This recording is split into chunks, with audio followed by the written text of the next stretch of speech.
The Hound of the Baskervilles by Sir Arthur Conan Doyle. Read by Greg Wagland. Chapter 1. Mr. Sherlock Holmes.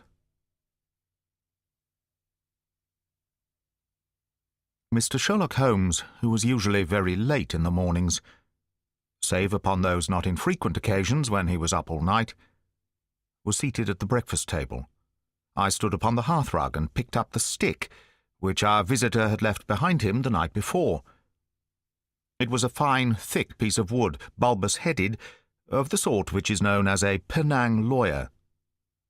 Just under the head was a broad silver band nearly an inch across.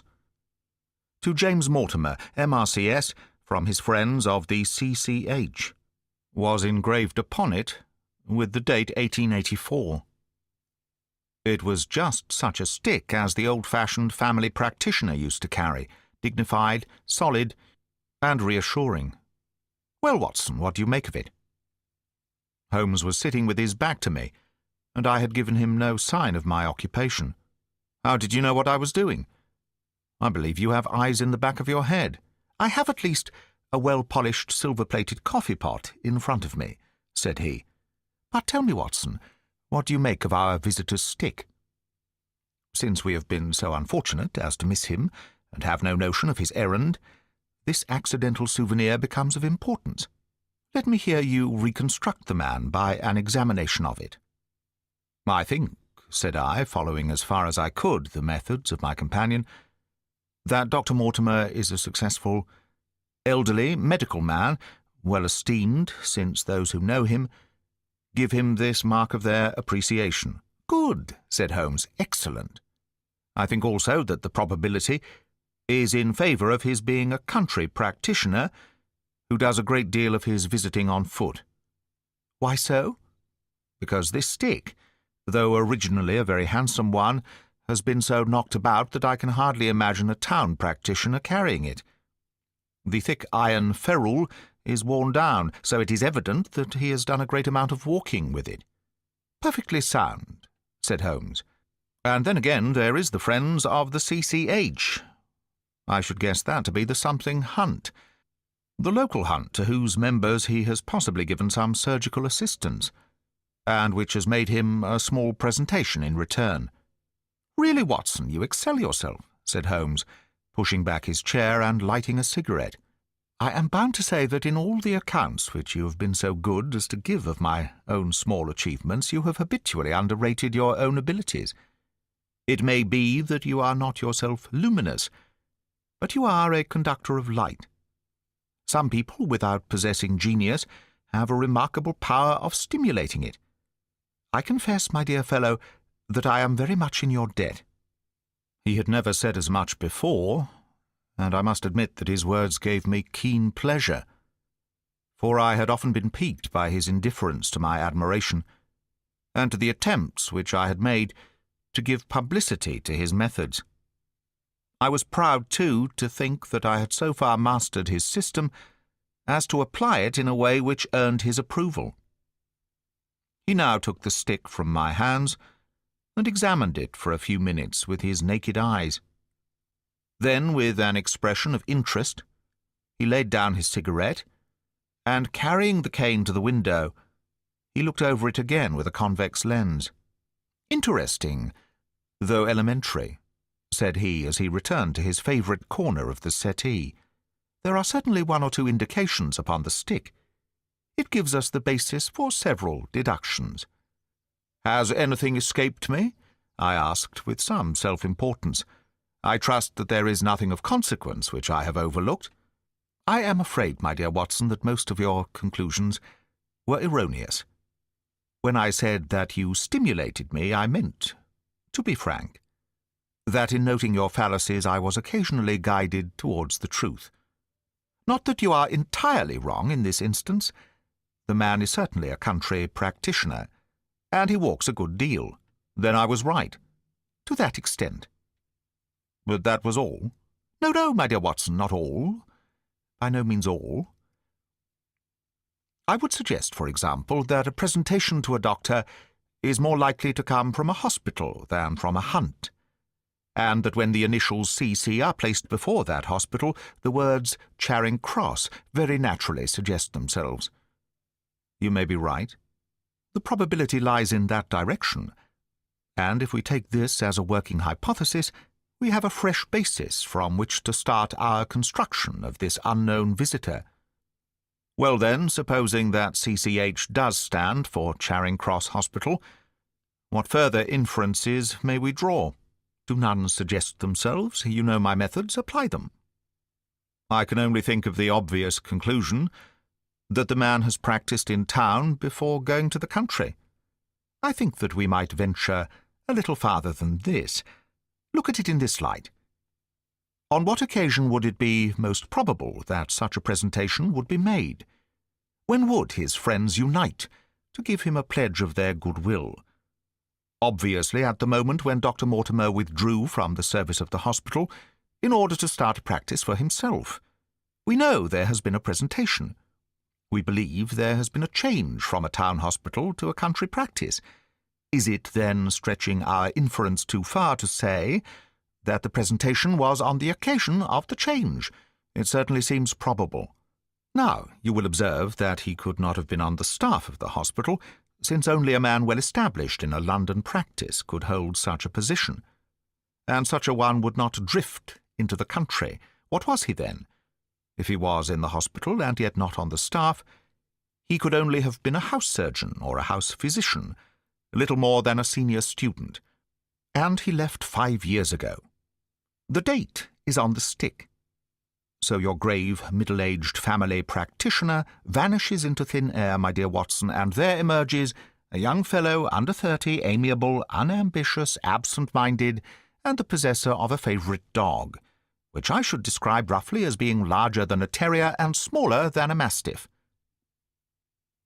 I laughed incredulously as Sherlock Holmes leaned back in his settee and blew little wavering rings of smoke up to the ceiling. "As to the latter part, I have no means of checking you," said I. "But at least it is not difficult to find out a few particulars about the man's age and professional career. From my small medical shelf I took down the medical directory and turned up the name. There were several Mortimers, but only one who could be our visitor. I read his record aloud. Mortimer, James, MRCS, 1882, Grimpen, Dartmoor, Devon. House surgeon from 1882 to 1884 at Charing Cross Hospital, winner of the Jackson Prize for Comparative Pathology with essay entitled Is Disease a Reversion? Corresponding member of the Swedish Pathological Society, author of Some Freaks of Atavism, Lancet 1882, Do We Progress? Journal of Psychology, March 1883. Medical officer for the parishes of Grimpen, Thorsley, and High Barrow. "No mention of that local hunt, Watson?" said Holmes with a mischievous smile. "But a country doctor, as you very astutely observed. I think that I am fairly justified in my inferences. As to the adjectives, I said, if I remember right, amiable, unambitious, and absent-minded. It is my experience that it is only an amiable man in this world who receives testimonials, only an unambitious one who abandons a London career for the country, and only an absent-minded one who leaves his stick and not his visiting card after waiting an hour in your room. And the dog has been in the habit of carrying this stick behind his master. Being a heavy stick, the dog has held it tightly by the middle, and the marks of his teeth are very plainly visible. The dog's jaw, as shown in the space between these marks, is too broad, in my opinion, for a terrier, and not broad enough for a mastiff. It may have been— Yes, by Jove, it's a curly-haired spaniel." He had risen and paced the room as he spoke. Now he halted in the recess of the window. There was such a ring of conviction in his voice that I glanced up in surprise. "My dear fellow, how can you possibly be so sure of that?" "For the very simple reason that I see the dog himself on our very doorstep, and there is the ring of its owner. Don't move, I beg you, Watson. He is a professional brother of yours, and your presence may be of assistance to me. Now is the dramatic moment of fate, Watson, when you hear a step upon the stair which is walking into your life, and you know not whether for good or ill. What does Dr. James Mortimer, the man of science, ask of Sherlock Holmes, the specialist in crime? Come in?" The appearance of our visitor was a surprise to me, since I had expected a typical country practitioner. He was a very tall, thin man with a long nose like a beak, which jutted out between two keen grey eyes set closely together and sparkling brightly from behind a pair of gold-rimmed glasses. He was clad in a professional but rather slovenly fashion, for his frock-coat was dingy and his trousers frayed. Though young, his long back was already bowed, and he walked with a forward thrust of his head and a general air of peering benevolence. As he entered, his eyes fell upon the stick in Holmes's hand, and he ran towards it with an exclamation of joy. "I am so very glad," said he. "I was not sure whether I had left it here or in the shipping office. I would not lose that stick for the world." "A presentation, I see," said Holmes. "Yes, sir." "From Charing Cross Hospital?" "From one or two friends there, on the occasion of my marriage." "Dear, dear, that's bad," said Holmes, shaking his head. Dr. Mortimer blinked through his glasses in mild astonishment. "Why was it bad?" "Only that you have disarranged our little deductions. Your marriage, you say?" "Yes, sir. I married, and so left the hospital, and with it all hopes of a consulting practice. It was necessary to make a home of my own." "Come, come, we are not so far wrong after all," said Holmes. "And now, Dr. James Mortimer." "Mr., sir, Mr., a humble M.R.C.S., and a man of precise mind, evidently. A dabbler in science, Mr. Holmes, a picker-up of shells on the shores of the great unknown ocean. I presume that it is Mr. Sherlock Holmes who I am addressing, and not— No, this is my friend Dr. Watson. Glad to meet you, sir. I have heard your name mentioned in connection with that of your friend. You interest me very much, Mr. Holmes. I had hardly expected so dolichocephalic a skull, or such well-marked supraorbital development. Would you have any objection to my running my finger along your parietal fissure? A cast of your skull, sir, until the original is available, would be an ornament to any anthropological museum. It is not my intention to be fulsome, but I confess that I covet your skull." Sherlock Holmes waved our strange visitor into a chair. "You are an enthusiast in your line of thought, I perceive, sir, as I am in mine," said he. "I observe from your forefinger that you make your own cigarettes. Have no hesitation in lighting one." The man drew out paper and tobacco, and twirled the one up in the other with surprising dexterity. He had long, quivering fingers, as agile and restless as the antennae of an insect. Holmes was silent, but his little darting glances showed me the interest which he took in our curious companion. "I presume, sir," said he at last, "that it was not merely for the purpose of examining my skull that you have done me the honour to call here last night and again to-day." "No, sir, no, though I am happy to have had the opportunity of doing that as well. I came to you, Mr. Holmes, because I recognized that I am myself an unpractical man, and because I am suddenly confronted with a most serious and extraordinary problem. Recognizing as I do that you are the second highest expert in Europe—" "Indeed, sir. May I inquire who has the honour to be the first?" asked Holmes with some asperity. To the man of precisely scientific mind, the work of Monsieur Bertillon must always appeal strongly.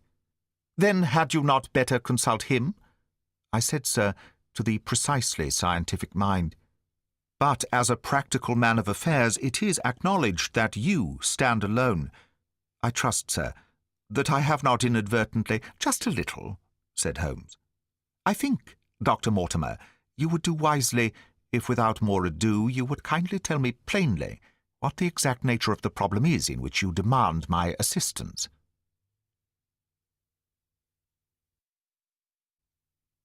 Chapter 2. The Curse of the Baskervilles. "I have in my pocket a manuscript," said Dr. James Mortimer. "I observed it as you entered the room," said Holmes. "It is an old manuscript. Early 18th century, unless it's a forgery." "How can you say that, sir?" You have presented an inch or two of it to my examination all the time that you have been talking. It would be a poor expert who could not give the date of a document within a decade or so. You may possibly have read my little monograph upon the subject. I put that at 1730. The exact date is 1742. Dr. Mortimer drew it from his breast pocket. This family paper was committed to my care by Sir Charles Baskerville, whose sudden and tragic death some 3 months ago created so much excitement in Devonshire. I may say that I was his personal friend as well as his medical attendant. He was a strong-minded man, sir, shrewd, practical, and as unimaginative as I am myself. Yet he took this document very seriously, and his mind was prepared for just such an end as did eventually overtake him. Holmes stretched out his hand for the manuscript and flattened it upon his knee. You will observe, Watson, the alternative use of the long S and the short. It is one of several indications which enabled me to fix the date. I looked over his shoulder at the yellow paper and the faded script. At the head was written Baskerville Hall, and below, in large scrawling figures, 1742. It appears to be a statement of some sort. Yes, it is a statement of a certain legend which runs in the Baskerville family. But I understand that it is something more modern and practical upon which you wish to consult me. Most modern, a most practical, pressing matter, which must be decided within 24 hours. But the manuscript is short and is intimately connected with the affair. With your permission, I will read it to you. Holmes leaned back in his chair, placed his fingertips together, and closed his eyes with an air of resignation. Dr. Mortimer turned the manuscript to the light and read in a high, cracking voice the following curious, old-world narrative. Of the origin of the Hound of the Baskervilles there have been many statements, yet as I come in a direct line from Hugo Baskerville, and as I had the story from my father, who also had it from his, I have set it down with all belief that it occurred even as is here set forth.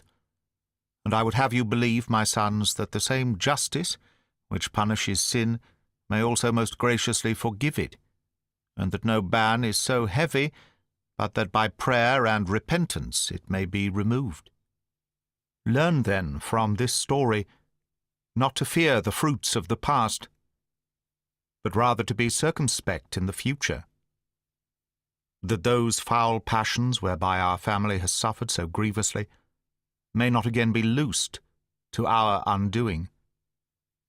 Know then that in the time of the great rebellion, the history of which, by the learned Lord Clarendon, I most earnestly commend to your attention, this manor of Baskerville was held by Hugo of that name. Nor can it be gainsaid that he was a most wild, profane, and godless man. This, in truth, his neighbours might have pardoned, seeing that saints have never flourished in those parts. But there was in him a certain wanton and cruel humour which made his name a byword through the West. It chanced that this Hugo came to love, if indeed so dark a passion may be known under so bright a name, the daughter of a yeoman who held lands near the Baskerville estate. But the young maiden, being discreet and of good repute, would ever avoid him, for she feared his evil name. So it came to pass that one Michaelmas this Hugo, with 5 or 6 of his idle and wicked companions, stole down upon the farm and carried off the maiden, her father and brothers being far from home, as he well knew. When they had brought her to the hall, the maiden was placed in an upper chamber, while Hugo and his friends sat down to a long carouse, as was their nightly custom. Now the poor lass upstairs was like to have her wits turned at the singing and shouting and terrible oaths which came up to her from below. For they say that the words used by Hugo Baskerville when he was in wine were such as might blast the man who said them. At last, in the stress of her fear, she did that which might have daunted the bravest or most active man. For by the aid of the growth of ivy which covered, and still covers, the south wall, she came down from under the eaves, and so homeward across the moor, there being 3 leagues betwixt the hall and her father's farm. It chanced that some little time later Hugo left his guests to carry food and drink, with other worse things, perchance, to his captive, and so found the cage empty and the bird escaped. Then, as it would seem, he became as one that hath a devil, for rushing down the stairs into the dining hall, he sprang upon the great table, flagons and trenchers flying before him, and he cried aloud before all the company that he would that very night render his body and soul to the powers of evil if he might but overtake the wench. And while the revellers stood aghast at the fury of the man, one more wicked, or it may be more drunken than the rest, cried out that they should put the hounds upon her. Whereat Hugo ran from the house, crying to his grooms that they should saddle his mare and unkennel the pack, and giving the hounds a kerchief of the maid's, he swung them to the line, and so off, full cry in the moonlight, over the moor. Now for some time the revellers stood agape, unable to understand all that had been done in such haste. But anon their bemused wits awoke to the nature of the deed which was like to be done upon the moorlands. Everything was now in an uproar, some calling for their pistols, some for their horses, and some for another flask of wine. But at length some sense came back to their crazed minds, and the whole of them, 13 in number, took horse and started in pursuit. The moon shone clear above them, and they rode swiftly abreast, taking that course which the maid must needs have taken if she were to reach her own home. They had gone a mile or 2 when they passed one of the night shepherds upon the moorlands, and they cried to him to know if he had seen the hunt. And the man, as the story goes, was so crazed with fear that he could scarcely speak. But at last he said that he had indeed seen the unhappy maiden with the hounds upon her track. "But I have seen more than that," said he, "for Hugo Baskerville passed me upon his black mare, and there ran mute behind him such a hound of hell as God forbid should ever be at my heels."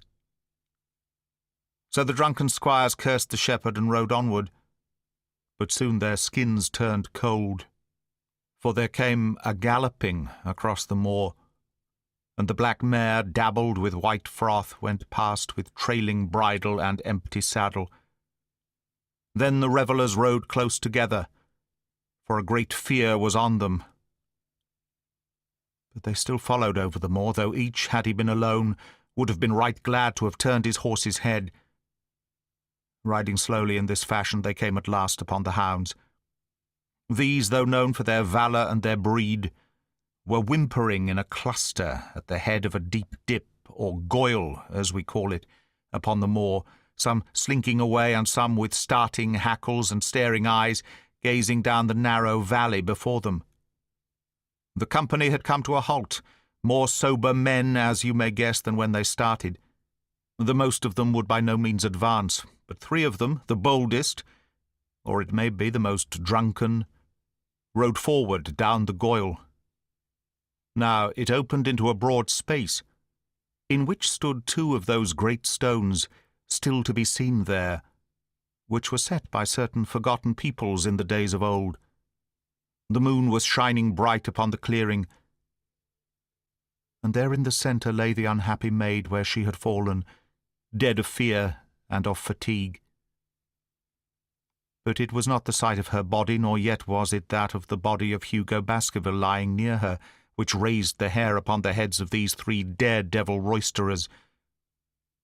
But it was that, standing over Hugo and plucking at his throat, there stood a foul thing, a great black beast, shaped like a hound, yet larger than any hound that ever mortal eye has rested upon. And even as they looked, the thing tore the throat out of Hugo Baskerville, on which, as it turned its blazing eyes and dripping jaws upon them, the 3 shrieked with fear and rode for dear life, still screaming, across the moor.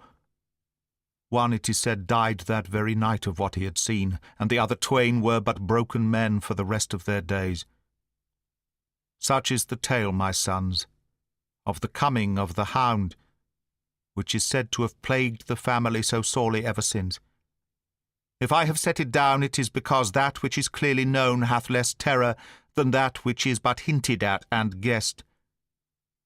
Nor can it be denied that many of the family have been unhappy in their deaths, which have been sudden, bloody, and mysterious. Yet may we shelter ourselves in the infinite goodness of Providence, which would not for ever punish the innocent beyond that third or fourth generation which is threatened in Holy Writ. To that Providence, my sons, I hereby commend you, and I counsel you, by way of caution, to forbear from crossing the moor in those dark hours when the powers of evil are exalted. This from Hugo Baskerville to his sons Roger and John, with instructions that they say nothing thereof to their sister Elizabeth.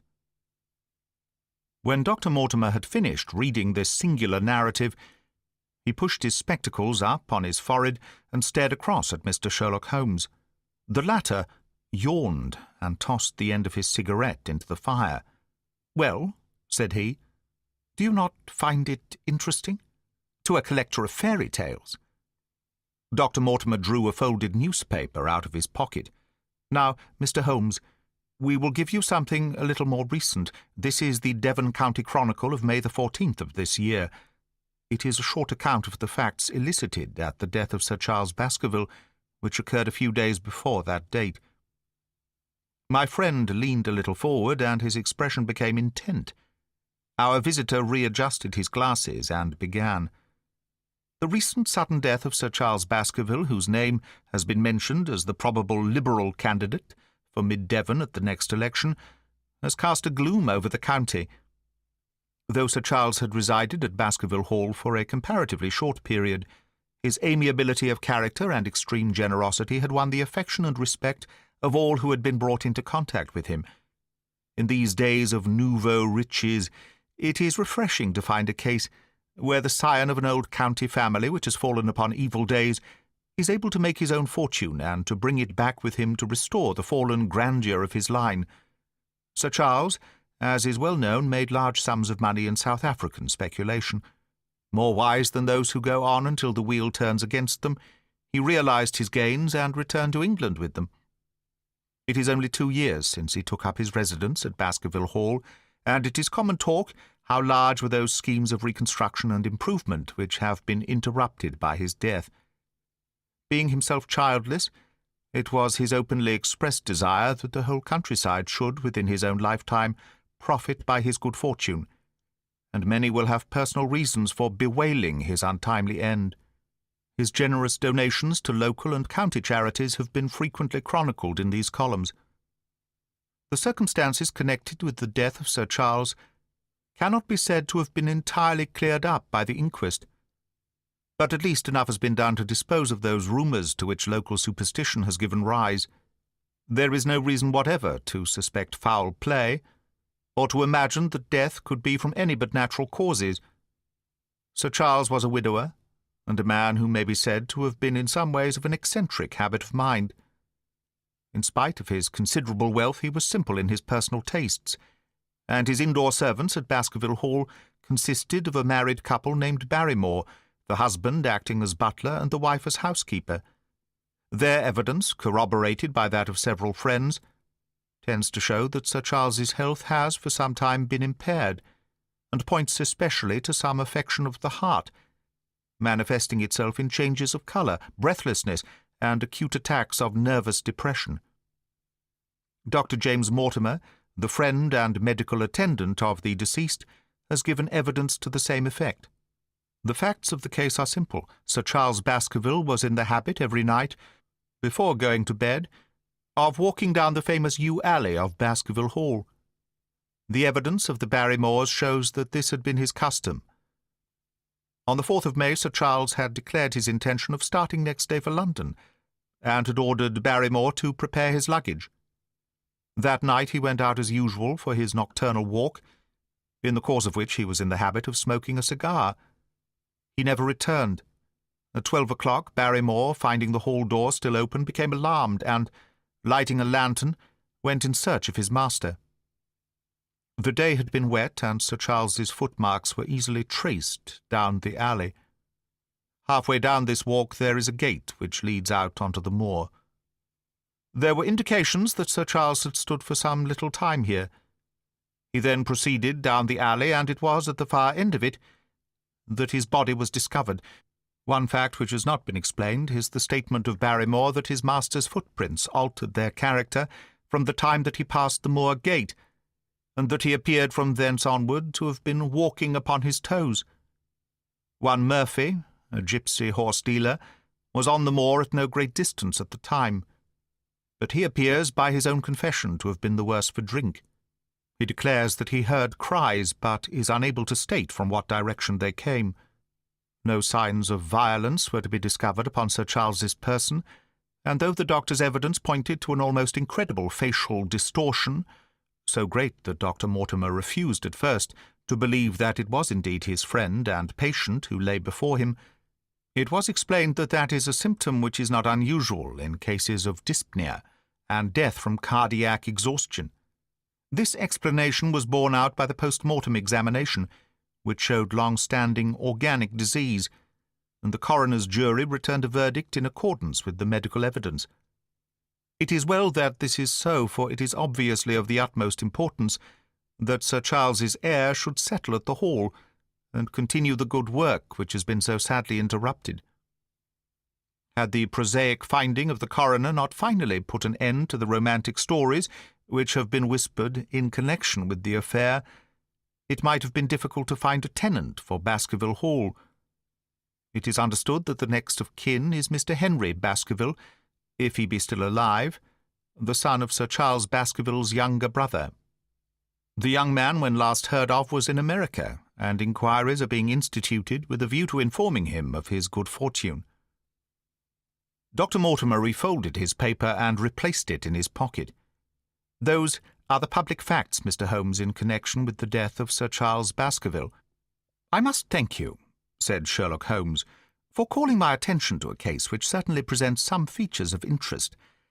I had observed some newspaper comment at the time, but I was exceedingly preoccupied by that little affair of the Vatican cameos, and in my anxiety to oblige the Pope, I lost touch with several interesting English cases.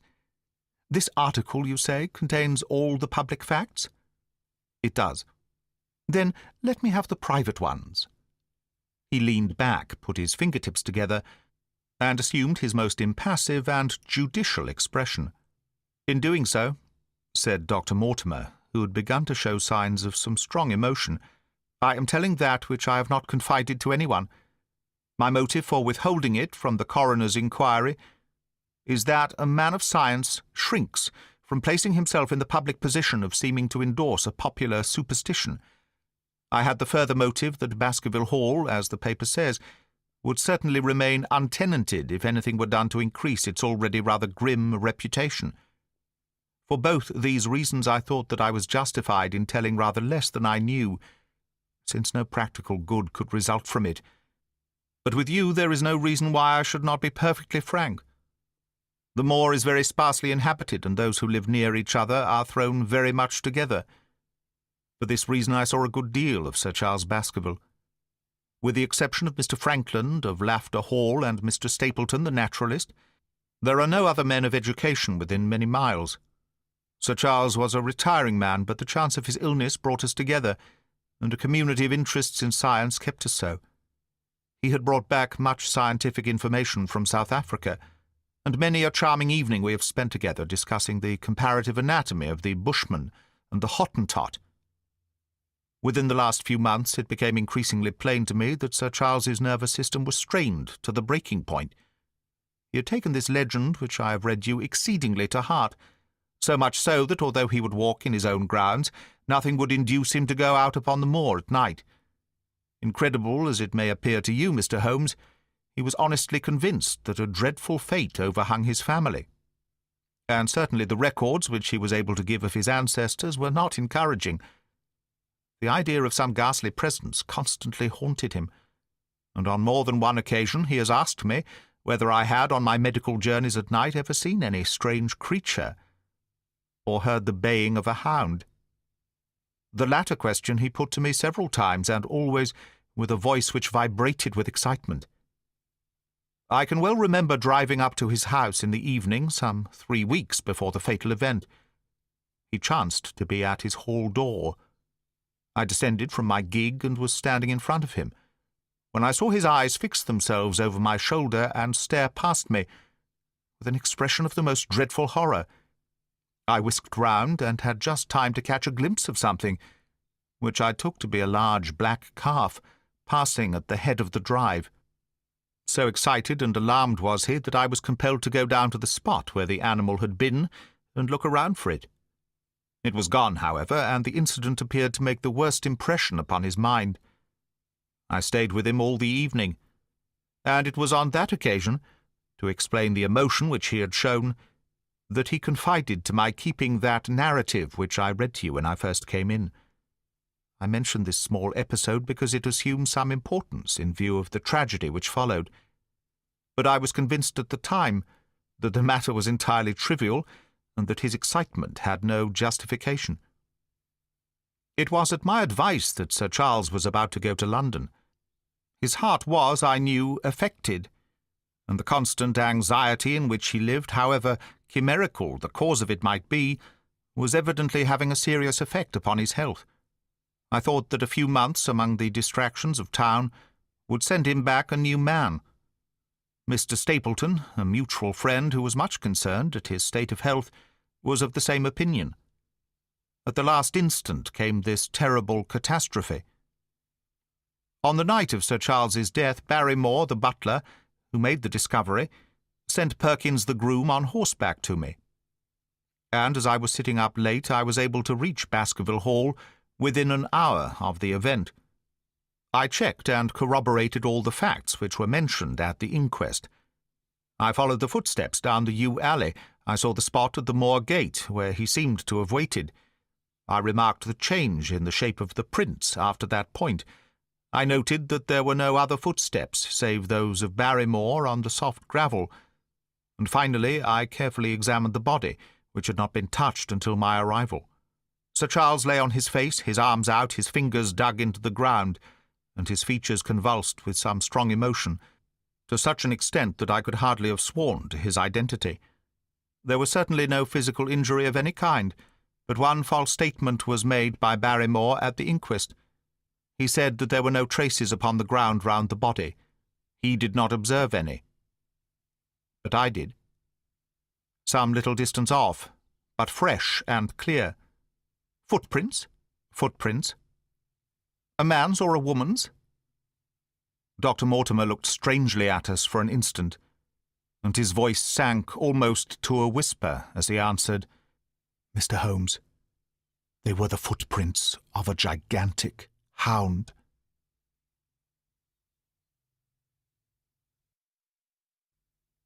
Chapter 3. The Problem. I confess at these words a shudder passed through me. There was a thrill in the doctor's voice which showed that he was himself deeply moved by that which he told us. Holmes leaned forward in his excitement, and his eyes had the hard, dry glitter which shot from them when he was keenly interested. "You saw this?" "As clearly as I see you." "And you said nothing?" "What was the use?" "How was it that no one else saw it?" "The marks were some 20 yards from the body, and no one gave them a thought. I don't suppose I should have done so had I not known this legend." "There are many sheep-dogs on the moor?" "No doubt, but this was no sheep-dog." "You say it was large, enormous. But it had not approached the body?" "No." "What sort of night was it?"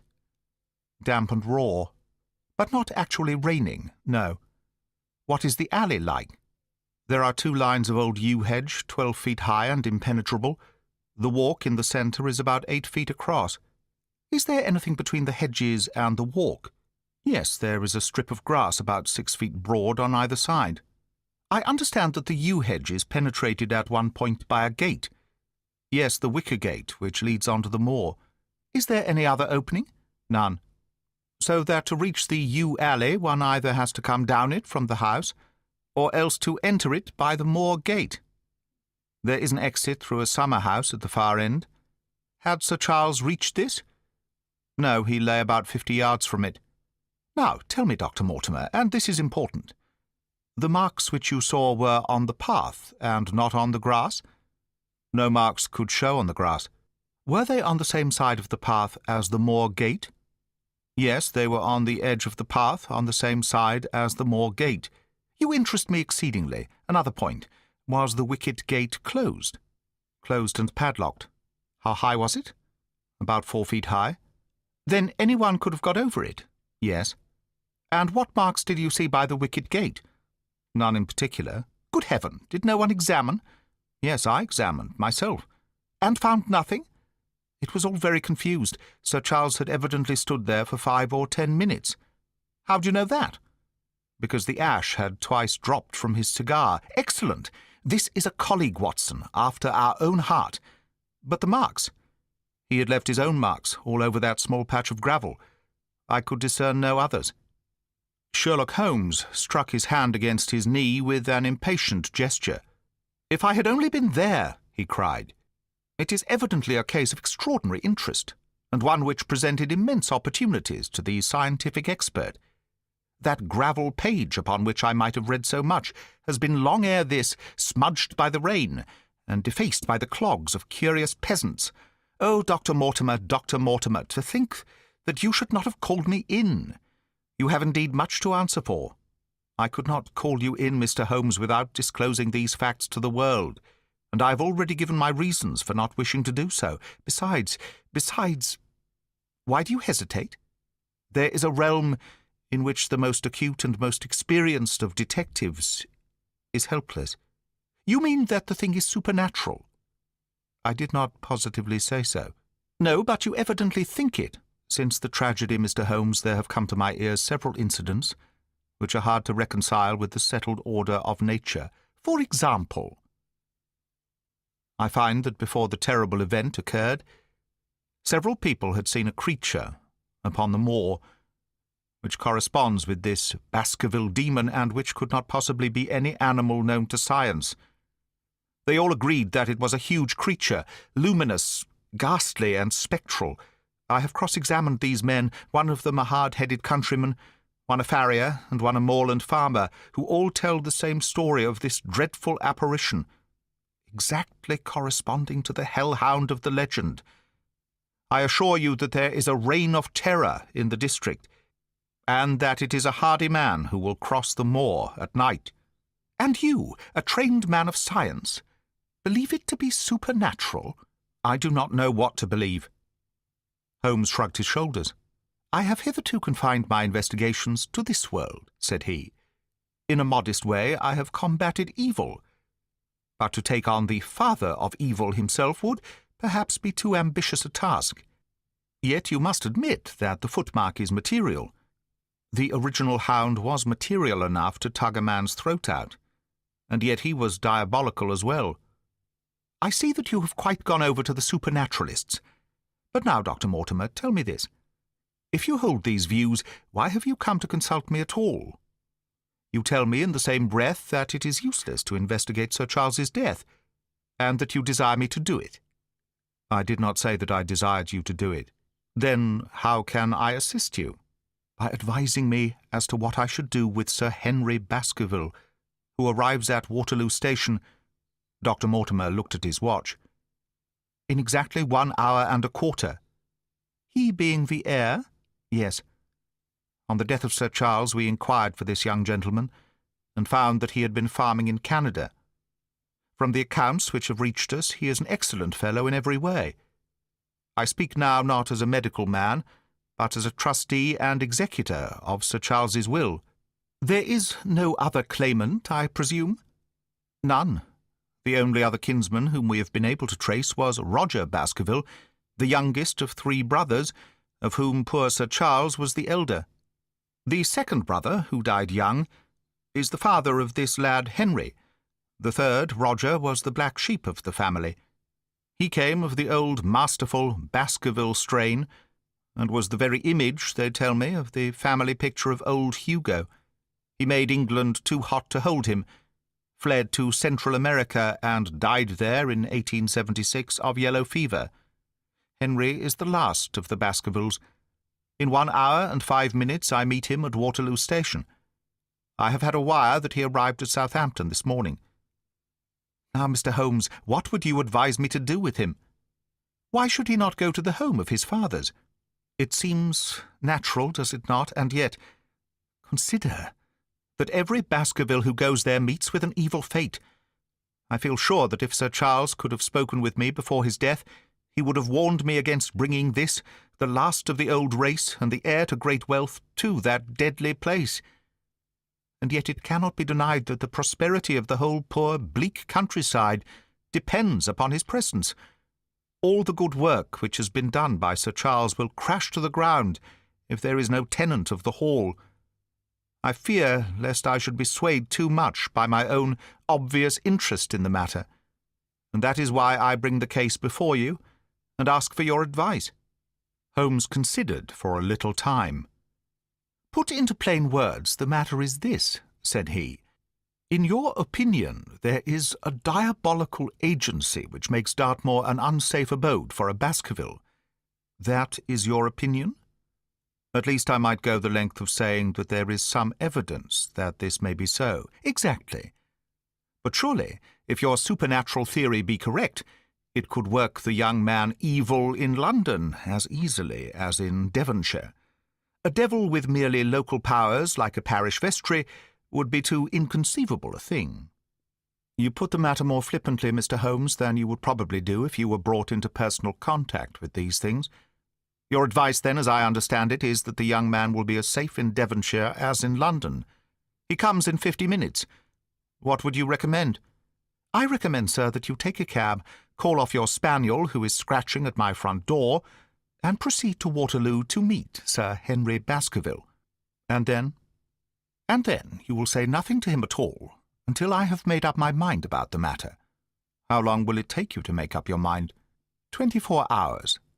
At 10 o'clock tomorrow, Dr. Mortimer, I will be much obliged to you if you will call upon me here, and it will be of help to me in my plans for the future if you will bring Sir Henry Baskerville with you." "I will do so, Mr. Holmes." He scribbled the appointment on his shirt cuff and hurried off, in his strange, peering, absent-minded fashion. Holmes stopped him at the head of the stair. "Only one more question, Dr. Mortimer. You say that before Dr. Charles Baskerville's death several people saw this apparition upon the moor." 3 people did. "Did any see it after?" "I have not heard of any." "Thank you. Good morning."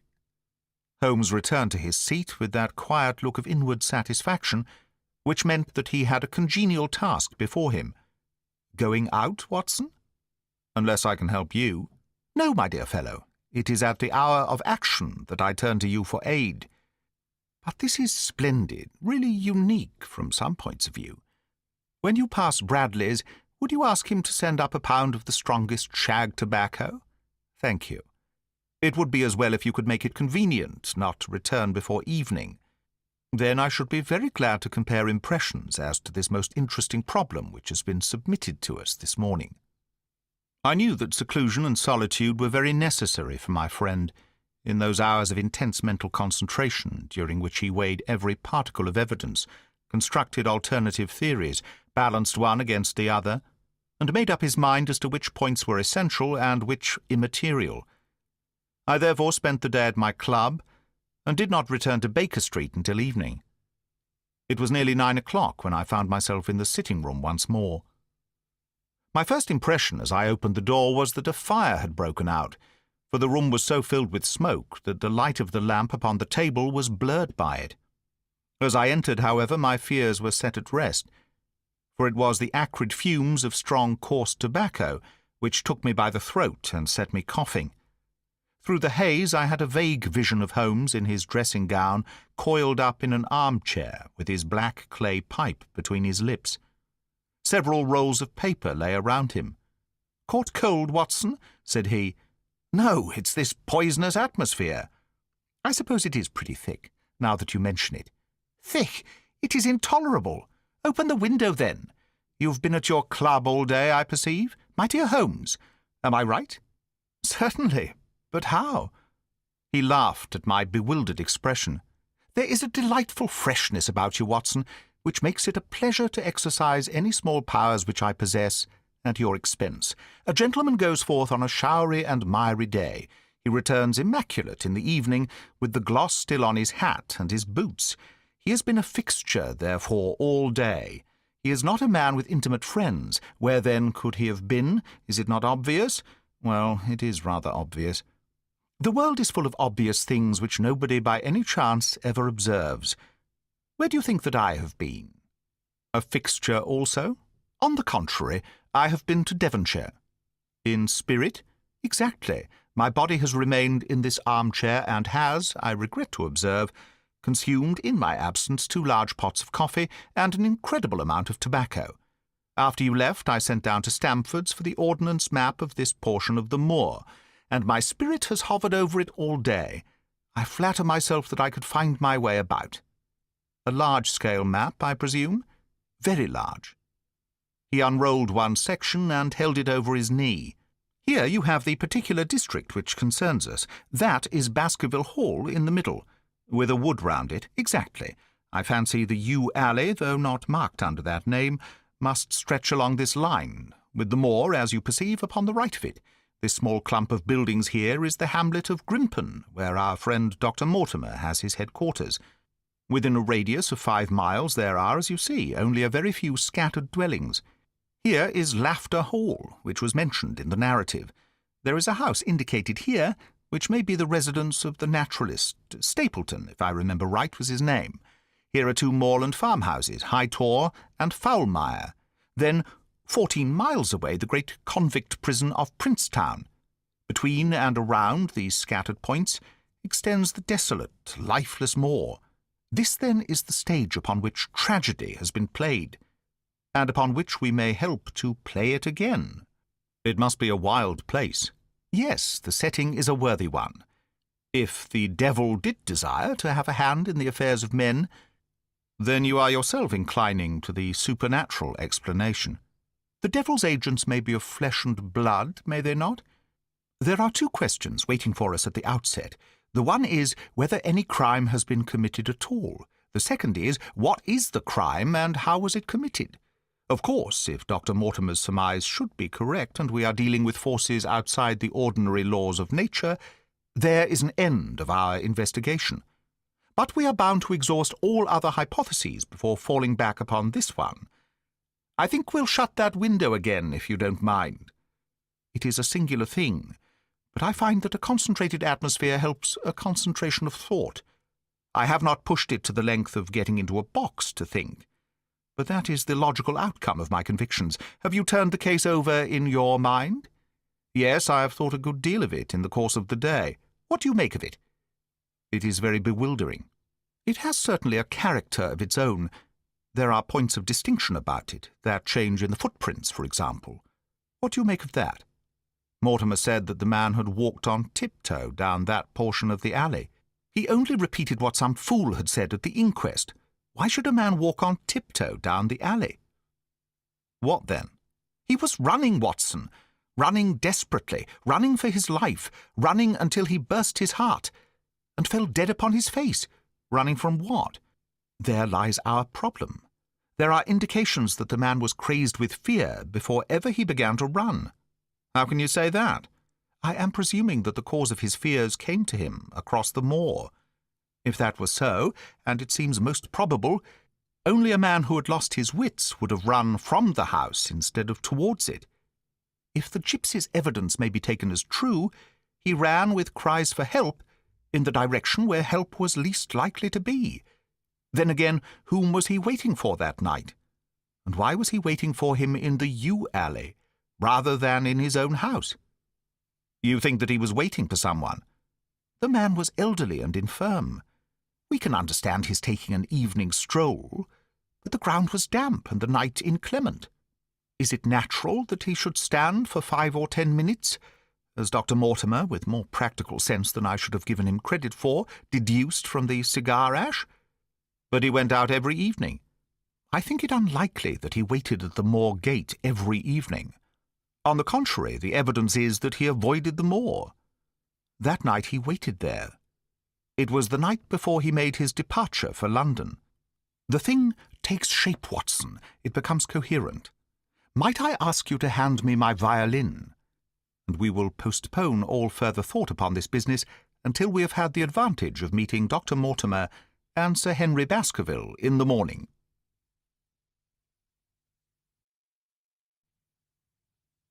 Chapter 4.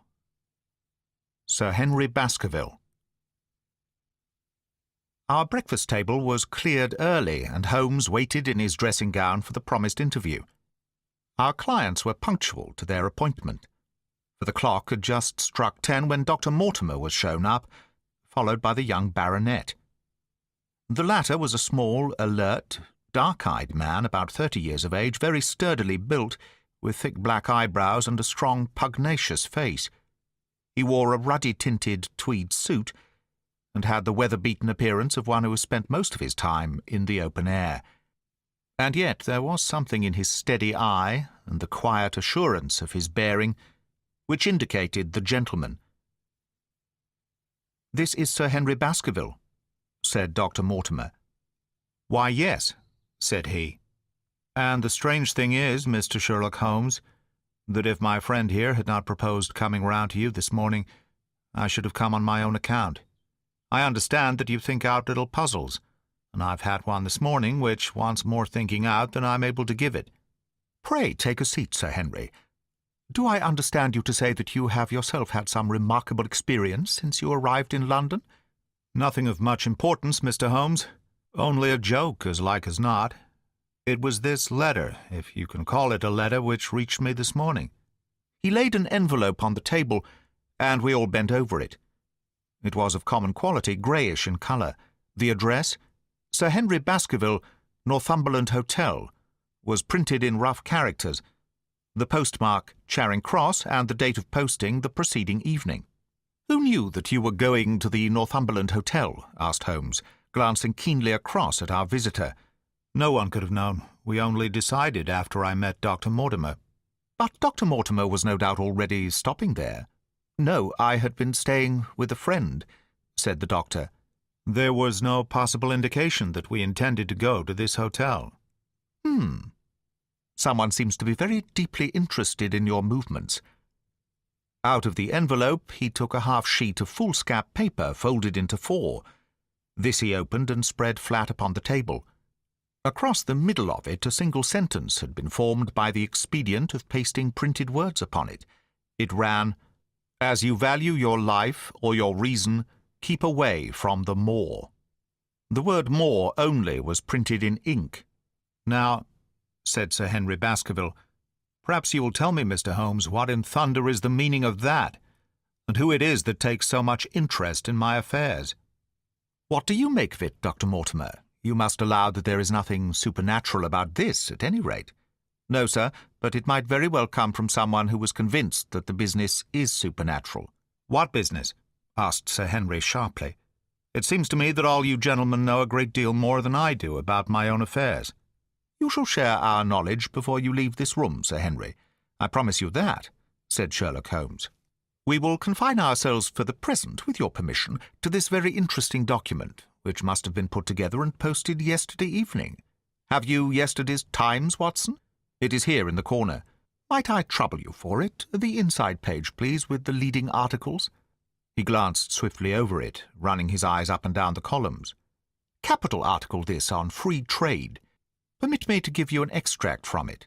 You may be cajoled into imagining that your own special trade or your own industry will be encouraged by a protective tariff, but it stands to reason that such legislation must in the long run keep away wealth from the country, diminish the value of our imports, and lower the general conditions of life in this island." "What do you think of that, Watson?" cried Holmes in high glee, rubbing his hands together with satisfaction. "Don't you think that is an admirable sentiment?" Dr. Mortimer looked at Holmes with an air of professional interest, and Sir Henry Baskerville turned a pair of puzzled dark eyes upon me. "I don't know much about the tariff and things of that kind," said he, "but it seems to me we've got a bit off the trail so far as that note is concerned." "On the contrary, I think we are particularly hot upon the trail, Sir Henry. Watson here knows more about my methods than you do. but I fear that even he has not quite grasped the significance of this sentence. No, I confess that I see no connection.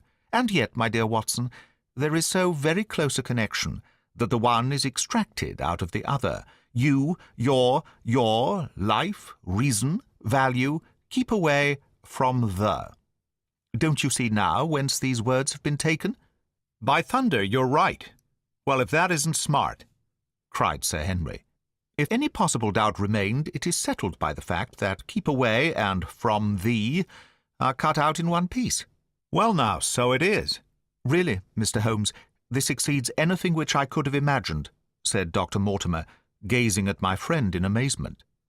I could understand anyone saying that the words were from a newspaper, but that you should name which, and add that it came from the leading article, is really one of the most remarkable things which I have ever known. How did you do it?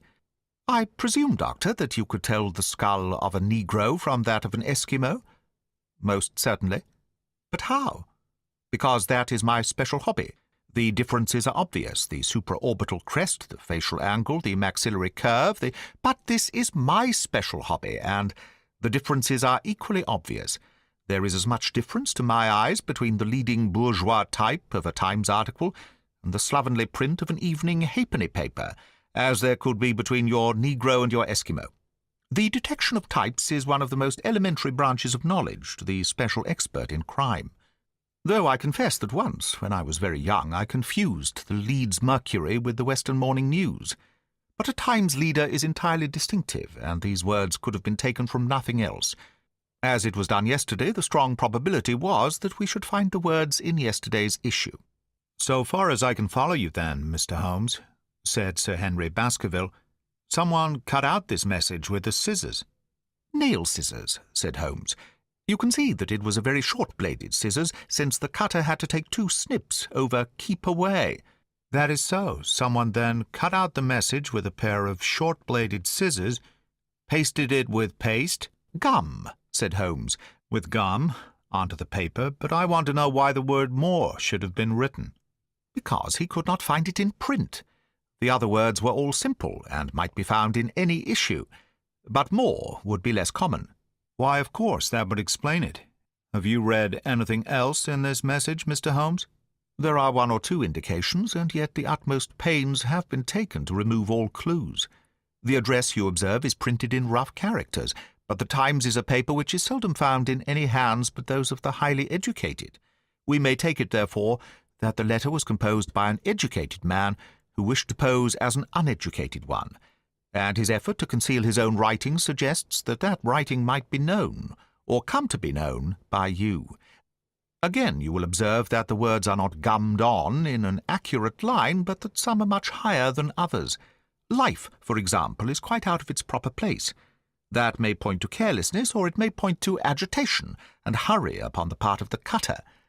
On the whole, I incline to the latter view, since the matter was evidently important, and it is unlikely that the composer of such a letter would be careless. If he were in a hurry, it opens up the interesting question why he should be in a hurry, since any letter posted up to early morning would reach Sir Henry before he would leave his hotel. Did the composer fear an interruption, and from whom? We are coming now rather into the region of guesswork, said Dr. Mortimer. Say rather into the region where we balance probabilities and choose the most likely. It is the scientific use of the imagination. But we have always some material basis on which to start our speculation. Now, you would call it a guess, no doubt, but I am almost certain that this address has been written in a hotel. How in the world can you say that? If you examine it carefully, you will see that both the pen and the ink have given the writer trouble. The pen has spluttered twice in a single word and has run dry 3 times in a short address, showing that there was very little ink in the bottle. Now, a private pen or ink bottle is seldom allowed to be in such a state, and the combination of the two must be quite rare. But you know the hotel ink and the hotel pen, where it is rare to get anything else. Yes, I have very little hesitation in saying that could we examine the waste paper baskets of the hotels around Charing Cross until we found the remains of the mutilated Times leader, we could lay our hands straight upon the person who sent this singular message. Hello? Hello, what's this? He was carefully examining the foolscap upon which the words were pasted, holding it an inch or two from his eyes. "Well?" "Nothing," said he, throwing it down. "It is a blank half-sheet of paper without even a watermark upon it. I think we have drawn as much as we can from this curious letter. And now, Sir Henry, has anything else of interest happened to you since you have been in London?" "Why, no, Mr. Holmes, I think not." "You have not observed anyone follow or watch you?" "I seem to have walked right into the thick of a dime novel," said our visitor. "Why in thunder should anyone follow or watch me?" "We are coming to that. You have nothing else to report to us before we go into this matter?" "Well, it depends upon what you think worth reporting." "I think anything out of the ordinary routine of life well worth reporting." Sir Henry smiled. "I don't know much of British life yet, for I have spent nearly all my time in the States and in Canada. But I hope that to lose one of your boots is not part of the ordinary routine of life over here." "You have lost one of your boots?" "My dear sir," cried Dr. Mortimer, "it is only mislaid. You will find it when you return to the hotel. What is the use of troubling Mr. Holmes with trifles of this kind?" "Well, he asked me for anything outside the ordinary routine." "Exactly," said Holmes, "however foolish the incident may seem. You have lost one of your boots, you say?" "Well, mislaid it, anyhow. I put them both outside my door last night, and there was only one in the morning. I could get no sense out of the chap who cleans them. The worst of it is that I only bought the pair last night in the Strand, and I've never had them on." "If you have never worn them, why did you put them out to be cleaned?" "They were tan boots, and had never been varnished. That was why I put them out." "Then I understand that on your arrival in London yesterday you went out at once and bought a pair of boots." "I did a good deal of shopping. Dr. Mortimer here went round with me. You see, if I am to be squire down there, I must dress the part, and it may be that I've got a little careless in my ways out west. Among other things, I bought these brown boots, gave $6 for them, and had one stolen before ever I had them on my feet." "It seems a singularly useless thing to steal," said Sherlock Holmes. "I confess that I share Dr. Mortimer's belief that it will not be long before the missing boot is found." "And now, gentlemen," said the baronet with decision, "it seems to me that I have spoken quite enough about the little that I know. It is time that you kept your promise and gave me a full account of what we are all driving at." "Your request is a very reasonable one," Holmes answered. "Dr. Mortimer, I think you could not do better than to tell your story as you told it to us." Thus encouraged, our scientific friend drew his papers from his pocket and presented the whole case as he had done upon the morning before. Sir Henry Baskerville listened with the deepest attention and with an occasional exclamation of surprise. "Well, I seem to have come into an inheritance with a vengeance," said he when the long narrative was finished. "Of course, I've heard of the Hound ever since I was in the nursery. It's the pet story of the family, though I never thought of taking it seriously before. But as to my uncle's health, well, it all seems boiling up in my head, and I can't get it clear yet. You don't seem quite to have made up your mind whether it's a case for a policeman or a clergyman." "Precisely. And now there's this affair of the letter to me at the hotel. I suppose that fits into its place." "It seems to show that someone knows more than we do about what goes on upon the moor," said Dr. Mortimer. "And also," said Holmes, "that someone is not ill-disposed towards you, since they warn you of danger. Or it may be that they wish, for their own purposes, to scare me away." "Well, of course, that is possible also. I am very much indebted to you, Dr. Mortimer, for introducing me to a problem which presents several interesting alternatives. But the practical point which we now have to decide, Sir Henry, is whether it is or is not advisable for you to go to Baskerville Hall." "Why should I not go?" "There seems to be danger." "Do you mean danger from this family fiend, or do you mean danger from human beings?" "Well, that is what we have to find out." "Whichever it is, my answer is fixed. There is no devil in hell, Mr. Holmes, and there is no man upon earth who can prevent me from going to the home of my own people. And you may take that to be my final answer." His dark brows knitted and his face flushed to a dusky red as he spoke. It was evident that the fiery temper of the Baskervilles was not extinct in this their last representative. "Meanwhile," said he, "I have hardly had time to think over all that you have told me. It's a big thing for a man to have to understand and to decide at one sitting. I should like to have a quiet hour by myself to make up my mind. Now, look here, Mr. Holmes, it's 11:30 now, and I'm going back right away to my hotel. Suppose you and your friend Dr. Watson come round and lunch with us at 2. I'll be able to tell you more clearly then how this thing strikes me." "Is that convenient to you, Watson?" "Perfectly." "Then you may expect us. Shall I have a cab called?"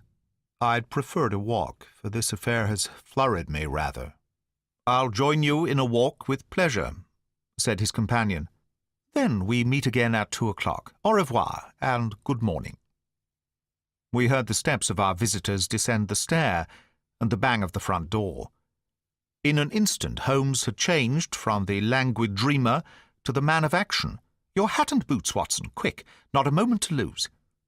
He rushed into his room in his dressing-gown and was back again in a few seconds in a frock-coat. We hurried together down the stairs and into the street. Dr. Mortimer and Baskerville were still visible about 200 yards ahead of us, in the direction of Oxford Street. "Shall I run on and stop them?" "Not for the world, my dear Watson. I am perfectly satisfied with your company, if you will tolerate mine. Our friends are wise, for it is certainly a very fine morning for a walk." He quickened his pace until we had decreased the distance which divided us by about half. Then, still keeping 100 yards behind, we followed into Oxford Street, and so down Regent Street.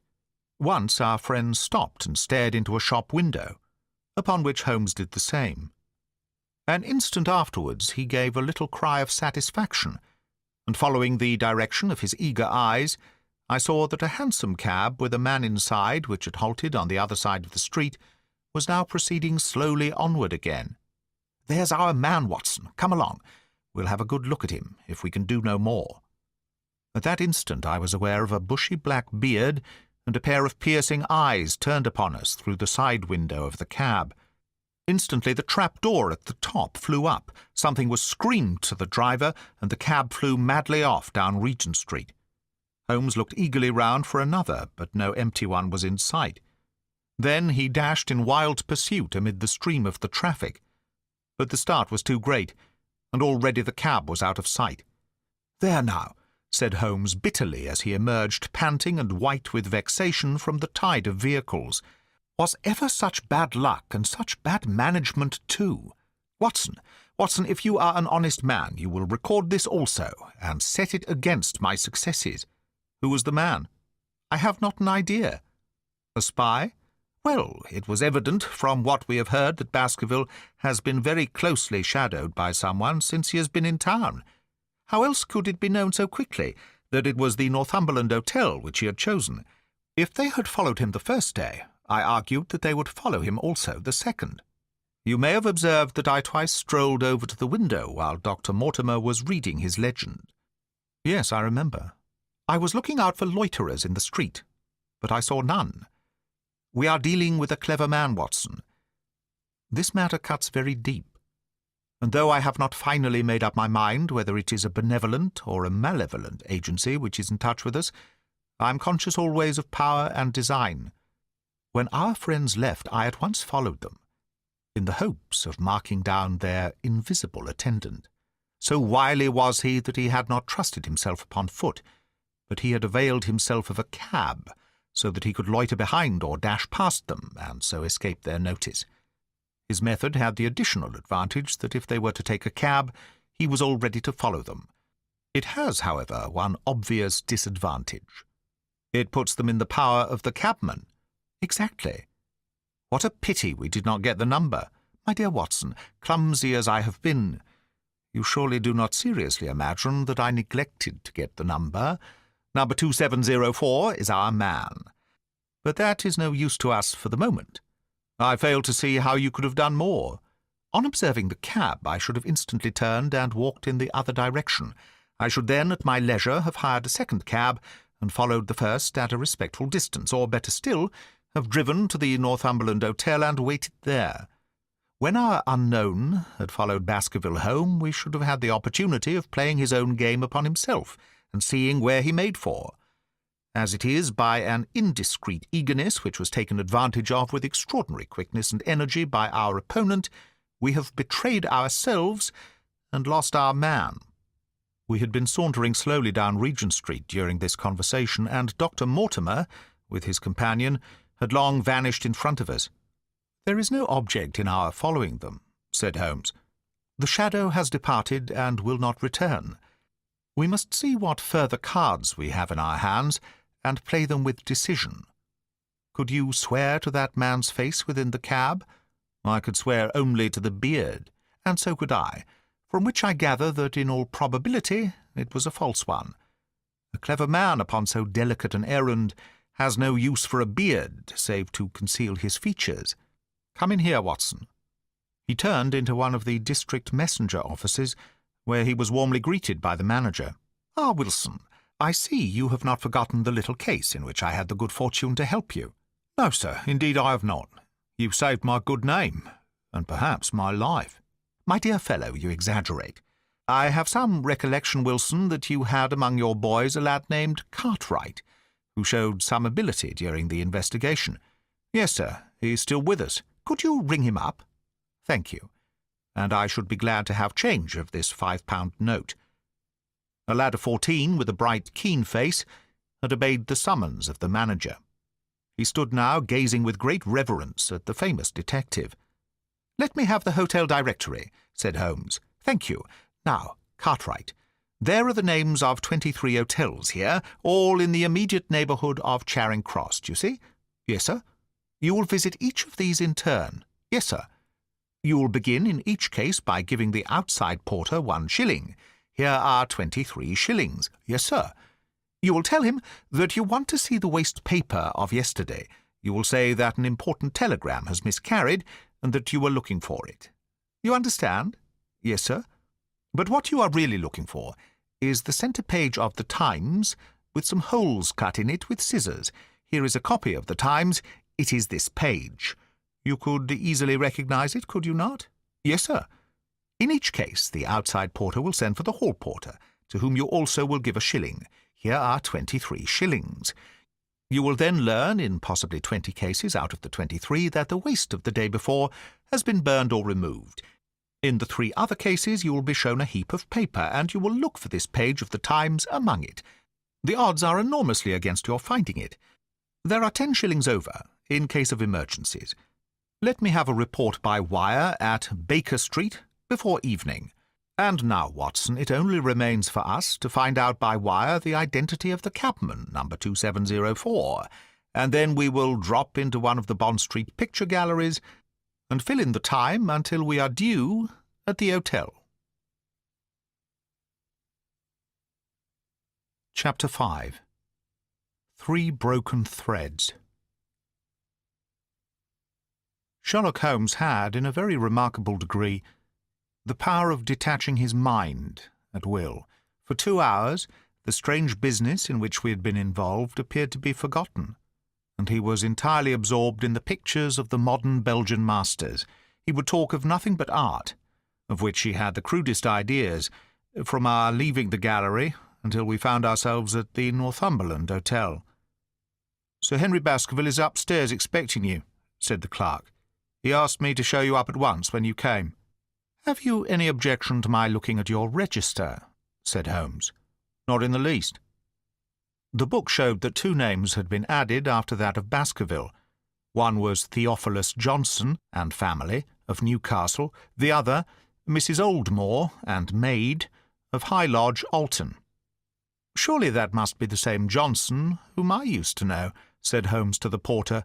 "A lawyer, is he not, grey-headed and walks with a limp?" "No, sir, this is Mr. Johnson, the coal owner. A very active gentleman. Not older than yourself." "Surely you are mistaken about his trade." "No, sir, he has used this hotel for many years, and he is very well known to us." "Ah, that settles it. Mrs. Oldmore, too. I seem to remember the name.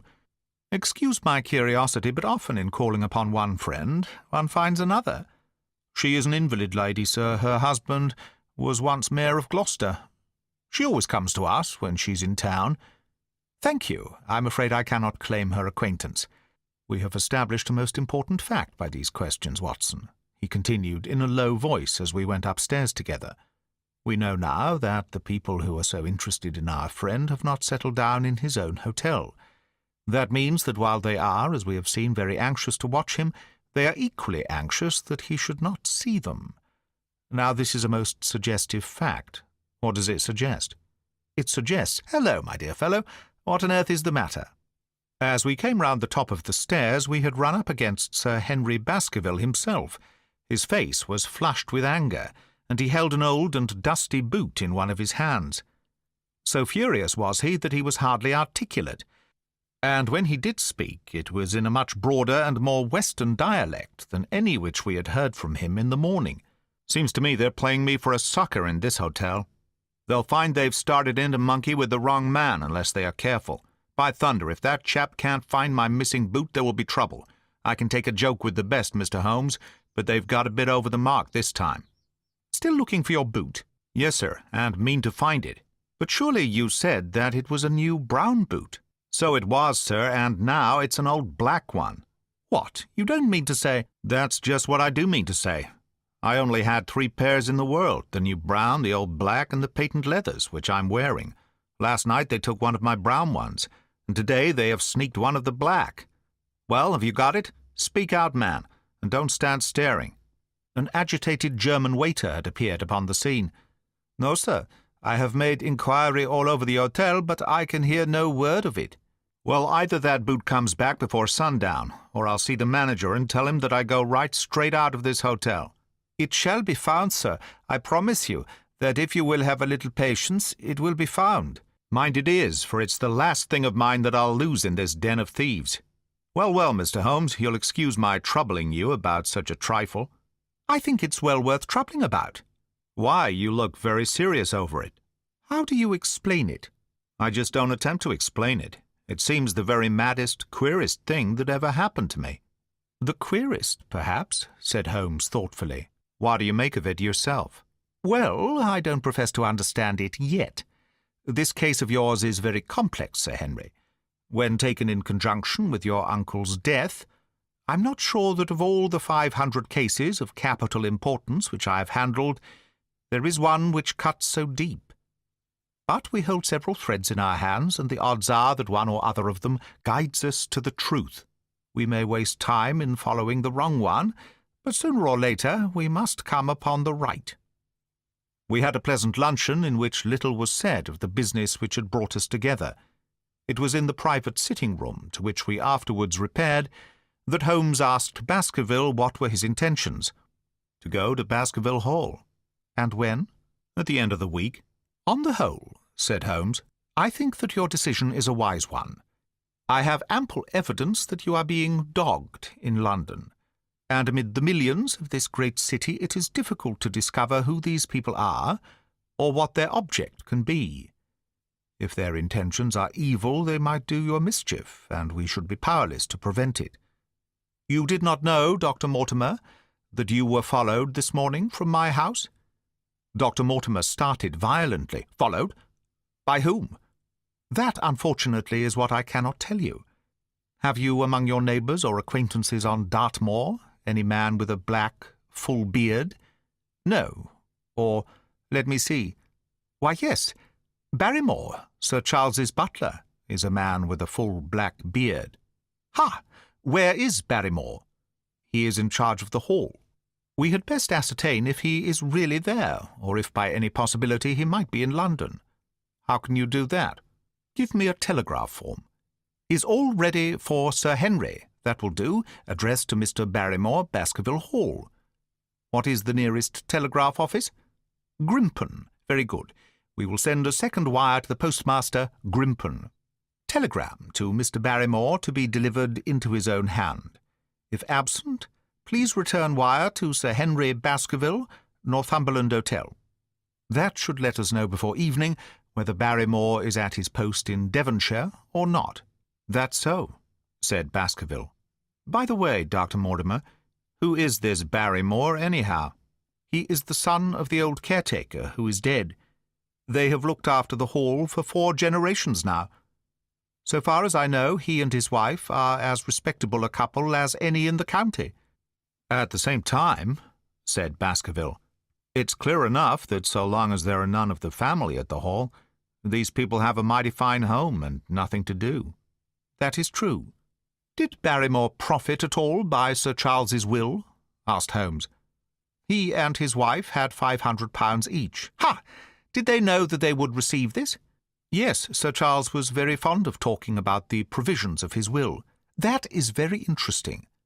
"I hope," said Dr. Mortimer, "that you do not look with suspicious eyes upon everyone who received a legacy from Sir Charles, for I also had £1,000 left to me." "Indeed? And anyone else?" "There were many insignificant sums to individuals, and a large number of public charities. The residue all went to Sir Henry." "And how much was the residue?" £740,000. Holmes raised his eyebrows in surprise. "I had no idea that so gigantic a sum was involved," said he. "Sir Charles had the reputation of being rich, but we did not know how very rich he was until we came to examine his securities. The total value of the estate was close on to £1 million. Dear me! It is a stake for which a man might well play a desperate game. And one more question, Dr. Mortimer. Supposing that anything happened to our young friend here, you will forgive the unpleasant hypothesis, who would inherit the estate? Since Roger Baskerville, Sir Charles's younger brother, died unmarried, the estate would descend to the Desmonds, who are distant cousins. James Desmond is an elderly clergyman in Westmoreland." "Thank you. These details are all of great interest. Have you met Mr. James Desmond?" "Yes, he once came down to visit Sir Charles. He is a man of venerable appearance and of saintly life. I remember that he refused to accept any settlement from Sir Charles, though he pressed it upon him." "And this man of simple tastes would be the heir to Sir Charles's thousands?" "He would be the heir to the estate, because that is entailed. He would also be the heir to the money, unless it were willed otherwise by the present owner, who can, of course, do what he likes with it." "And have you made your will, Sir Henry?" "No, Mr. Holmes, I have not. I've had no time, for it was only yesterday that I learned how matters stood. But in any case I feel that the money should go with the title and estate. That was my poor uncle's idea. How is the owner going to restore the glories of the Baskervilles if he has not money enough to keep up the property? House, land, and dollars must go together." "Quite so. Well, Sir Henry, I am of one mind with you as to the advisability of your going down to Devonshire without delay. There is only one provision which I must make. You certainly must not go alone." "Dr. Mortimer returns with me." "But Dr. Mortimer has his practice to attend to, and his house is miles away from yours. With all the good will in the world, he may be unable to help you. No, Sir Henry. You must take with you someone, a trusty man, who will be always by your side." "Is it possible that you could come yourself, Mr. Holmes?" "If matters came to a crisis, I should endeavour to be present in person. But you can understand that with my extensive consulting practice, and with the constant appeals which reach me from many quarters, it is impossible for me to be absent from London for an indefinite time. At the present instant, one of the most revered names in England is being besmirched by a blackmailer, and only I can stop a disastrous scandal. You will see how impossible it is for me to go to Dartmoor." "Whom would you recommend, then?" Holmes laid his hand upon my arm. "If my friend would undertake it, there is no man who is better worth having at your side when you are in a tight place. No one can say so more confidently than I." The proposition took me completely by surprise. But before I had time to answer, Baskerville seized me by the hand and wrung it heartily. "Well, now, that is real kind of you, Dr. Watson," said he. "You see how it is with me, and you know just as much about the matter as I do. If you will come down to Baskerville Hall and see me through, I'll never forget it." The promise of adventure had always a fascination for me, and I was complimented by the words of Holmes and by the eagerness with which the baronet hailed me as a companion. "I will come with pleasure," said I. "I do not know how I could employ my time better." "And you will report very carefully to me," said Holmes. "When a crisis comes, as it will do, I will direct how you shall act. I suppose that by Saturday night all might be ready? Would that suit, Dr. Watson? Perfectly. Then on Saturday, unless you hear to the contrary, we shall meet at the 10:30 train from Paddington. We had risen to depart when Baskerville gave a cry of triumph, and diving into one of the corners of the room, he drew a brown boot from under a cabinet. "My missing boot!" he cried. "May all our difficulties vanish as easily," said Sherlock Holmes.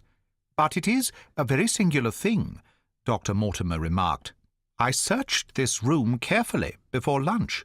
"And so did I," said Baskerville. "Every inch of it." "There was certainly no boot in it then." "In that case the waiter must have placed it there while we were lunching." The German was sent for, but professed to know nothing of the matter, nor could any inquiry clear it up. Another item had been added to that constant and apparently purposeless series of small mysteries which had succeeded each other so rapidly. Setting aside the whole grim story of Sir Charles's death, we had a line of inexplicable incidents, all within the limits of 2 days, which included the receipt of the printed letter, the black-bearded spy in the hansom, the loss of the new brown boot, the loss of the old black boot, and now the return of the new brown boot. Holmes sat in silence in the cab as we drove back to Baker Street, and I knew from his drawn brows and keen face that his mind, like my own, was busy in endeavouring to frame some scheme into which all these strange and apparently disconnected episodes could be fitted. All afternoon and late into the evening he sat lost in tobacco and thought. Just before dinner 2 telegrams were handed in. The first ran, "Have just heard that Barrymore is at the Hall. Baskerville." The second, "Visited 23 hotels as directed, but sorry to report unable to trace cut sheet of times. Cartwright." There go 2 of my threads, Watson. There is nothing more stimulating than a case where everything goes against you. We must cast round for another scent. We have still the cabman who drove the spy. Exactly. I have wired to get his name and address from the official registry. I should not be surprised if this were an answer to my question. The ring at the bell proved to be something even more satisfactory than an answer, however, for the door opened and a rough-looking fellow entered, who was evidently the man himself. "I got a message from the head office that a gent at this address had been inquiring for number 2704, said he. "I've driven my cab this 7 years and never a word of complaint. I came here straight from the yard to ask you to your face what you had against me." "I have nothing in the world against you, my good man," said Holmes. "On the contrary, I have half a sovereign for you if you will give me a clear answer to my questions." "Well, I've had a good day and no mistake," said the cabman with a grin. "What was it you wanted to ask, sir?" "First of all, your name and address, in case I want you again." "John Clayton, 3 Turpey Street, the Borough. My cab is out of Shipley's Yard, near Waterloo Station." Sherlock Holmes made a note of it. "Now, Clayton, tell me all about the fare who came and watched this house at 10 o'clock this morning, and afterwards followed the 2 gentlemen down Regent Street." The man looked surprised and a little embarrassed. "Why, there's no good my telling you things, for you seem to know as much as I do already," said he. "The truth is that the gentleman told me that he was a detective, and that I was to say nothing about him to anyone." "My good fellow, this is a very serious business, and you may find yourself in a pretty bad position if you try to hide anything from me. You say that your fare told you that he was a detective?" "Yes, he did." "When did he say this?" "When he left me." "Did he say anything more?" "He mentioned his name." Holmes cast a swift glance of triumph at me. "Oh, he mentioned his name, did he? That was imprudent. What was the name that he mentioned?" "His name," said the cabman, "was Mr. Sherlock Holmes." Never have I seen my friend more completely taken aback than by the cabman's reply. For an instant he sat in silent amazement. Then he burst into a hearty laugh.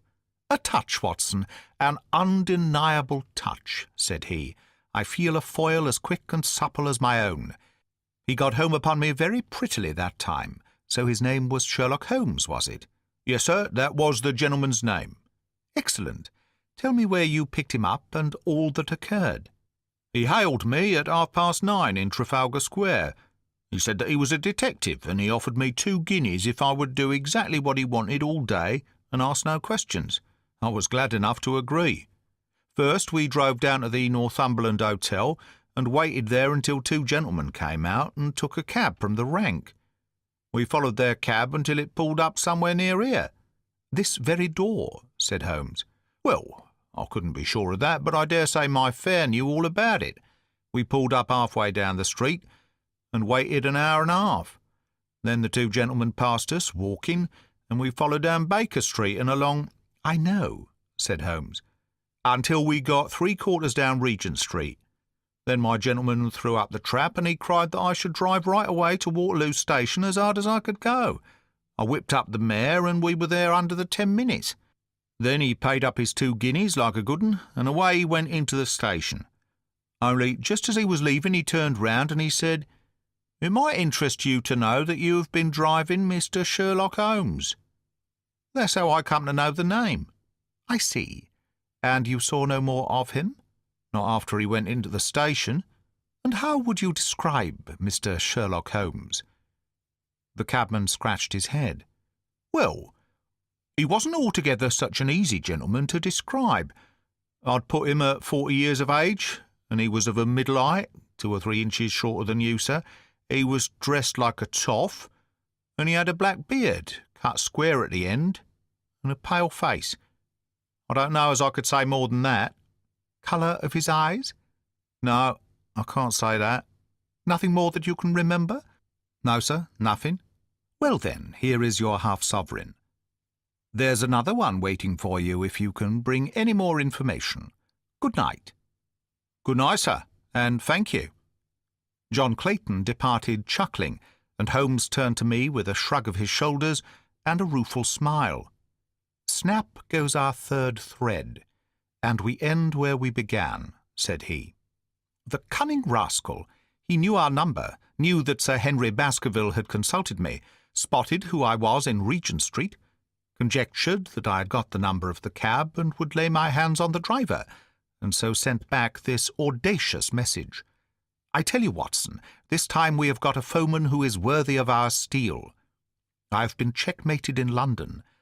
I can only wish you better luck in Devonshire. But I'm not easy in my mind about it." "About what?"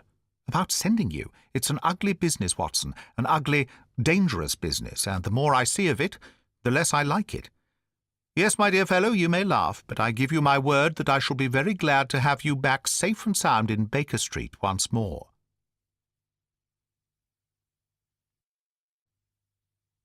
Chapter 6. Baskerville Hall. Sir Henry Baskerville and Dr. Mortimer were ready upon the appointed day, and we started as arranged for Devonshire.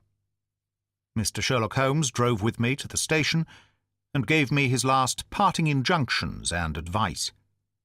"I will not bias your mind by suggesting theories or suspicions, Watson," said he. "I wish you simply to report facts in the fullest possible manner to me, and you can leave me to do the theorizing." "What sort of facts?" I asked. "Anything which may seem to have a bearing, however indirect, upon the case, and especially the relations between young Baskerville and his neighbours, or any fresh particulars concerning the death of Sir Charles.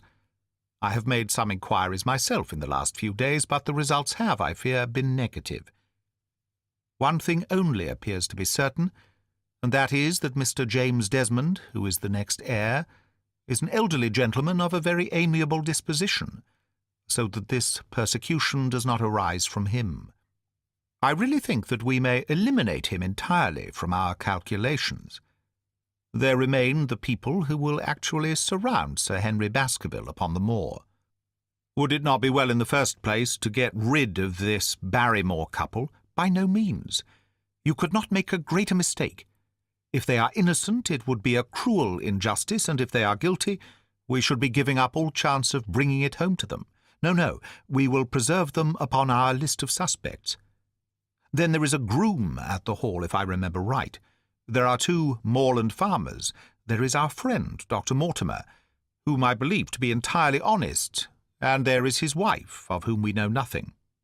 There is this naturalist, Stapleton, and there is his sister, who is said to be a young lady of attractions. There is Mr. Frankland of Laughter Hall, who is also an unknown factor, and there are one or two other neighbours. These are the folk who must be your very special study. I will do my best. You have arms, I suppose? Yes, I thought it as well to take them. Most certainly. Keep your revolver near you night and day, and never relax your precautions. Our friends had already secured a first-class carriage, and were waiting for us upon the platform. No, we have no news of any kind, said Dr. Mortimer, in answer to my friend's questions. I can swear to one thing, and that is that we have not been shadowed during the last 2 days. We have never gone out without keeping a sharp watch, and no one could have escaped our notice. You have always kept together, I presume? Except yesterday afternoon, I usually give up one day to pure amusement when I come to town, so I spent it at the Museum of the College of Surgeons. And I went to look at the folk in the park, said Baskerville. But we had no trouble of any kind. It was imprudent all the same, said Holmes, shaking his head and looking very grave. I beg, Sir Henry, that you will not go about alone. Some great misfortune will befall you if you do. Did you get your other boot? No, sir, it is gone forever. Indeed, that is very interesting. Well, good-bye, he added as the train began to glide down the platform. Bear in mind, Sir Henry, one of the phrases in that queer old legend which Dr. Mortimer has read to us, and avoid the moor in those hours of darkness when the powers of evil are exalted. I looked back at the platform when we had left it far behind, and saw the tall, austere figure of Holmes standing motionless and gazing after us. The journey was a swift and pleasant one, and I spent it in making the more intimate acquaintance of my two companions, and in playing with Dr. Mortimer's spaniel. In a very few hours the brown earth had become ruddy, the brick had changed to granite, and red cows grazed in well-hedged fields, where the lush grasses and more luxuriant vegetation spoke of a richer, if a damper, climate. Young Baskerville stared eagerly out of the window and cried aloud with delight as he recognized the familiar features of the Devon scenery. "I've been over a good part of the world since I left it, Dr. Watson," said he, "but I have never seen a place to compare with it." "I never saw a Devonshire man who did not swear by his county," I remarked. "It depends upon the breed of men quite as much as on the county," said Dr. Mortimer. "A glance at our friend here reveals the rounded head of the Celt, which carries inside it the Celtic enthusiasm and power of attachment. Poor Sir Charles's head was of a very rare type, half Gaelic, half Ivernian in its characteristics. But you were very young when you last saw Baskerville Hall, were you not? I was a boy in my teens at the time of my father's death, and had never seen the hall, for he lived in a little cottage on the south coast. Thence I went straight to a friend in America. I tell you, it is all as new to me as it is to Dr. Watson, and I am as keen as possible to see the moor." "Are you? Then your wish is easily granted, for there is your first sight of the moor," said Dr. Mortimer, pointing out of the carriage window. Over the green squares of the fields and the low curve of a wood, there rose in the distance a grey, melancholy hill, with a strange jagged summit dim and vague in the distance, like some fantastic landscape in a dream. Baskerville sat for a long time, his eyes fixed upon it, and I read upon his eager face how much it meant to him, this first sight of that strange spot where the men of his blood had held sway so long and left their mark so deep. There he sat, with his tweed suit and his American accent, in the corner of a prosaic railway carriage, and yet as I looked at his dark and expressive face, I felt more than ever how true a descendant he was of that long line of high-blooded, fiery and masterful men. There were pride, valour, and strength in his thick brows, his sensitive nostrils, and his large hazel eyes. If on that forbidding moor a difficult and dangerous quest should lie before us, this was at least a comrade for whom one might venture to take a risk, with the certainty that he would bravely share it. The train pulled up at a small wayside station, and we all descended. Outside, beyond the low white fence, a wagonette with a pair of cobs was waiting. Our coming was evidently a great event, for station-master and porters clustered round us to carry out our luggage.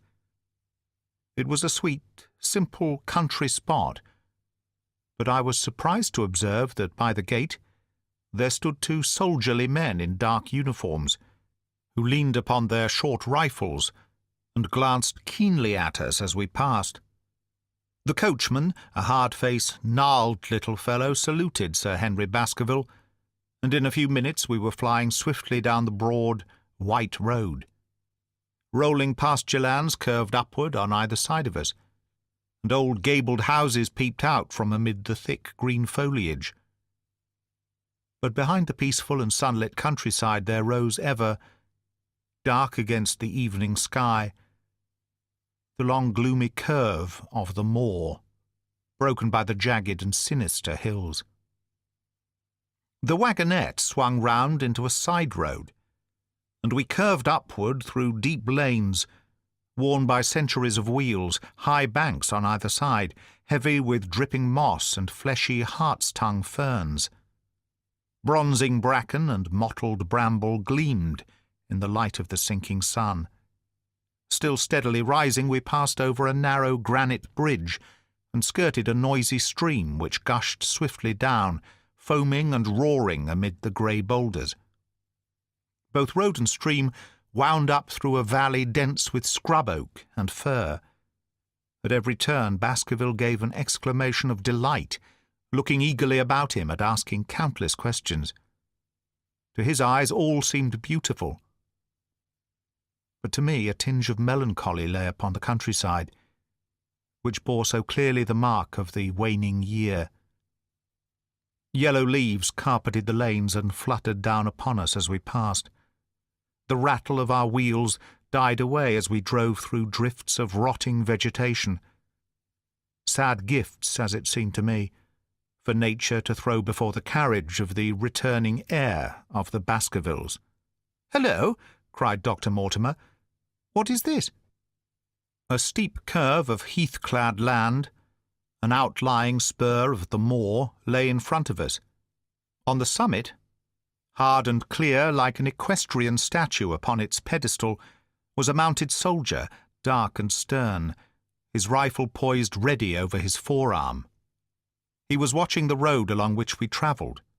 "What is this, Perkins?" asked Dr. Mortimer. Our driver half-turned in his seat. "There's a convict escaped from Princetown, sir. He's been out 3 days now, and the warders watch every road and every station, but they've had no sight of him yet. The farmers about here don't like it, sir, and that's a fact." "Well, I understand that they get £5 if they can give information." "Yes, sir, but the chance of £5 is but a poor thing compared to the chance of having your throat cut. You see, it isn't like any ordinary convict. This is a man that would stick at nothing." "Who is he, then?" "It is Selden, the Notting Hill murderer." I remembered the case well, for it was one in which Holmes had taken an interest, on account of the peculiar ferocity of the crime and the wanton brutality which had marked all the actions of the assassin. The commutation of his death sentence had been due to some doubts as to his complete sanity, so atrocious was his conduct.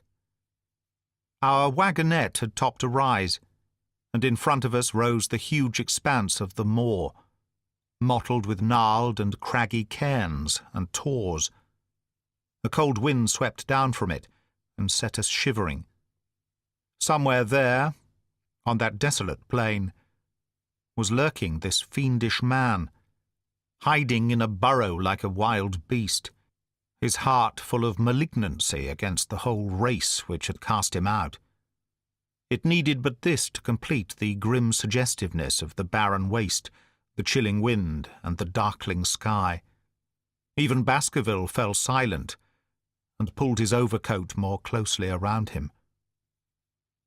We had left the fertile country behind, and beneath us. We looked back on it now, the slanting rays of a low sun turning the streams to threads of gold, and glowing on the red earth new-turned by the plough, and the broad tangle of the woodlands. The road in front of us grew bleaker and wilder over huge russet and olive slopes, sprinkled with giant boulders. Now and then we passed a moorland cottage, walled and roofed with stone, with no creeper to break its harsh outline. Suddenly we looked down into a cup-like depression, patched with stunted oaks and firs, which had been twisted and bent by the fury of years of storm. 2 high, narrow towers rose over the trees. The driver pointed with his whip. "Baskerville Hall," said he. Its master had risen and was staring with flushed cheeks and shining eyes. A few minutes later we had reached the lodge gates, a maze of fantastic tracery in wrought iron, with weather-bitten pillars on either side, blotched with lichens, and surmounted by the boars' heads of the Baskervilles. The lodge was a ruin of black granite, and bared ribs of rafters. But facing it was a new building, half-constructed, the first fruit of Sir Charles's South African gold. Through the gateway we passed into the avenue, where the wheels were again hushed amid the leaves, and the old trees shot their branches in a sombre tunnel over our heads. Baskerville shuddered as he looked up the long dark drive to where the house glimmered like a ghost at the farther end. "Was it here?" he asked in a low voice. No, the yew alley is on the other side." The young heir glanced round with a gloomy face. "It's no wonder my uncle felt as if trouble were coming on him in such a place as this," said he. "It's enough to scare any man. I'll have a row of electric lamps up here inside of 6 months, and you won't know it again, with 1,000 candle-power Swan and Edison right here in front of the hall door." The avenue opened into a broad expanse of turf, and the house lay before us. In the fading light I could see that the centre was a heavy block of building from which a porch projected. The whole front was draped in ivy, with a patch clipped bare here and there, where a window or a coat of arms broke through the dark veil. From this central block rose the twin towers, ancient, crenellated, and pierced with many loopholes. To right and left of the turrets were more modern wings of black granite. A dull light shone through heavy mullioned windows, and from the high chimneys which rose from the steep, high-angled roof there sprang a single black column of smoke. "Welcome, Sir Henry, welcome to Baskerville Hall." A tall man had stepped from the shadow of the porch to open the door of the wagonette.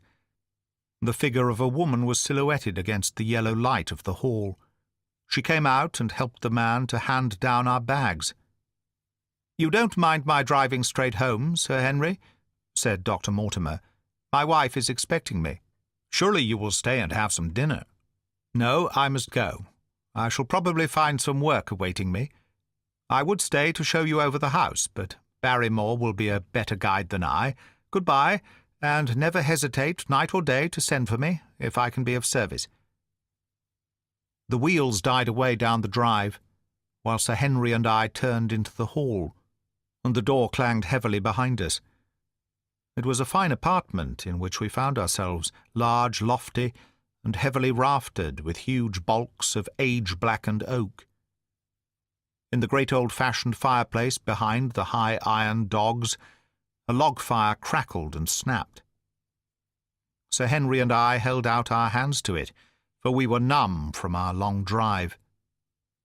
Then we gazed round us at the high, thin window of old stained glass, the oak panelling, the stags' heads, the coats of arms upon the walls, all dim and sombre in the subdued light of the central lamp. "It's just as I imagined it," said Sir Henry. "Is it not the very picture of an old family home? To think that this should be the same hall in which, for 500 years, my people have lived. It strikes me solemn to think of it." I saw his dark face lit up with a boyish enthusiasm as he gazed about him. The light beat upon him where he stood. but long shadows trailed down the walls and hung like a black canopy above him. Barrymore had returned from taking our luggage to our rooms. He stood in front of us now with the subdued manner of a well-trained servant. He was a remarkable-looking man, tall, handsome, with a square black beard and pale, distinguished features. "Would you wish dinner to be served at once, sir? Is it ready?" "In a very few minutes, sir. You will find hot water in your rooms. My wife and I will be happy, Sir Henry, to stay with you until you have made your fresh arrangements. But you will understand that under the new conditions, this house will require a considerable staff." "What new conditions?" "I only meant, sir, that Sir Charles led a very retired life, and we were able to look after his wants. You would naturally wish to have more company, and so you will need changes in your household." "Do you mean that your wife and you wish to leave? Only when it is quite convenient to you, sir." "But your family have been with us for several generations, have they not? I should be sorry to begin my life here by breaking an old family connection." I seemed to discern some signs of emotion upon the butler's white face. "I feel that also, sir, and so does my wife. But to tell the truth, sir, we were both very much attached to Sir Charles, and his death gave us a shock, and made these surroundings very painful to us. I fear that we shall never again be easy in our minds at Baskerville Hall." "But what do you intend to do?" "I have no doubt, sir, that we shall succeed in establishing ourselves in some business. Sir Charles's generosity has given us the means to do so. And now, sir, perhaps I had best show you to your rooms." A square balustraded gallery ran round the top of the old hall, approached by a double stair.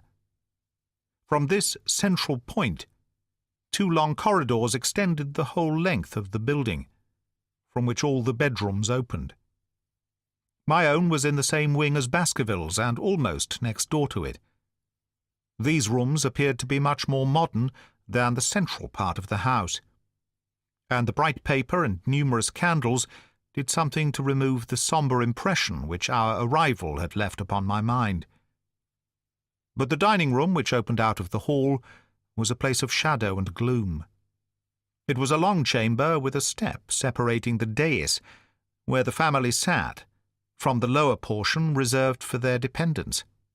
At one end a minstrel's gallery overlooked it. Black beams shot across above our heads with a smoke-darkened ceiling beyond them, with rows of flaring torches to light it up, and the colour and rude hilarity of an old-time banquet it might have softened. But now, when 2 black-clothed gentlemen sat in the little circle of light thrown by a shaded lamp, one's voice became hushed, and one's spirit subdued. A dim line of ancestors, in every variety of dress, from the Elizabethan knight to the buck of the Regency, stared down upon us, and daunted us by their silent company. We talked little, and I for one was glad when the meal was over and we were able to retire into the modern billiard-room and smoke a cigarette. "My word, it isn't a very cheerful place," said Sir Henry. "I suppose one can tone down to it, but I feel a bit out of the picture at present. I don't wonder that my uncle got a little jumpy if he lived all alone in such a house as this. However, if it suits you, we will retire early tonight, and perhaps things may seem more cheerful in the morning." I drew aside my curtains before I went to bed, and looked out from my window. It opened upon the grassy space which lay in front of the hall door. Beyond, 2 copses of trees moaned and swung in a rising wind. A half-moon broke through the rifts of racing clouds. In its cold light I saw beyond the trees a broken fringe of rocks, and the long, low curve of the melancholy moor. I closed the curtain, feeling that my last impression was in keeping with the rest. And yet it was not quite the last. I found myself weary and yet wakeful, tossing restlessly from side to side, seeking for the sleep which would not come. Far away a chiming clock struck out the quarters of the hours, but otherwise a deathly silence lay upon the old house. And then suddenly, in the very dead of the night. There came a sound to my ears, clear, resonant, and unmistakable. It was the sob of a woman, the muffled, strangling gasp of one who is torn by an uncontrollable sorrow. I sat up in bed and listened intently. The noise could not have been far away, and was certainly in the house. For half an hour I waited with every nerve on the alert. But there came no other sound, save the chiming clock and the rustle of the ivy on the wall.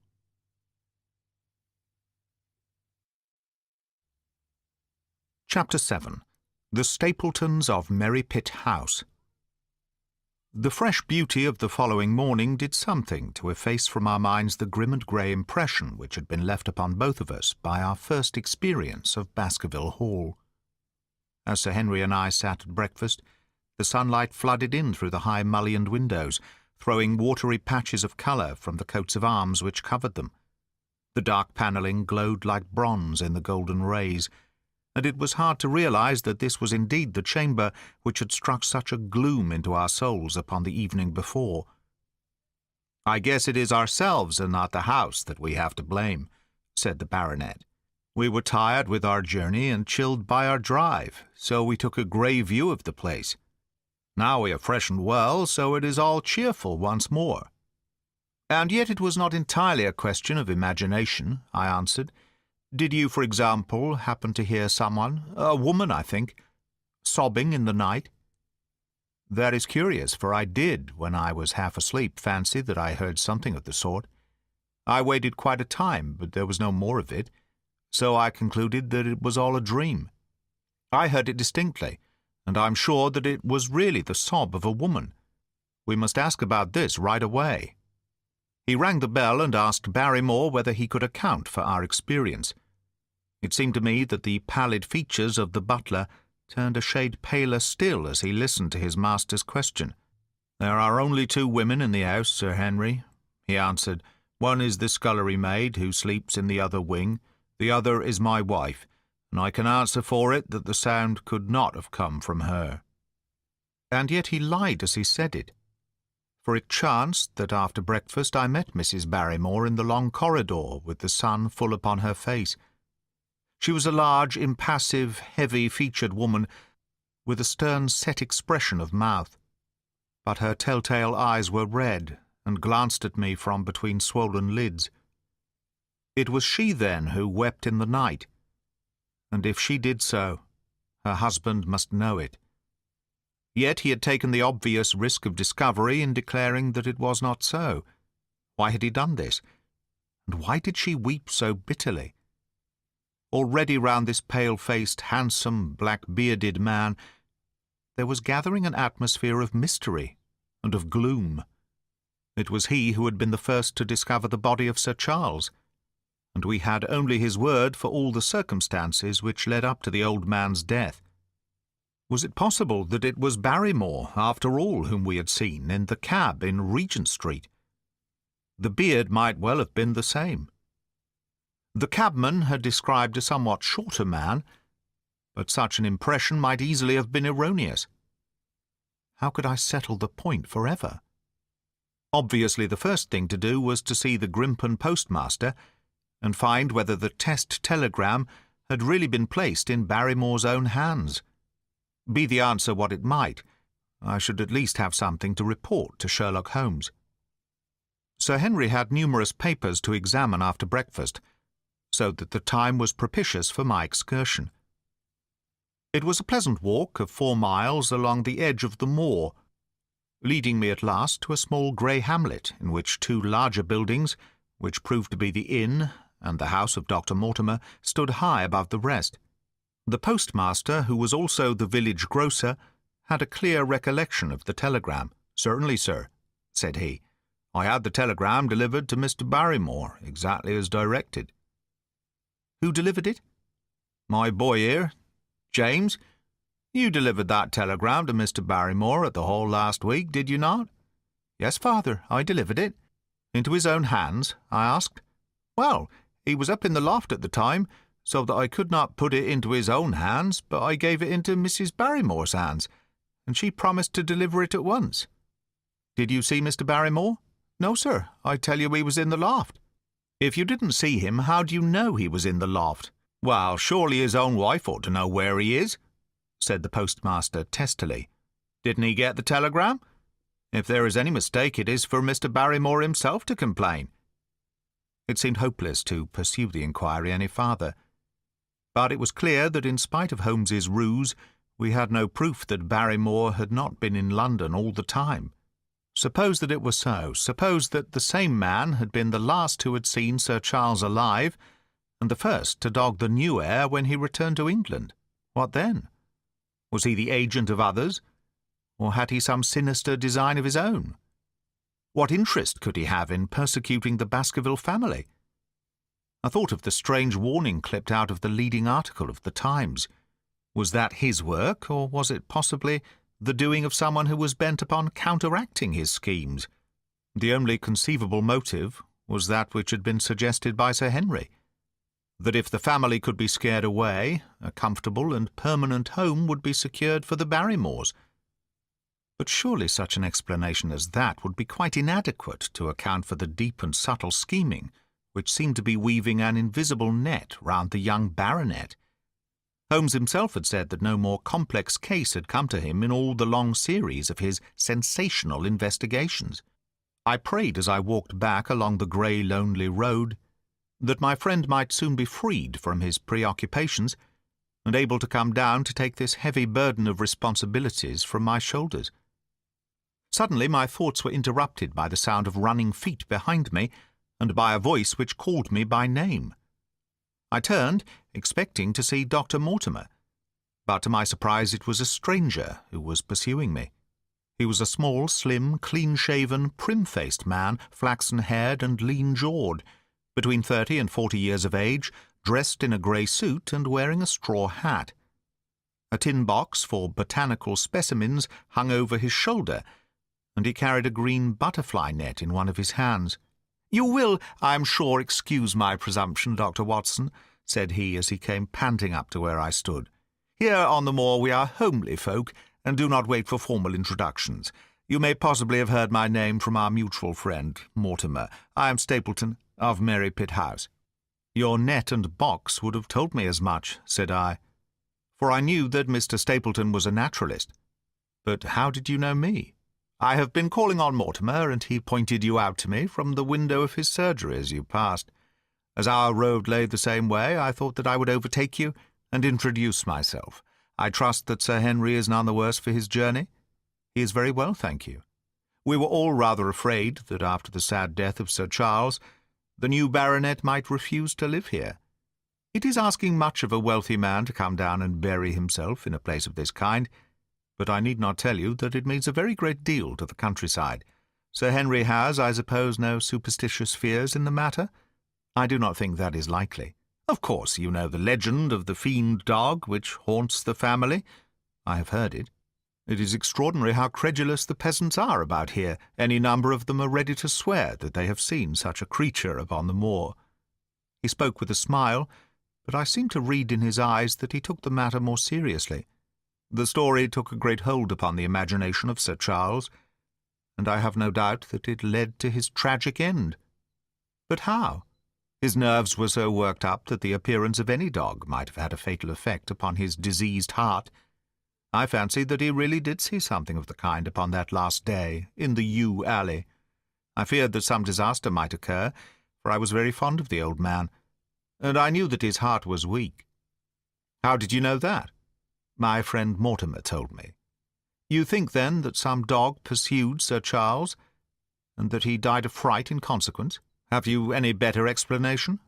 "I have not come to any conclusion." "Has Mr. Sherlock Holmes?"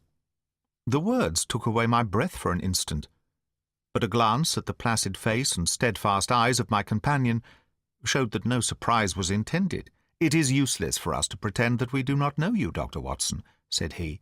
"The records of your detective have reached us here, and you could not celebrate him without being known yourself.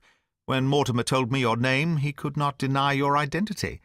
If you are here, then it follows that Mr. Sherlock Holmes is interesting himself in the matter, and I am naturally curious to know what view he may take.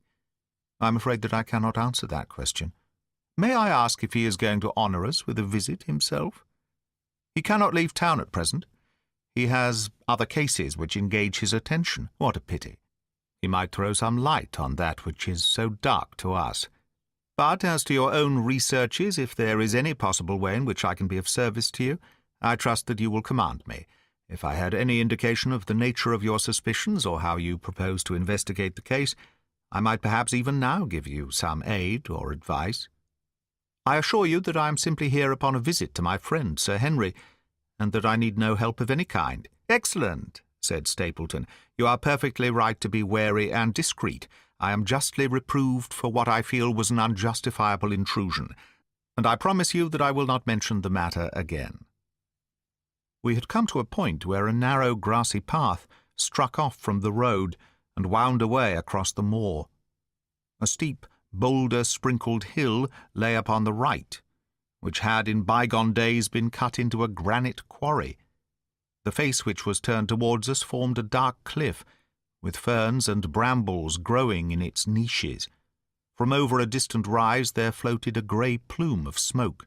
A moderate walk along this moor path brings us to Merrypit House, said he. Perhaps you will spare an hour, that I may have the pleasure of introducing you to my sister. My first thought was that I should be by Sir Henry's side, but then I remembered the pile of papers and bills with which his study table was littered. It was certain that I could not help with those, and Holmes had expressly said that I should study the neighbours upon the moor. I accepted Stapleton's invitation, and we turned together down the path. "It is a wonderful place, the moor," said he, looking round over the undulating downs, long green rollers, with crests of jagged granite foaming up into fantastic surges. "You never tire of the moor. You cannot think the wonderful secrets which it contains. It is so vast and so barren and so mysterious. You know it well, then. I have only been here 2 years. The residents would call me a newcomer. We came shortly after Sir Charles settled. But my tastes led me to explore every part of the country round, and I should think that there are few men who know it better than I do. Is it hard to know? Very hard. You see, for example, this great plain to the north here, with the queer hills breaking out of it. Do you observe anything remarkable about that? It would be a rare place for a gallop. You would naturally think so, and the thought has cost several their lives before now. You notice those bright green spots scattered thickly over it? Yes, they seem more fertile than the rest. Stapleton laughed. "That is the great Grimpen Mire," said he. "A false step yonder means death to man or beast. Only yesterday I saw one of the moor ponies wander into it. He never came out. I saw his head for quite a long time, craning out of the bog-hole, but it sucked him down at last. Even in dry seasons it is a danger to cross it. But after these autumn rains it is an awful place, and yet I can find my way to the very heart of it and return alive. By George, there is another of those miserable ponies." Something brown was rolling and tossing among the green sedges. Then a long, agonized, writhing neck shot upward, and a dreadful cry echoed over the moor. It turned me cold with horror, but my companion's nerves seemed to be stronger than mine. "It's gone," said he. "The mire has him. 2 in 2 days, and many more perhaps, for they get in the way of going there in the dry weather, and never know the difference until the mire has them in its clutches.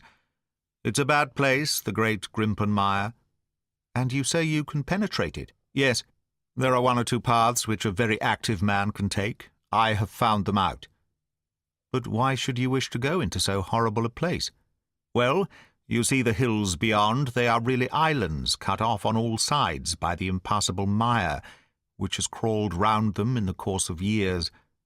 That is where the rare plants and the butterflies are, if you have the wit to reach them. I shall try my luck some day." He looked at me with a surprised face. "For God's sake, put such an idea out of your mind," said he. "Your blood would be upon my head." I assure you that there would not be the least chance of your coming back alive. It is only by remembering certain complex landmarks that I am able to do it." "Hello!" I cried. "What is that?" A long, low moan, indescribably sad, swept over the moor. It filled the whole air, and yet it was impossible to say whence it came. From a dull murmur it swelled into a deep roar, and then sank back into a melancholy, throbbing murmur once again. Stapleton looked at me with a curious expression in his face. "Queer place, the moor," said he. "But what is it?" "The peasants say it is the hound of the Baskervilles calling for its prey. I've heard it once or twice before, but never quite so loud." I looked round, with a chill of fear in my heart, at the huge swelling plain, mottled with the green patches of rushes. Nothing stirred over the vast expanse, save a pair of ravens, which croaked loudly from a tor behind us. "You are an educated man. You don't believe such nonsense as that," said I. "What do you think is the cause of so strange a sound? Bogs make queer noises sometimes. It's the mud settling, or the water rising, or something." No, that was a living voice." "Well, perhaps it was. Did you ever hear a bittern booming?" "No, I never did. It's a very rare bird, practically extinct in England now. But all things are possible upon the moor. Yes, I should not be surprised to learn that what we have heard is the cry of the last of the bitterns. It's the weirdest, strangest thing that ever I heard in my life. Yes, it's rather an uncanny place altogether. Look at the hillside yonder. What do you make of those?" The whole steep slope was covered with grey, circular rings of stone, a score of them at least. "What are they, sheep pens?" "No, they are the homes of our worthy ancestors. Prehistoric man lived thickly on the moor, and as no one in particular has lived there since, we find all his little arrangements exactly as he left them. These are his wigwams with the roofs off. You can even see his hearth and his couch, if you have the curiosity to go inside. But it is quite a town. When was it inhabited? Neolithic man? No date. What did he do? He grazed his cattle on these slopes, and he learned to dig for tin when the bronze sword began to supersede the stone axe. Look at the great trench in the opposite hill. That is his mark. Yes, you will find some very singular points about the moor, Dr. Watson. Oh, excuse me an instant, it is surely Cyclopides." A small fly or moth had fluttered across our path, and in an instant Stapleton was rushing with extraordinary energy and speed in pursuit of it. To my dismay, the creature flew straight for the great mire, and my acquaintance never paused for an instant, bounding from tuft to tuft behind it, his green net waving in the air. His grey clothes and jerky, zigzag, irregular progress made him not unlike some huge moth himself. I was standing watching his pursuit, with a mixture of admiration for his extraordinary activity and fear lest he should lose his footing in the treacherous mire, when I heard the sound of steps and, turning round, found a woman near me upon the path. She had come from the direction in which the plume of smoke indicated the position of Merrypit House, but the dip of the moor had hid her until she was quite close.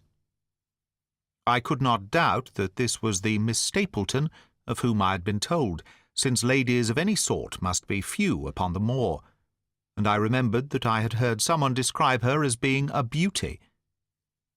The woman who approached me was certainly that, and of a most uncommon type.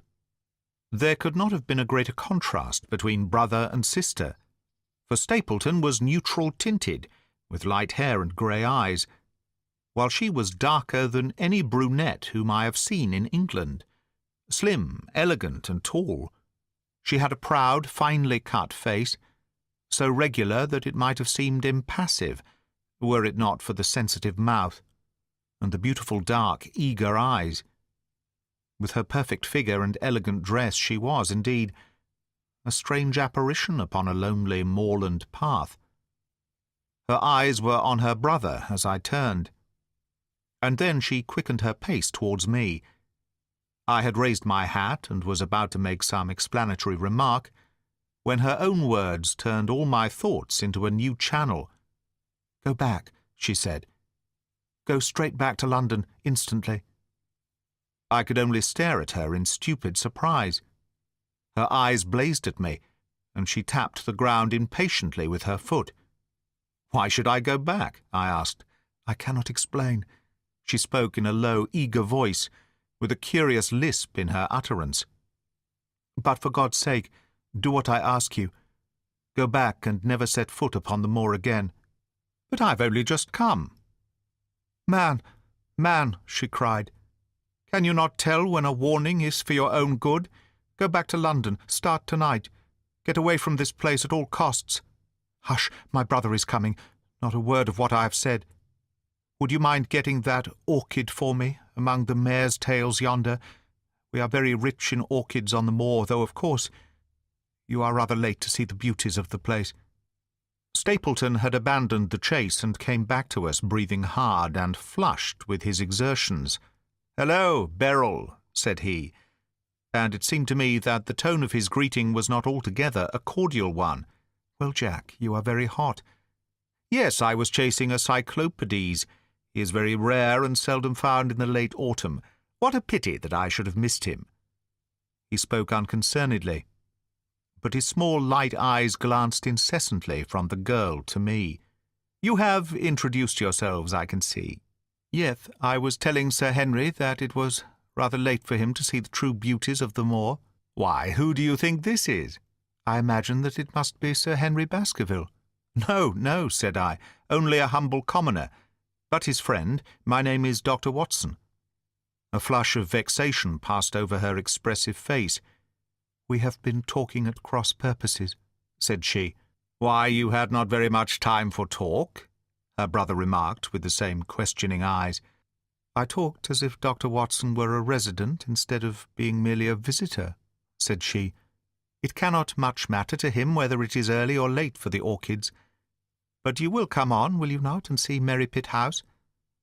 A short walk brought us to it, a bleak moorland house, once the farm of some grazier in the old prosperous days, but now put into repair and turned into a modern dwelling. An orchard surrounded it, but the trees, as is usual upon the moor, were stunted and nipped, and the effect of the whole place was mean and melancholy. We were admitted by a strange, wizened, rusty-coated old manservant, who seemed in keeping with the house.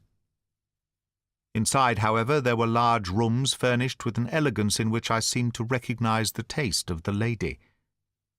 As I looked from their windows at the interminable granite-flecked moor rolling unbroken to the farthest horizon, I could not but marvel at what could have brought this highly educated man and this beautiful woman to live in such a place. "Queer spot to choose, is it not?" said he, as if in answer to my thought. "And yet we manage to make ourselves fairly happy, do we not, Beryl?" "Quite happy," said she. But there was no ring of conviction in her words.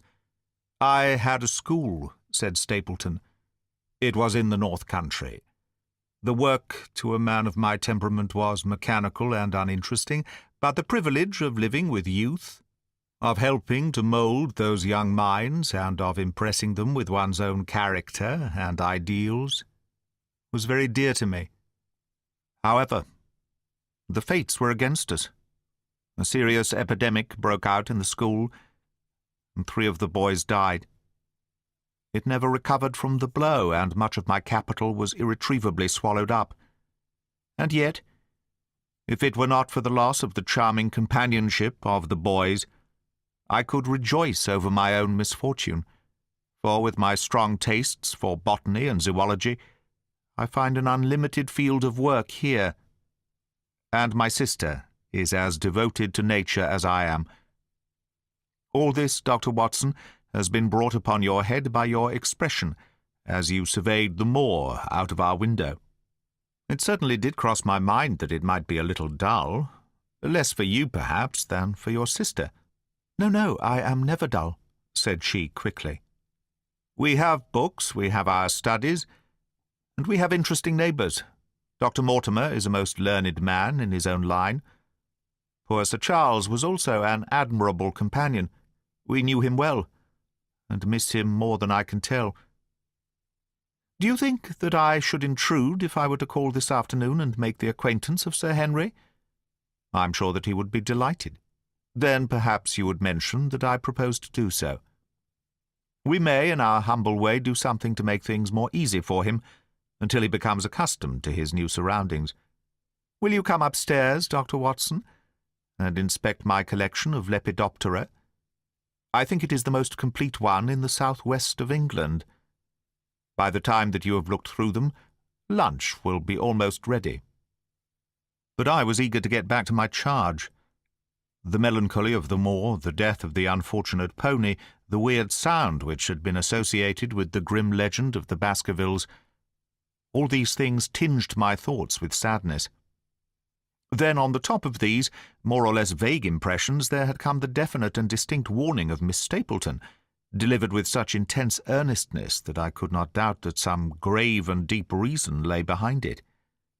I resisted all pressure to stay for lunch, and I set off at once upon my return journey, taking the grass-grown path by which we had come. It seems, however, that there must have been some short-cut for those who knew it, for before I had reached the road I was astounded to see Miss Stapleton sitting upon a rock by the side of the track. Her face was beautifully flushed with her exertions, and she held her hand to her side. "I have run all the way in order to cut you off, Dr. Watson," said she.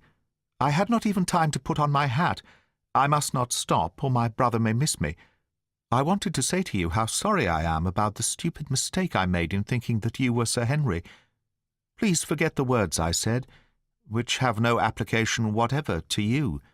"But I can't forget them, Miss Stapleton," said I. "I am Sir Henry's friend, and his welfare is a very close concern of mine. Tell me why it was that you were so eager that Sir Henry should return to London." "A woman's whim, Dr. Watson. When you know me better, you will understand that I cannot always give reasons for what I say or do." No. I remember the thrill in your voice. I remember the look in your eyes. Please be frank with me, Miss Stapleton, for ever since I've been here I've been conscious of shadows all round me. Life has become like that great Grimpen mire, with little green patches everywhere into which one may sink, and with no guide to point the track. Tell me, then, what it was that you meant, and I will promise to convey your warning to Sir Henry." An expression of irresolution passed for an instant over her face, but her eyes had hardened again when she answered me. "You make too much of it, Dr. Watson," said she. "My brother and I were very much shocked by the death of Sir Charles. We knew him very intimately, for his favourite walk was over the moor to our house. He was deeply impressed with the curse which hung over the family, and when this tragedy came, I naturally felt that there must be some grounds for the fears which he had expressed. I was distressed, therefore, when another member of the family came down to live here, and I felt that he should be warned of the danger which he will run. That was all which I intended to convey." "But what is the danger?" "You know the story of the Hound." "I do not believe in such nonsense." "But I do. If you have any influence with Sir Henry, take him away from a place which has always been fatal to his family. The world is wide.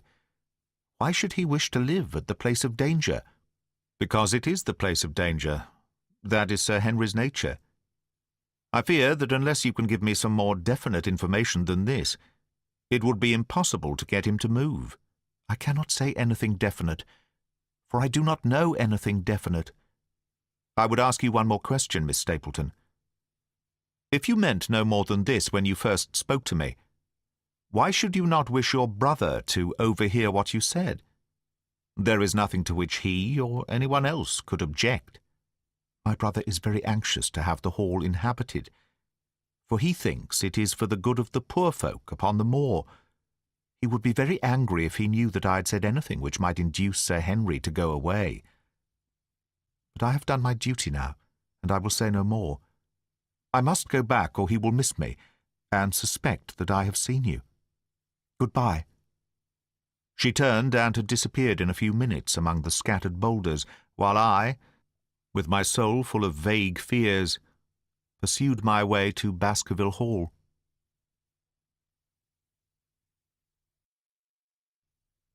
Chapter 8. First Report of Dr. Watson. From this point onward I will follow the course of events by transcribing my own letters to Mr. Sherlock Holmes, which lie before me on the table.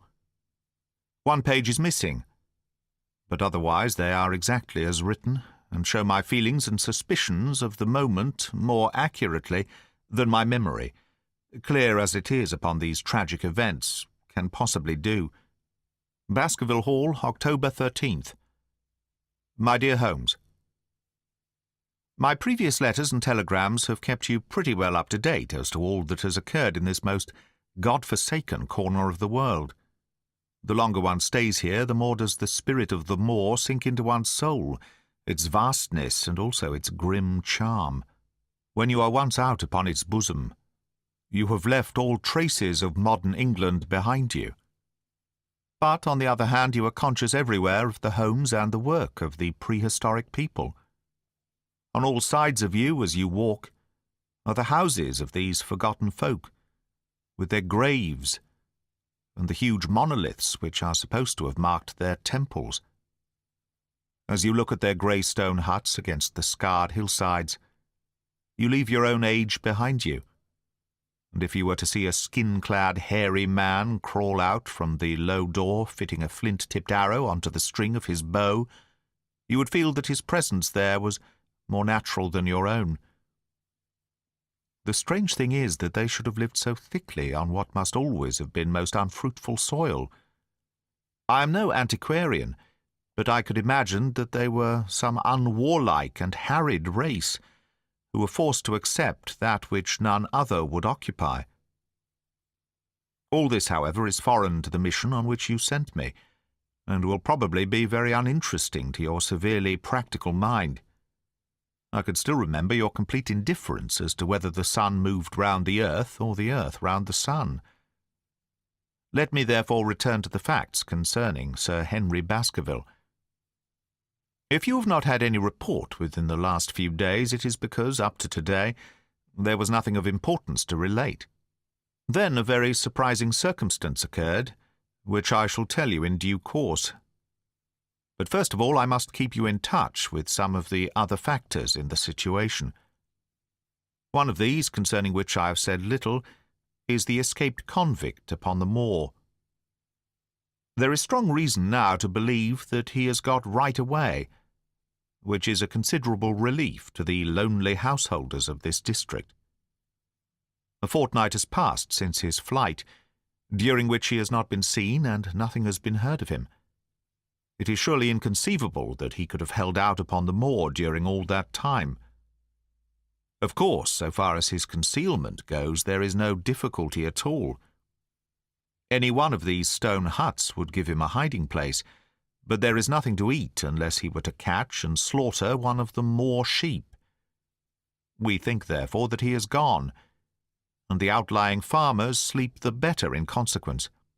We are 4 able-bodied men in this household, so that we could take good care of ourselves, but I confess that I have had uneasy moments when I have thought of the Stapletons.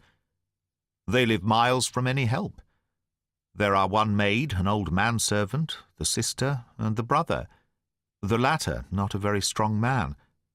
They would be helpless in the hands of a desperate fellow like this Notting Hill criminal, if he could once effect an entrance. Both Sir Henry and I were concerned at their situation, and it was suggested that Perkins the groom should go over to sleep there, but Stapleton would not hear of it. The fact is that our friend the baronet begins to display a considerable interest in our fair neighbour. It is not to be wondered at, for time hangs heavily in this lonely spot to an active man like him, and she is a very fascinating and beautiful woman.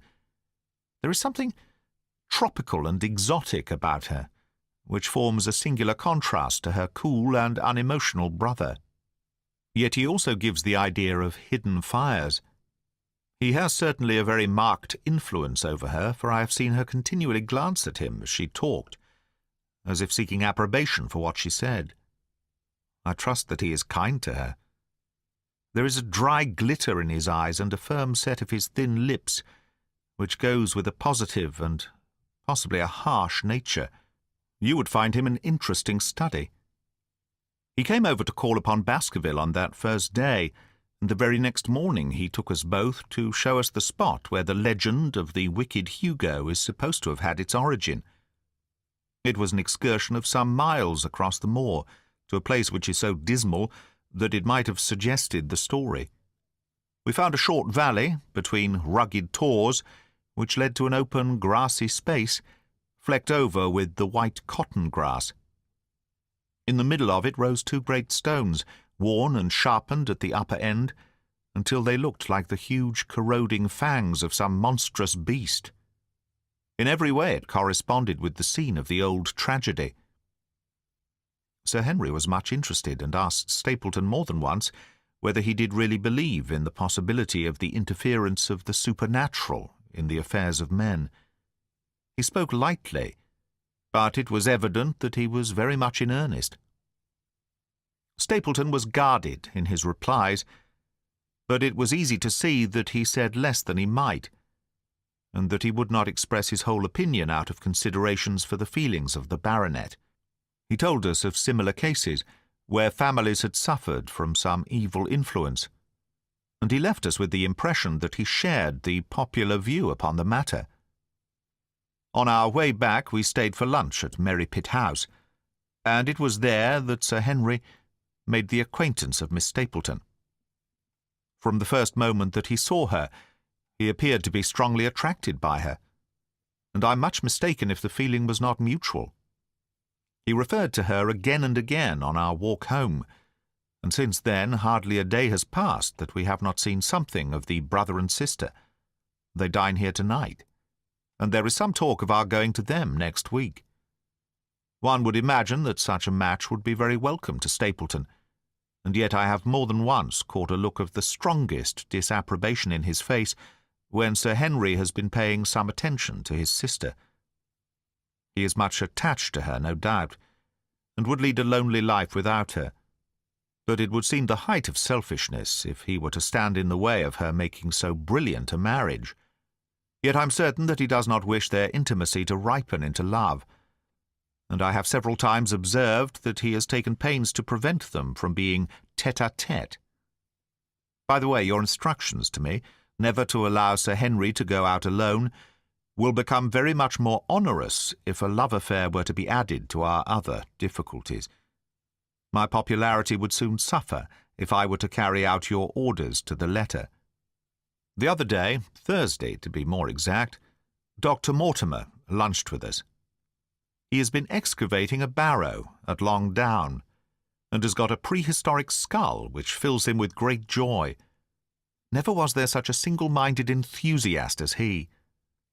The Stapletons came in afterwards, and the good doctor took us all to the yew alley at Sir Henry's request, to show us exactly how everything occurred upon that fatal night. It is a long dismal walk, the yew alley, between two high walls of clipped hedge, with a narrow band of grass upon either side. At the far end is an old tumble-down summer-house.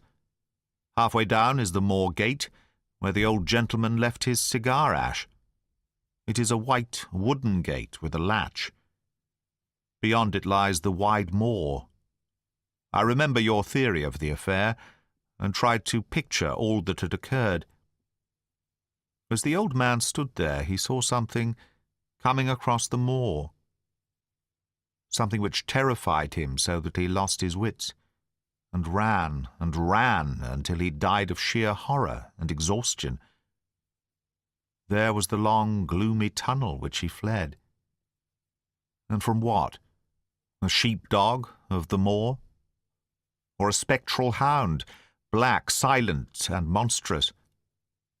Was there a human agency in the matter? Did the pale, watchful Barrymore know more than he cared to say? It was all dim and vague, but always there is the dark shadow of crime behind it. One other neighbour I have met since I wrote last. This is Mr. Frankland, of Laughter Hall, who lives some 4 miles to the south of us. He is an elderly man, red-faced, white-haired and choleric. His passion is for the British law, and he has spent a large fortune in litigation. He fights for the mere pleasure of fighting, and is equally ready to take up either side of a question, so that it is no wonder that he has found it a costly amusement. Sometimes he will shut up a right-of-way and defy the parish to make him open it. At others he will, with his own hands, tear down some other man's gate, and declare that a path has existed there from time immemorial, defying the owner to prosecute him for trespass.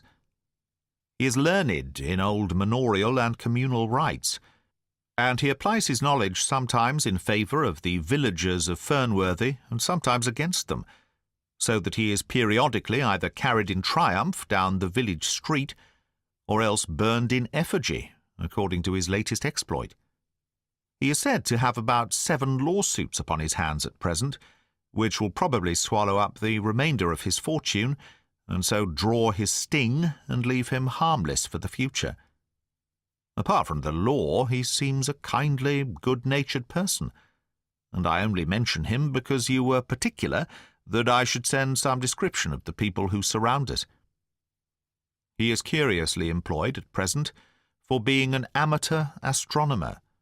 He has an excellent telescope, with which he lies upon the roof of his own house and sweeps the moor all day in the hope of catching a glimpse of the escaped convict. If he would confine his energies to this, all would be well, but there are rumours that he intends to prosecute Dr. Mortimer for opening a grave without the consent of the next of kin, because he dug up the Neolithic skull in the barrow on Long Down.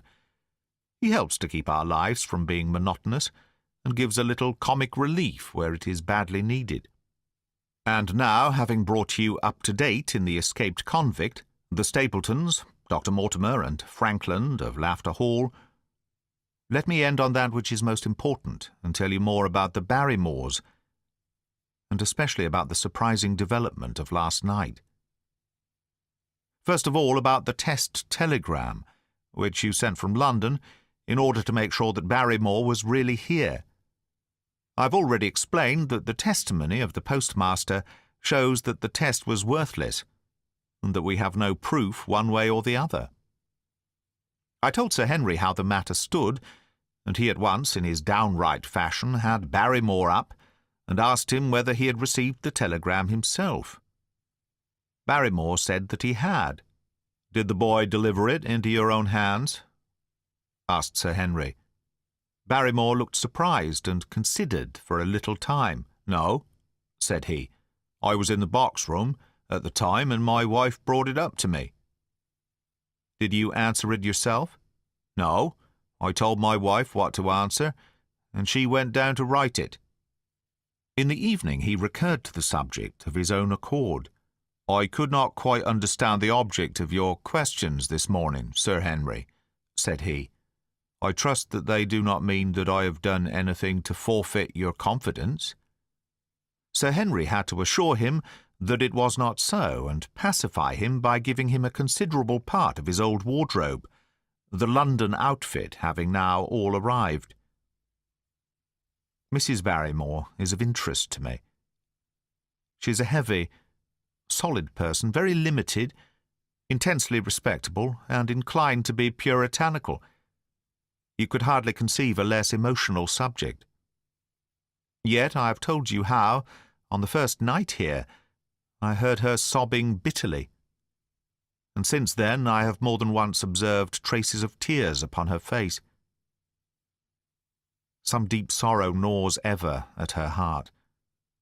Sometimes I wonder if she has a guilty memory which haunts her, and sometimes I suspect Barrymore of being a domestic tyrant. I have always felt that there was something singular and questionable in this man's character, but the adventure of last night brings all my suspicions to a head. And yet it may seem a small matter in itself. You are aware that I am not a very sound sleeper, and since I have been on guard in this house, my slumbers have been lighter than ever. Last night, about 2 in the morning, I was aroused by a stealthy step passing my room. I rose, opened my door, and peeped out. A long black shadow was trailing down the corridor.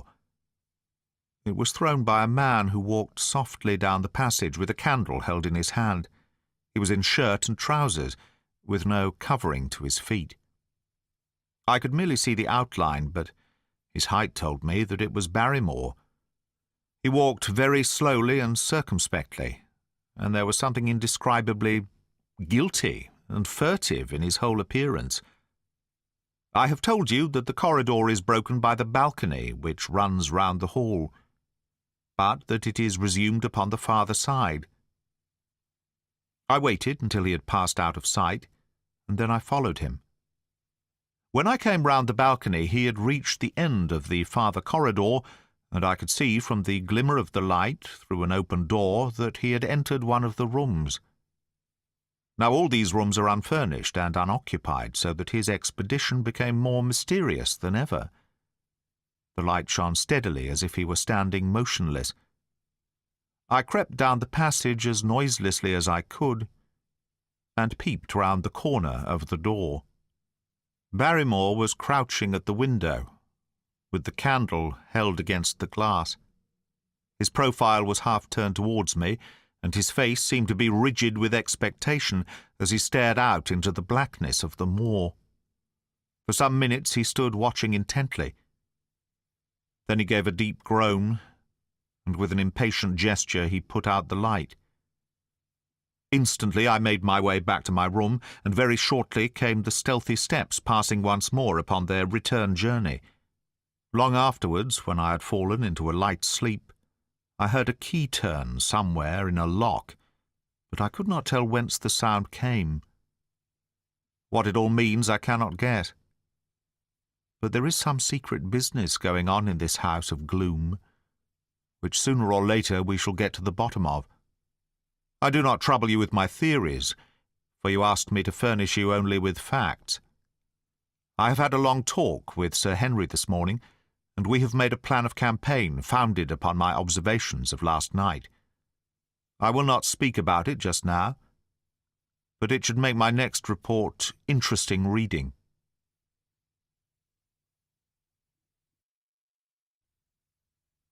Chapter 9. The Light upon the Moor. Second Report of Dr. Watson. Baskerville Hall, October 15th. My dear Holmes, if I was compelled to leave you without much news during the early days of my mission, you must acknowledge that I am making up for lost time, and that events are now crowding thick and fast upon us. In my last report I ended upon my top note with Barrymore at the window, and now I have quite a budget already which will, unless I am much mistaken, considerably surprise you. Things have taken a turn which I could not have anticipated. In some ways they have, within the last 48 hours, become much clearer, and in some ways they have become more complicated. But I will tell you all, and you shall judge for yourself. Before breakfast on the morning following my adventure, I went down the corridor and examined the room in which Barrymore had been on the night before. The western window through which he had stared so intently has, I noticed, one peculiarity above all other windows in the house. It commands the nearest outlook onto the moor. There is an opening between two trees which enables one from this point of view to look right down upon it, while from all the other windows it is only a distant glimpse which can be obtained. It follows, therefore, that Barrymore, since only this window would serve the purpose, must have been looking out for something or somebody upon the moor. The night was very dark, so that I can hardly imagine how he could have hoped to see anyone. It had struck me that it was possible that some love intrigue was on foot. That would have accounted for his stealthy movements, and also for the uneasiness of his wife. The man is a striking-looking fellow, very well equipped to steal the heart of a country girl, so that this theory seemed to have something to support it. That opening of the door which I had heard after I had returned to my room might mean that he had gone out to keep some clandestine appointment. So I reasoned with myself in the morning, and I tell you the direction of my suspicions however much the result may have shown that they were unfounded. But whatever the true explanation of Barrymore's movements might be, I felt that the responsibility of keeping them to myself until I could explain them was more than I could bear. I had an interview with the baronet in his study after breakfast, and I told him all that I had seen. He was less surprised than I had expected. "I knew that Barrymore walked about nights, and I had a mind to speak to him about it," said he. "2 or 3 times I have heard his steps in the passage, coming and going, just about the hour you name." "Perhaps then he pays a visit every night to that particular window," I suggested. "Perhaps he does. If so, we should be able to shadow him and see what it is that he is after. I wonder what your friend Holmes would do if he were here." "I believe that he would do exactly what you now suggest," said I. "He would follow Barrymore and see what he did. Then we shall do it together." "But surely he would hear us." "The man is rather deaf, and in any case we must take our chance of that. We'll sit up in my room tonight and wait until he passes." Sir Henry rubbed his hands with pleasure, and it was evident that he hailed the adventure as a relief to his somewhat quiet life upon the moor. "The baronet has been in communication with the architect who prepared the plans for Sir Charles, and with a contractor from London, so that we may expect great changes to begin here soon. There have been decorators and furnishers up from Plymouth, and it is evident that our friend has large ideas and means to spare no pains or expense to restore the grandeur of his family. When the house is renovated and refurnished, all that he will need will be a wife to make it complete. Between ourselves, there are pretty clear signs that this will not be wanting if the lady is willing, for I have seldom seen a man more infatuated with a woman than he is with our beautiful neighbour, Miss Stapleton. And yet the course of true love does not run quite as smoothly as one would, under the circumstances, expect. Today, for example, its surface was broken by a very unexpected ripple, which has caused our friend considerable perplexity and annoyance. After the conversation which I have quoted about Barrymore, Sir Henry put on his hat and prepared to go out. As a matter of course, I did the same. "What, are you coming, Watson?" he asked, looking at me in a curious way. "That depends on whether you are going on the moor," said I. "Yes, I am." "Well, you know what my instructions are. I'm sorry to intrude, but you heard how earnestly Holmes insisted that I should not leave you, and especially that you should not go alone upon the moor." Sir Henry put his hand upon my shoulder with a pleasant smile. "My dear fellow," said he, "Holmes, with all his wisdom, did not foresee some things which have happened since I have been on the moor. You understand me? I'm sure that you are the last man in the world who would wish to be a spoil-sport. I must go out alone." It put me in a most awkward position. I was at a loss what to say or what to do, and before I had made up my mind he picked up his cane and was gone. But when I came to think the matter over, my conscience reproached me bitterly for having on any pretext allowed him to go out of my sight. I imagined what my feelings would be if I had to return to you and to confess that some misfortune had occurred through my disregard for your instructions. I assure you my cheeks flushed at the very thought. It might not even now be too late to overtake him, so I set off at once in the direction of Merry Pit House. I hurried along the road at the top of my speed without seeing anything of Sir Henry, until I came to the point where the moor path branches off. There, fearing that perhaps I had come in the wrong direction after all, I mounted a hill from which I could command a view, the same hill which is cut into the dark quarry. Thence I saw him at once. He was on the moor path about 1/4 of a mile off, and a lady was by his side who could only be Miss Stapleton. It was clear that there was already an understanding between them, and that they had met by appointment. They were walking slowly along in deep conversation, and I saw her making quick little movements of her hands, as if she were very earnest in what she was saying, while he listened intently and once or twice shook his head in strong dissent. I stood among the rocks watching them, very much puzzled as to what I should do next.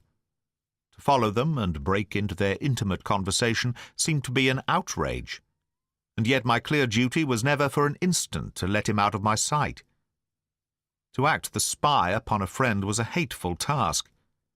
Still, I could see no better course than to observe him from the hill, and to clear my conscience by confessing to him afterwards what I had done.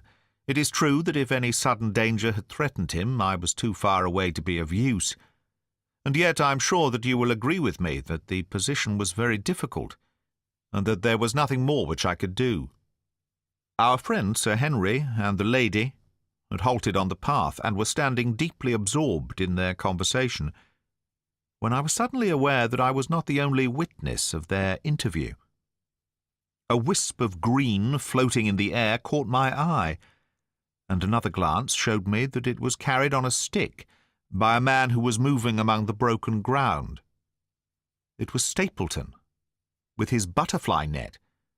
He was very much closer to the pair than I was, and he appeared to be moving in their direction. At this instant Sir Henry suddenly drew Miss Stapleton to his side. His arm was round her, but it seemed to me that she was straining away from him with her face averted. He stooped his head to hers, and she raised one hand as if in protest. Next moment I saw them spring apart and turn hurriedly round. Stapleton was the cause of the interruption. He was running wildly towards them, his absurd net dangling behind him. He gesticulated and almost danced with excitement in front of the lovers. What the scene meant I could not imagine, but it seemed to me that Stapleton was abusing Sir Henry, who offered explanations, which became more angry as the other refused to accept them. The lady stood by in haughty silence. Finally, Stapleton turned upon his heel and beckoned in a peremptory way to his sister, who, after an irresolute glance at Sir Henry, walked off by the side of her brother. The naturalist's angry gestures showed that the lady was included in his displeasure. The baronet stood for a minute looking after them, and then he walked slowly back the way that he had come, his head hanging, the very picture of dejection. What all this meant I could not imagine, but I was deeply ashamed to have witnessed so intimate a scene without my friend's knowledge. I ran down the hill, therefore, and met the baronet at the bottom. His face was flushed with anger, and his brows were wrinkled, like one who is at his wits' ends what to do. "Hello, Watson. Where have you dropped from?" said he. "You don't mean to say that you came after me in spite of all?" I explained everything to him. How I had found it impossible to remain behind, how I had followed him, and how I had witnessed all that had occurred. For an instant his eyes blazed at me, but my frankness disarmed his anger, and he broke at last into a rather rueful laugh.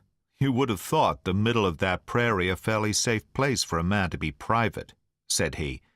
"But by thunder the whole countryside seems to have been out to see me do my wooing, and a mighty poor wooing at that. Where had you engaged a seat?" "I was on that hill." "Quite in the back row, eh?" "But her brother was well up to the front." "Did you see him come out on us?" "Yes, I did." "Did he ever strike you as being crazy, this brother of hers?" "I can't say that he ever did." "I dare say not.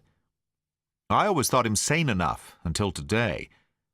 But you can take it from me that either he or I ought to be in a straitjacket. What's the matter with me, anyhow? You've lived near me for some weeks, Watson. Tell me straight now, is there anything that would prevent me from making a good husband to a woman that I loved?" "I should say not." "He can't object to my worldly position, so it must be myself that he has this down on." "What has he against me? I never hurt man or woman in my life that I know of, and yet he would not so much as let me touch the tips of her fingers." "Did he say so?" "That and a deal more. I tell you, Watson, I've only known her these few weeks, but from the first I just felt that she was made for me, and she, too. She was happy when she was with me, and that I'll swear. There's a light in a woman's eyes that speaks louder than words. But he has never let us get together, and it was only today for the first time that I saw a chance of having a few words with her alone. She was glad to meet me, but when she did, it was not love that she would talk about, and she wouldn't have let me talk about it either if she could have stopped it. She kept coming back to it that this was a place of danger, and that she would never be happy until I had left it. I told her that since I had seen her, I was in no hurry to leave it, and that if she really wanted me to go, the only way to work it was for her to arrange to go with me. With that I offered in as many words to marry her, but before she could answer, down came this brother of hers, running at us with a face on him like a madman. He was just white with rage, and those light eyes of his were blazing with fury. What was I doing with the lady? How dared I offer her attentions which were distasteful to her? Did I think that because I was a baronet I could do what I liked? If he had not been her brother, I should have known better how to answer him. As it was, I told him that my feelings towards his sister were such as I was not ashamed of, and that I hoped that she might honor me by becoming my wife. That seemed to make the matter no better. So then I lost my temper too, and I answered him rather more hotly than I should, perhaps, considering that she was standing by. So it ended by his going off with her, as you saw. And here I am, as badly puzzled a man as any in this county. Just tell me what it all means, Watson, and I'll owe you more than ever I can hope to pay. I tried one or two explanations, but indeed I was completely puzzled myself. Our friend's title, his fortune, his age, his character, and his appearance are all in his favour, and I know nothing against him, unless it be this dark fate which runs in his family. That his advances should be rejected so brusquely, without any reference to the lady's own wishes, and that the lady should accept the situation without protest, is very amazing. However, our conjectures were set at rest by a visit from Stapleton himself that very afternoon. He had come to offer apologies for his rudeness of the morning, and after a long private interview with Sir Henry in his study, the upshot of their conversation was that the breach is quite healed, and that we are to dine at Merrypit House next Friday, as a sign of it. "I don't say now that he isn't a crazy man," said Sir Henry. "I can't forget the look in his eyes when he ran at me this morning. But I must allow that no man could make a more handsome apology than he has done. Did he give any explanation of his conduct? His sister is everything in his life, he says. That is natural enough, and I'm glad that he should understand her value. They've always been together, and according to his account he has been a very lonely man, with only her as a companion, so that the thought of losing her was really terrible to him. He had not understood, he said, that I was becoming attached to her, but when he saw with his own eyes that it was really so, and that she might be taken away from him, it gave him such a shock that for a time he was not responsible for what he said or did. He was very sorry for all that had passed, and he recognized how foolish and how selfish it was that he should imagine that he could hold a beautiful woman like his sister to himself for her whole life. If she had to leave him, he had rather it was to a neighbor like myself than to anyone else. But in any case it was a blow to him, and it would take him some time before he could prepare himself to meet it. He would withdraw all opposition upon his part, if I would promise for 3 months to let the matter rest, and to be content with cultivating the lady's friendship during that time without claiming her love. This I promised, and so the matter rests. So there is one of our small mysteries cleared up. It is something to have touched bottom anywhere in this bog in which we are floundering. We know now why Stapleton looked with disfavour upon his sister's suitor, even when that suitor was so eligible a one as Sir Henry. And now I pass on to another thread which I have extricated out of the tangled skein, the mystery of the sobs in the night, of the tear-stained face of Mrs. Barrymore, of the secret journey of the butler to the western lattice window. Congratulate me, my dear Holmes, and tell me that I have not disappointed you as an agent, that you do not regret the confidence which you showed in me when you sent me down. All these things have by one night's work been thoroughly cleared. I have said by one night's work, but in truth it was by 2 nights' work, for on the first we drew entirely blank. I sat up with Sir Henry in his rooms until nearly 3 o'clock in the morning, but no sound of any sort did we hear, except the chiming clock upon the stairs. It was a most melancholy vigil, and ended by each of us falling asleep in our chairs. Fortunately, we were not discouraged, and we determined to try again. The next night we lowered the lamp and sat smoking cigarettes without making the least sound. It was incredible how slowly the hours crawled by, and yet we were helped through it by the same sort of patient interest which the hunter must feel as he watches the trap into which he hopes the game may wander. 1 struck, and 2, and we had almost for the second time given it up in despair, when in an instant we both sat bolt upright in our chairs with all our weary senses keenly on the alert once more. We had heard the creak of a step in the passage. Very stealthily we heard it pass along until it died away in the distance. Then the baronet gently opened his door, and we set out in pursuit. Already our man had gone round the gallery, and the corridor was all in darkness. Softly we stole along until we had come into the other wing. We were just in time to catch a glimpse of the tall, black-bearded figure, his shoulders rounded as he tiptoed down the passage. Then he passed through the same door as before, and the light of the candle framed it in the darkness, and shot one single yellow beam across the gloom of the corridor. We shuffled cautiously towards it, trying every plank before we dared to put our whole weight upon it. We had taken the precaution of leaving our boots behind us, but even so the old board snapped and creaked beneath our tread. Sometimes it seemed impossible that he should fail to hear our approach. However, the man is fortunately rather deaf, and he was entirely preoccupied in that which he was doing.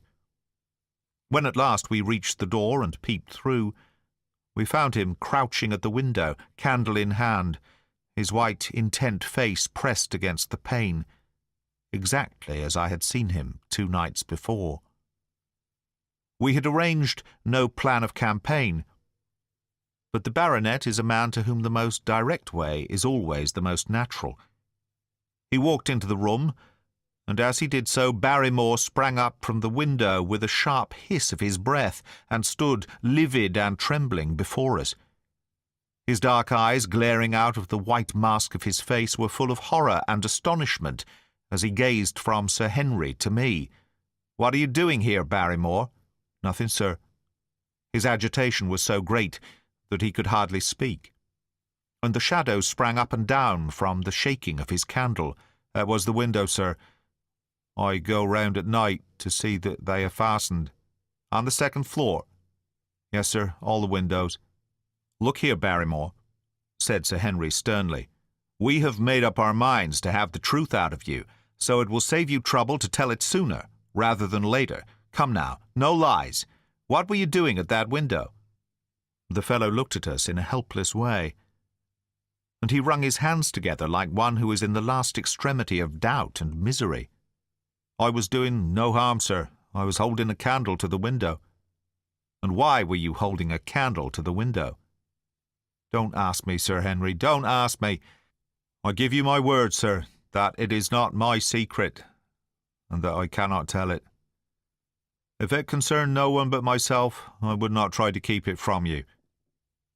A sudden idea occurred to me, and I took the candle from the trembling hand of the butler. "He must have been holding it as a signal," said I. "Let us see if there is any answer." I held it as he had done, and stared out into the darkness of the night. Vaguely I could discern the black bank of the trees, and the lighter expanse of the moor, for the moon was behind the clouds. And then I gave a cry of exultation, for a tiny pinpoint of yellow light had suddenly transfixed the dark veil and glowed steadily in the centre of the black square framed by the window. "There it is!" I cried. "No, no, sir, it is nothing. Nothing at all," the butler broke in. "I assure you, sir." "Move your light across the window, Watson," cried the baronet. "See, the other moves also. Now, you rascal, do you deny that it is a signal? Come, speak up. Who is your confederate out yonder? And what is this conspiracy that is going on?" The man's face became openly defiant. "It is my business and not yours. I will not tell." "Then you will leave my employment right away." "Very good, sir. If I must, I must. And you go in disgrace.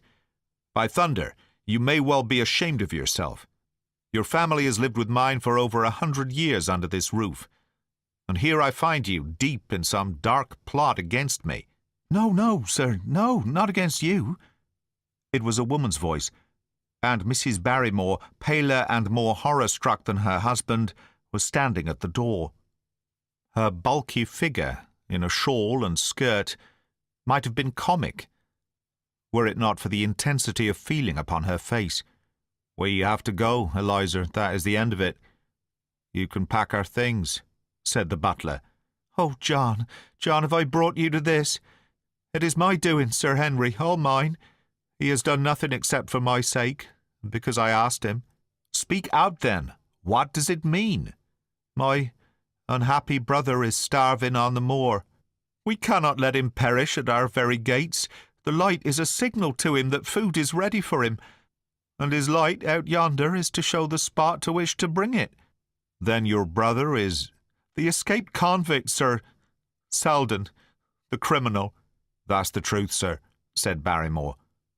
"I said that it was not my secret, and that I could not tell it to you. But now you have heard it, and you will see that if there was a plot, it was not a plot against you." This then was the explanation of the stealthy expeditions at night, and the light at the window. Sir Henry and I both stared at the woman in amazement. Was it possible that this stolidly respectable person was of the same blood as one of the most notorious criminals in the country? "Yes, sir, my name was Selden, and he is my younger brother. We humoured him too much when he was a lad, and gave him his own way in everything, until he came to think that the world was made for his pleasure, and that he could do what he liked in it. Then, as he grew older, he met wicked companions, and the devil entered into him until he broke my mother's heart, and dragged our name in the dirt. From crime to crime he sank lower and lower, until it is only the mercy of God which has snatched him from the scaffold. But to me, sir, he was always the little curly-headed boy that I had nursed and played with as an elder sister would. That was why he broke prison, sir. He knew that I was here, and that we could not refuse to help him. When he dragged himself here one night, weary and starving, with the warders hard at his heels, what could we do? We took him in and fed him, cared for him. Then you returned, sir, and my brother thought he would be safer on the moor than anywhere else, until the hue and cry was over. So he lay in hiding there. But every second night we made sure if he was still there by putting a light in the window, and if there was an answer, my husband took out some bread and meat to him. Every day we hoped that he was gone, but as long as he was there we could not desert him. That is the whole truth, as I am an honest Christian woman, and you will see that if there is blame in the matter, it does not lie with my husband, but with me, for whose sake he has done all that he has." The woman's words came with an intense earnestness, which carried conviction with them. "Is this true, Barrymore?" "Yes, Sir Henry, every word of it." "Well, I cannot blame you for standing by your own wife. Forget what I have said. Go to your room, you two, and we shall talk further about this matter in the morning." When they were gone, we looked out of the window again. Sir Henry had flung it open, and the cold night wind beat in upon our faces. Far away in the black distance, there still glowed that one tiny point of yellow light. "I wonder he dares," said Sir Henry. "It may be so placed as to be only visible from here." "Very likely. How far do you think it is?" "Out by the cleft tor, I think." "Not more than a mile or two off." "Hardly that." "Well, it cannot be far if Barrymore had to carry out the food to it. And he is waiting, this villain, beside that candle. By thunder, Watson, I am going out to take that man." The same thought had crossed my own mind. It was not as if the Barrymores had taken us into their confidence. Their secret had been forced from them. The man was a danger to the community, an unmitigated scoundrel for whom there was neither pity nor excuse. We were only doing our duty in taking this chance of putting him back where he could do no harm. With his brutal and violent nature, others would have to pay the price if we held our hands. Any night, for example, our neighbours, the Stapletons, might be attacked by him, and it may have been the thought of this which made Sir Henry so keen upon the adventure. "I will come," said I. "Then get your revolver and put on your boots. The sooner we start the better, as the fellow may put out his light and be off." In 5 minutes we were outside the door, starting upon our expedition. We hurried through the dark shrubbery amid the dull moaning of the autumn wind and the rustle of the falling leaves. The night air was heavy with the smell of damp and decay. Now and again the moon peeped out for an instant, but clouds were driving over the face of the sky, and just as we came out on the moor, a thin rain began to fall. The light still burned steadily in front. "Are you armed?" I asked. "I have a hunting crop. We must close in on him rapidly, for he is said to be a desperate fellow. We shall take him by surprise and have him at our mercy before he can resist." "I say, Watson," said the baronet, "what would Holmes say to this? How about that hour of darkness in which the power of evil is exalted?" As if in answer to his words, there rose suddenly out of the vast gloom of the moor that strange cry which I had already heard upon the borders of the great Grimpen mire. It came with the wind through the silence of the night, a long deep mutter, then a rising howl, and then the sad moan in which it died away. Again and again it sounded, the whole air throbbing with it, strident, wild, and menacing. The baronet caught my sleeve, and his face glimmered white through the darkness. "My God, what's that, Watson?" "I don't know. It's a sound they have on the moor. I heard it once before."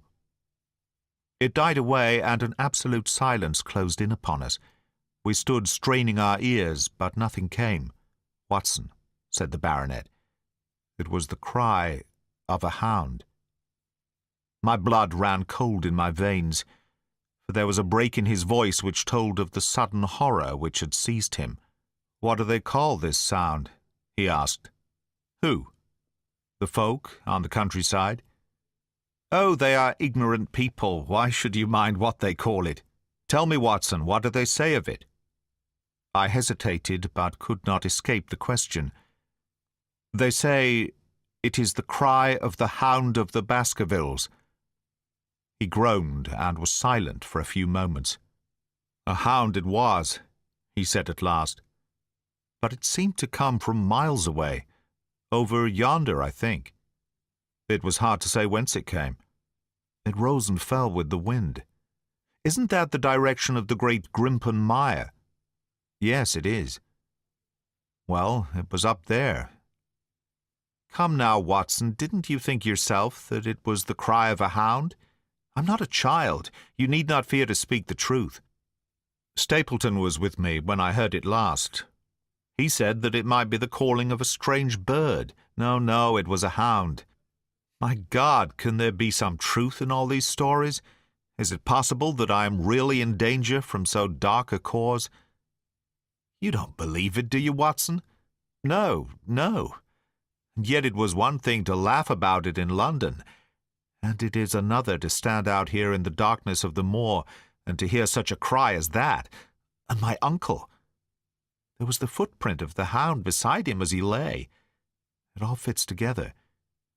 I don't think that I am a coward, Watson, but that sound seemed to freeze my very blood. Feel my hand. It was as cold as a block of marble. You'll be all right tomorrow. I don't think I'll get that cry out of my head. What do you advise that we do now? Shall we turn back? No, by thunder, we have come out to get our man, and we will do it. We after the convict, and a hellhound, as likely as not, after us. Come on. We'll see it through if all the fiends of the pit were loose upon the moor. We stumbled slowly along in the darkness, with the black loom of the craggy hills around us. and the yellow speck of light burning steadily in front. There is nothing so deceptive as the distance of a light upon a pitch-dark night, and sometimes the glimmer seemed to be far away upon the horizon, and sometimes it might have been within a few yards of us. But at last we could see whence it came, and then we knew that we were indeed very close. A guttering candle was stuck in a crevice of the rocks, which flanked it on each side, so as to keep the wind from it, and also to prevent it from being visible, save in the direction of Baskerville Hall. A boulder of granite concealed our approach, and crouching behind it, we gazed over it at the signal light. It was strange to see this single candle burning there in the middle of the moor, with no sign of life near it, just the one straight yellow flame, and the gleam of the rock on each side of it. "What shall we do now?" whispered Sir Henry. "Wait here. He must be near his light. Let us see if we can get a glimpse of him." The words were hardly out of my mouth when we both saw him. Over the rocks, in the crevice of which the candle burned, there was thrust out an evil yellow face, a terrible animal face, all seamed and scored with vile passions, foul with mire, with a bristling beard and hung with matted hair. It might well have belonged to one of those old savages who dwelt in the burrows on the hillsides. The light beneath him was reflected in his small, cunning eyes, which peered fiercely to right and left through the darkness, like a crafty and savage animal who has heard the steps of the hunters. Something had evidently aroused his suspicions. It may have been that Barrymore had some private signal which we had neglected to give, or the fellow may have had some other reason for thinking that all was not well, but I could read his fears upon his wicked face. Any instant he might dash out the light and vanish in the darkness. I sprang forward, therefore, and Sir Henry did the same. At the same moment the convict screamed out a curse at us and hurled a rock, which splintered up against the boulder which had sheltered us. I caught one glimpse of his short, squat, strongly built figure as he sprang to his feet and turned to run. At the same moment, by a lucky chance, the moon broke through the clouds. We rushed over the brow of the hill, and there was our man running with great speed down the other side, springing over the stones in his way with the activity of a mountain goat. A lucky long shot of my revolver might have crippled him, but I had brought it only to defend myself if attacked, and not to shoot an unarmed man who was running away. We were both swift runners and in fairly good training, but we soon found that we had no chance of overtaking him. We saw him for a long time in the moonlight, until he was only a small speck moving swiftly among the boulders upon the side of a distant hill. We ran and ran until we were completely blown, but the space between us grew ever wider. Finally we stopped and sat panting on two rocks, while we watched him disappearing in the distance. And it was at this moment that there occurred a most strange and unexpected thing. We had risen from our rocks and were turning to go home, having abandoned the hopeless chase. The moon was low upon the right, and the jagged pinnacle of a granite tor stood up against the lower curve of its silver disk. There, outlined as black as an ebony statue on that shining background, I saw the figure of a man upon the tor. Do not think that it was a delusion, Holmes. I assure you that I have never in my life seen anything more clearly. As far as I could judge, the figure was that of a tall, thin man. He stood with his legs a little separated, his arms folded, his head bowed, as if he were brooding over that enormous wilderness of peat and granite which lay before him. He might have been the very spirit of that terrible place. It was not the convict. This man was far from the place where the latter had disappeared. Besides, he was a much taller man. With a cry of surprise, I pointed him out to the baronet, but in the instant during which I had turned to grasp his arm, the man was gone. There was the sharp pinnacle of granite still cutting the lower edge of the moon, but its peak bore no trace of that silent and motionless figure. I wished to go in that direction and to search the tor, but it was some distance away.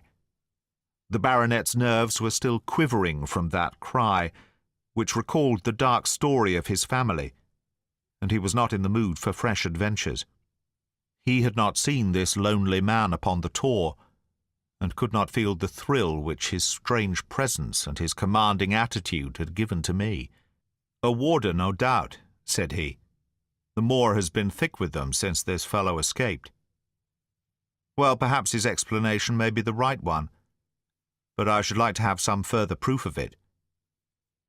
Today we mean to communicate to the Princetown people where they should look for their missing man. But it is hard lines that we have not actually had the triumph of bringing him back as our own prisoner. Such are the adventures of last night, and you must acknowledge, my dear Holmes, that I have done you very well in the matter of a report. Much of what I tell you is no doubt quite irrelevant, but still I feel that it is best that I should let you have all the facts, and leave you to select for yourself those which will be of most service to you in helping you to your conclusions. We are certainly making some progress. So far as the Barrymores go, we have found the motive of their actions, and that has cleared up the situation very much. But the moor, with its mysteries and its strange inhabitants, remains as inscrutable as ever. Perhaps in my next I may be able to throw some light upon this also. Best of all would it be if you could come down to us.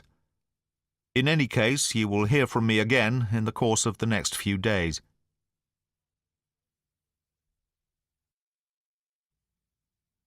Chapter 10.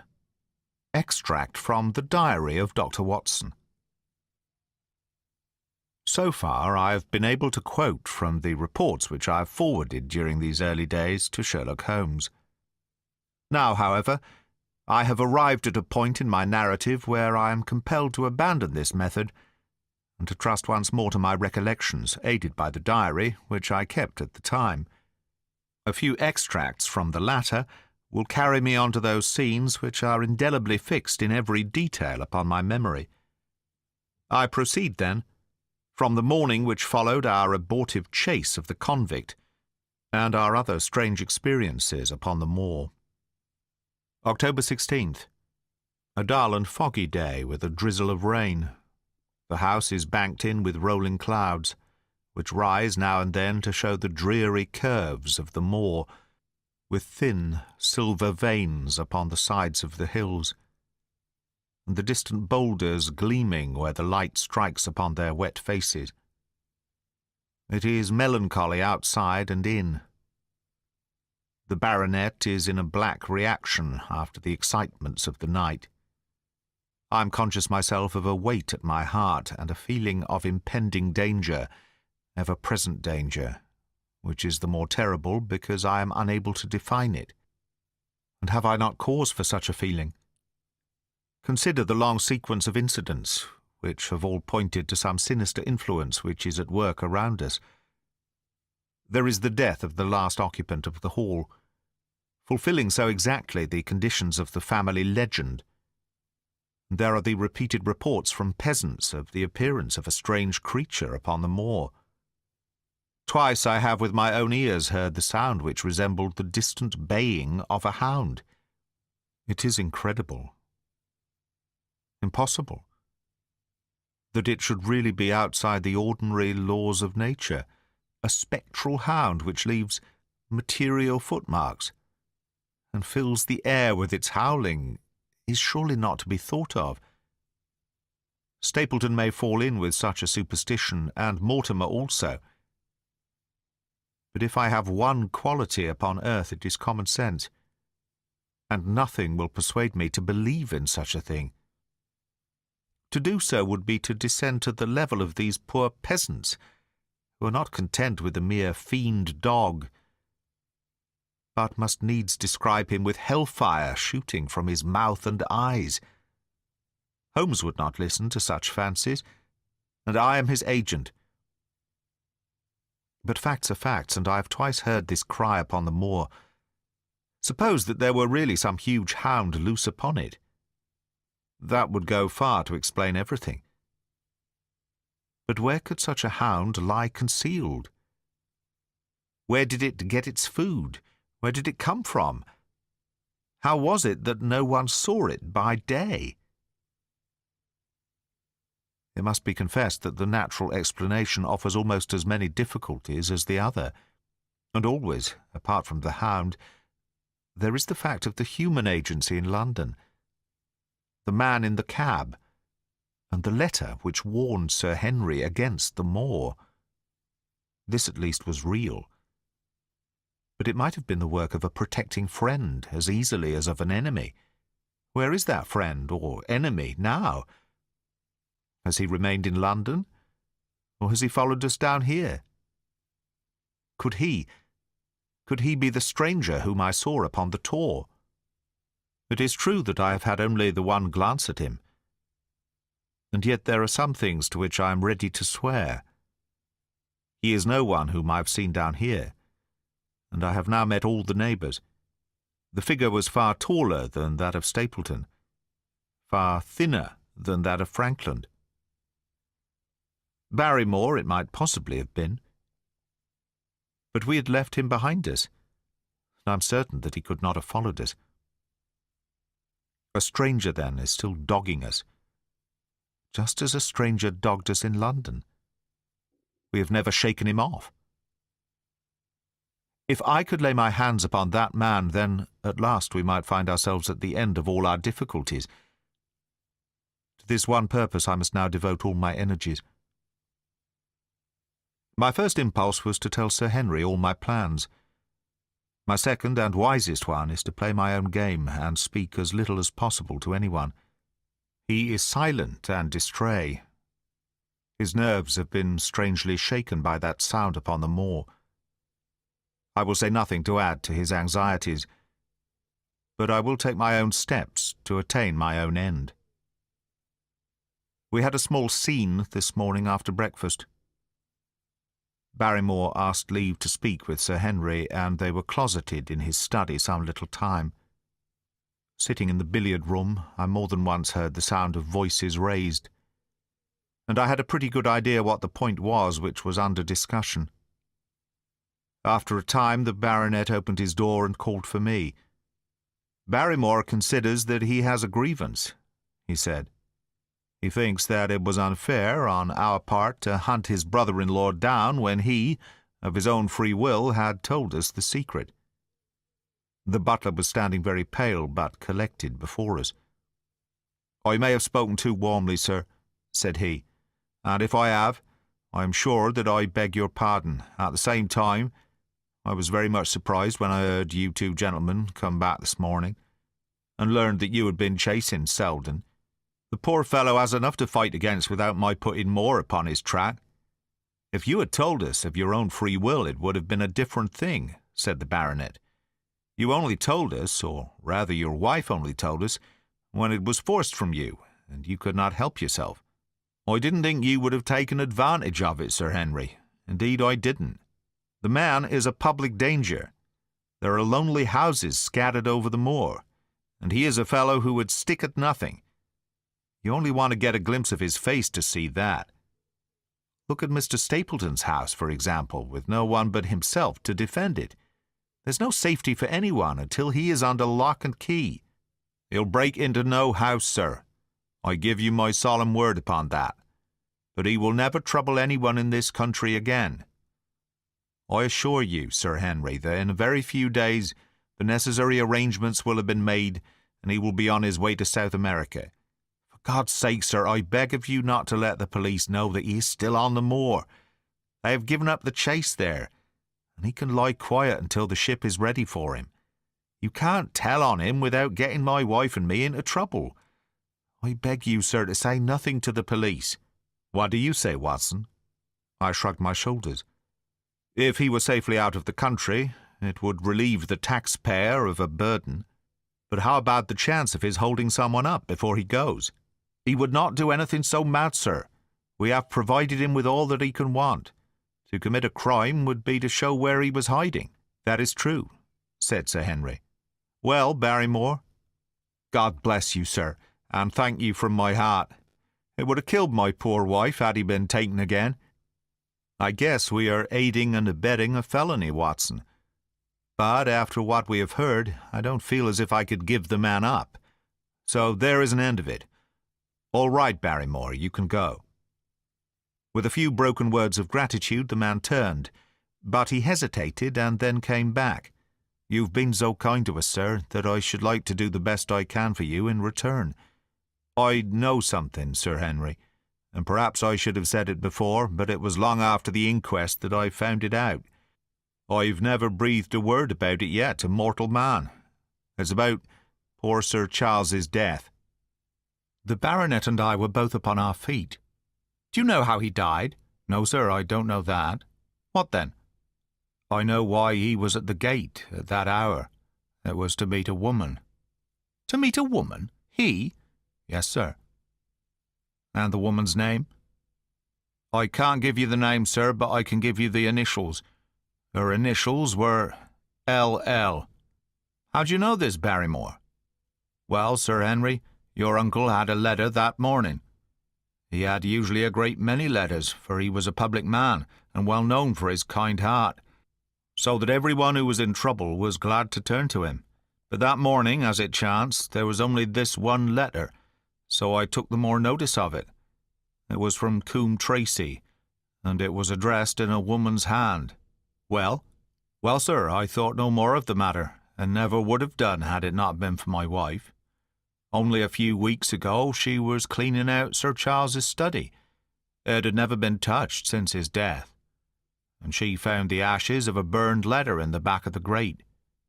The greater part of it was charred to pieces, but one little slip, the end of a page, hung together, and the writing could still be read, though it was grey on a black ground.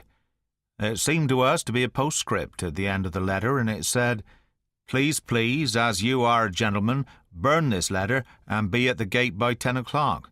Beneath it were signed the initials L.L. "Have you got that slip?" "No, sir. It crumbled all to bits after we moved it." "Had Sir Charles received any other letters in the same writing?" "Well, sir, I took no particular notice of his letters.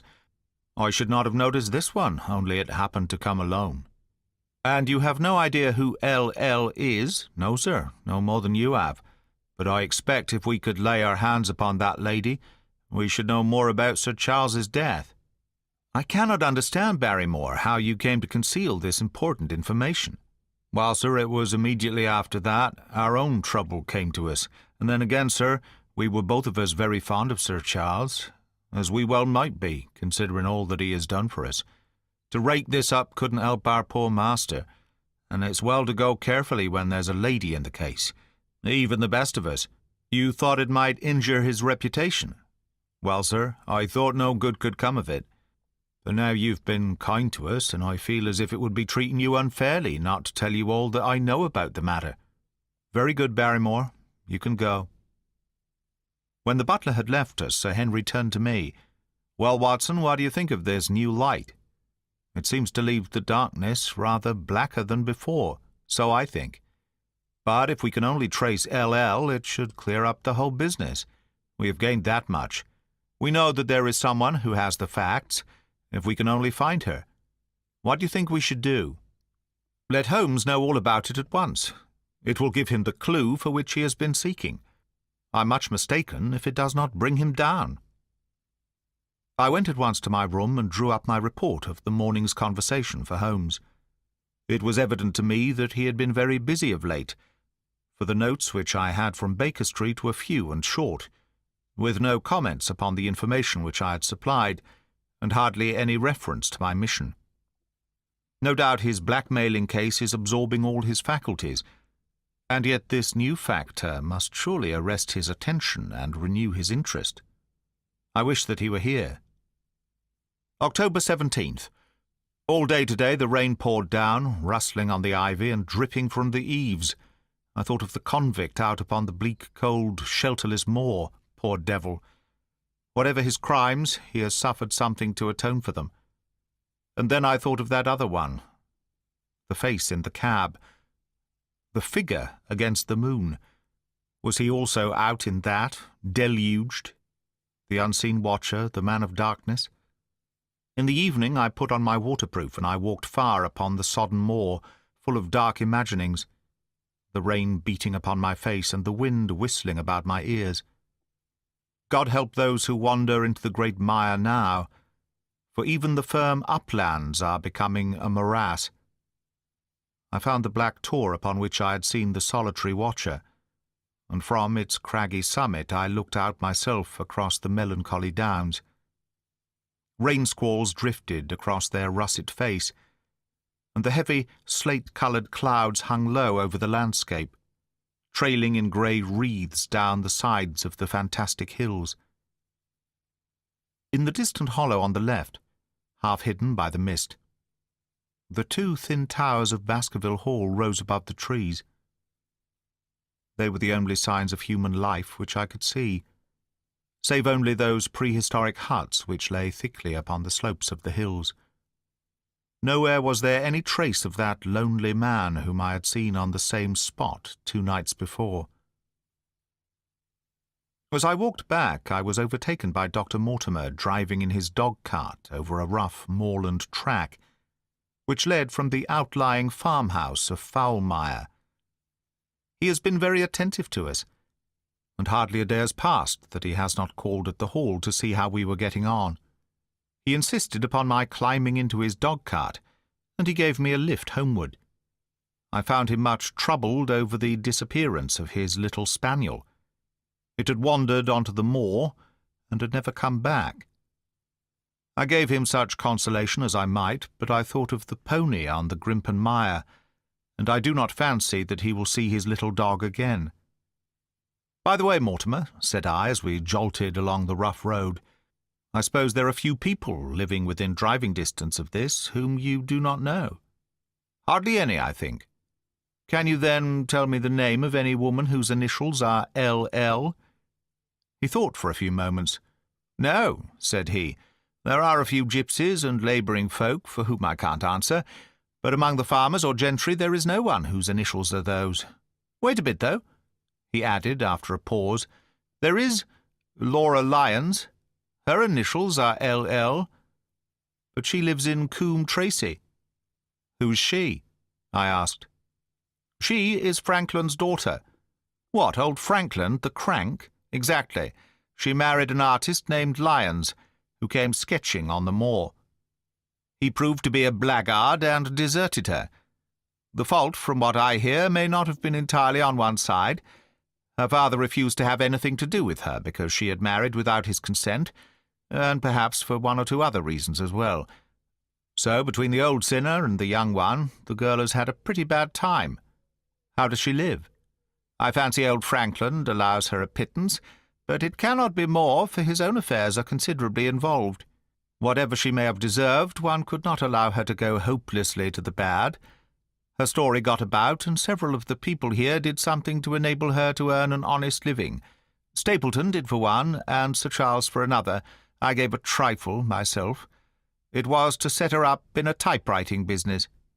He wanted to know the object of my inquiries, but I managed to satisfy his curiosity without telling him too much, for there is no reason why we should take anyone into our confidence. Tomorrow I shall find my way to Coombe Tracy, and if I can see this Mrs. Laura Lyons, of equivocal reputation, a long step will have been made towards clearing one incident in this chain of mysteries.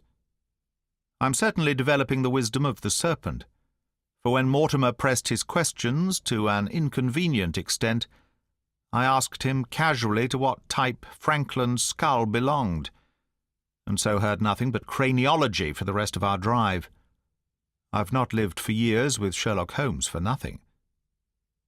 I have only one other incident to record upon this tempestuous and melancholy day.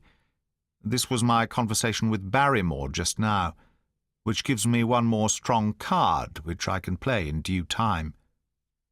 Mortimer had stayed to dinner, and he and the baronet played écarté afterwards. The butler brought me my coffee into the library, and I took the chance to ask him a few questions. "Well," said I, "has this precious relation of yours departed, or is he still lurking out yonder?" "I don't know, sir. I hope to heaven that he is gone, for he has brought nothing but trouble here, I've not heard of him since I left out food for him last, and that was 3 days ago. Did you see him then? No, sir, but the food was gone when next I went that way. Then he was certainly there? So you would think, sir, unless it was the other man who took it. I sat with my coffee cup halfway to my lips and stared at Barrymore. You know that there is another man, then? Yes, sir, there is another man upon the moor. Have you seen him? No, sir. How do you know of him, then? Selden told me of him, sir, a week ago or more. He's in hiding too, but he's not a convict, as far as I can make out. I don't like it, Dr. Watson. I tell you straight, sir, that I don't like it. He spoke with a sudden passion of earnestness. Now listen to me, Barrymore. I have no interest in this matter but that of your master. I've come here with no object except to help him. Tell me frankly what it is that you don't like. Barrymore hesitated for a moment, as if he regretted his outburst or found it difficult to express his own feelings in words. "There's all these goings-on, sir," he cried at last, waving his hand towards the rain-lashed window which faced the moor. "There's foul play somewhere, and there's black villainy brewing, to that I'll swear. Very glad I should be, sir, to see Sir Henry on his way back to London again. But what is it that alarms you? Look at Sir Charles's death. That was bad enough, for all that the coroner said. Look at the noises on the moor at night. There's not a man would cross it after sundown if he was paid for it. Look at this stranger hiding out yonder and watching and waiting. What's he waiting for? What does it mean? It means no good to anyone of the name of Baskerville, and very glad I shall be to be quit of it all on the day that Sir Henry's new servants are ready to take over the Hall. But about this stranger, said I, can you tell me anything about him? What did Selden say? Did he find out where he hid, or what he was doing? He saw him once or twice, but he is a deep one, and gives nothing away. At first he thought that he was the police, but soon he found that he had some lay of his own. A kind of gentleman he was, as far as he could see, but what he was doing he could not make out. And where did you say that he lived? Among the old houses on the hillside, the stone huts where the old folk used to live. But how about his food? Selden found out that he has got a lad who works for him and brings him all he needs. I dare say he goes to Coombe Tracy for what he wants. Very good, Barrymore. We may talk further of this some other time. When the butler had gone, I walked over to the black window, and I looked through a blurred pane at the driving clouds and at the tossing outline of the wind-swept trees. It is a wild night indoors, and what must it be in a stone hut upon the moor? What passion of hatred can it be which leads a man to lurk in such a place at such a time? And what deep and earnest purpose can he have which calls for such a trial? There in that hut upon the moor seems to lie the very centre of that problem which has vexed me so sorely. I swear that another day shall not have passed before I have done all that a man can do to reach the heart of the mystery.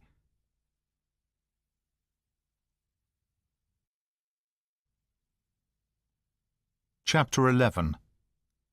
The Man on the Tor. The extract from my private diary, which forms the last chapter, has brought my narrative up to the 18th of October, a time when these strange events began to move swiftly towards their terrible conclusion. The incidents of the next few days are indelibly graven upon my recollection, and I can tell them without reference to the notes made at the time. I start them from the day which succeeded that upon which I had established two facts of great importance. The one, that Mrs. Laura Lyons of Coombe Tracy had written to Sir Charles Baskerville and made an appointment with him at the very place and hour that he met his death. The other, that the lurking man upon the moor was to be found among the stone huts upon the hillside. With these two facts in my possession, I felt that either my intelligence or my courage must be deficient if I could not throw some further light upon these dark places. I had no opportunity to tell the baronet what I had learned about Mrs. Lyons upon the evening before, for Dr. Mortimer remained with him at cards until it was very late. At breakfast, however, I informed him about my discovery and asked him whether he would care to accompany me to Coombe Tracy. At first he was very eager to come, but on second thoughts it seemed to both of us that if I went alone the results might be better. The more formal we made the visit, the less information we might obtain. I left Sir Henry behind, therefore, not without some prickings of conscience, and drove off upon my new quest. When I reached Coombe Tracey, I told Perkins to put up the horses, and I made inquiries for the lady whom I had come to interrogate. I had no difficulty in finding her rooms, which were central and well appointed. A maid showed me in without ceremony, and as I entered the sitting-room, a lady who was sitting before a Remington typewriter sprang up with a pleasant smile of welcome. Her face fell, however, when she saw that I was a stranger, and she sat down again and asked me the object of my visit. The first impression left by Mrs. Lyons was one of extreme beauty. Her eyes and hair were of the same rich hazel colour, and her cheeks, though considerably freckled, were flushed with the exquisite bloom of the brunette, the dainty pink which lurks at the heart of the sulphur rose. Admiration was, I repeat, the first impression, but the second was criticism. There was something subtly wrong with the face, some coarseness of expression, some hardness, perhaps, of eye, some looseness of lip, which marred its perfect beauty. But these, of course, are afterthoughts. At the moment I was simply conscious that I was in the presence of a very handsome woman, and that she was asking me the reasons for my visit. I had not quite understood until that instant how delicate my mission was. "I have the pleasure," said I, "of knowing your father." It was a clumsy introduction, and the lady made me feel it. "There is nothing in common between my father and me," she said. "I owe him nothing, and his friends are not mine. If it were not for the late Sir Charles Baskerville and some other kind hearts, I might have starved, for all that my father cared. It was about the late Sir Charles Baskerville that I have come here to see you." The freckles started out on the lady's face. "What can I tell you about him?" she asked, and her fingers played nervously over the stops of her typewriter. "You knew him, did you not? I have already said that I owe a great deal to his kindness. If I am able to support myself, it is largely due to the interest which he took in my unhappy situation. Did you correspond with him?" The lady looked quickly up, with an angry gleam in her hazel eyes. "What is the object of these questions?" she asked sharply. "The object is to avoid a public scandal. It is better that I should ask them here than that the matter should pass outside our control." She was silent, and her face was still very pale. At last she looked up with something reckless and defiant in her manner. "Well, I'll answer," she said. "What are your questions?" "Did you correspond with Sir Charles?" "I certainly wrote to him once or twice, to acknowledge his delicacy and his generosity." "Have you the dates of those letters?" "No." "Have you ever met him?" "Yes, once or twice, when he came into Coombe Tracey. He was a very retiring man, and he preferred to do good by stealth." "But if you saw him so seldom, and wrote so seldom, how did he know enough about your affairs to be able to help you, as you say that he has done?" She met my difficulty with the utmost readiness. There were several gentlemen who knew my sad history and united to help me. One was Mr. Stapleton, a neighbour and intimate friend of Sir Charles's. He was exceedingly kind, and it was through him that Sir Charles learned about my affairs. I knew already that Sir Charles Baskerville had made Stapleton his almoner upon several occasions, so the lady's statement bore the impress of truth upon it. "Did you ever write to Sir Charles, asking him to meet you?" I continued. Mrs. Lyons flushed with anger again. "Really, sir, this is a very extraordinary question. I'm sorry, madam, but I must repeat it. Then I answer, certainly not." "Not on the very day of Sir Charles's death?" The flush had faded in an instant, and a deathly face was before me. Her dry lips could not speak the "no" which I saw rather than heard. "Surely your memory deceives you," said I. "I could even quote a passage of your letter. It ran, 'Please, please, as you are a gentleman, burn this letter and be at the gate by 10 o'clock.'" I thought that she had fainted, but she recovered herself by a supreme effort. "Is there no such thing as a gentleman?" she gasped. "You do Sir Charles an injustice. He did burn the letter, but sometimes a letter may be legible even when burned. You acknowledge now that you wrote it?" "Yes, I did write it," she cried, pouring out her soul in a torrent of words. "I did write it. Why should I deny it? I have no reason to be ashamed of it. I wished him to help me. I believed that if I had an interview I could gain his help. So I asked him to meet me. But why at such an hour? Because I had only just learned that he was going to London next day and might be away for months. There were reasons why I could not get there earlier. But why a rendezvous in the garden instead of a visit to the house? Do you think a woman could go alone at that hour to a bachelor's house? Well, what happened when you did get there? I never went, Mrs. Lyons. No, I swear it to you on all I hold sacred. I never went. Something intervened to prevent my going." "What was that?" "That is a private matter. I cannot tell it." "You acknowledge, then, that you made an appointment with Sir Charles at the very hour and place at which he met his death, but you deny that you kept the appointment." "That is the truth." Again and again I cross-questioned her, but I could never get past that point. "Mrs. Lyons," said I as I rose from this long and inconclusive interview, "you are taking a very great responsibility and putting yourself in a very false position by not making an absolutely clean breast of all that you know. If I have to call in the aid of the police, you will find how seriously you are compromised. If your position is innocent, why did you, in the first instance, deny having written to Sir Charles upon that date? Because I feared that some false conclusion might be drawn from it, and that I might find myself involved in a scandal. And why were you so pressing that Sir Charles should destroy your letter? If you have read the letter, you will know.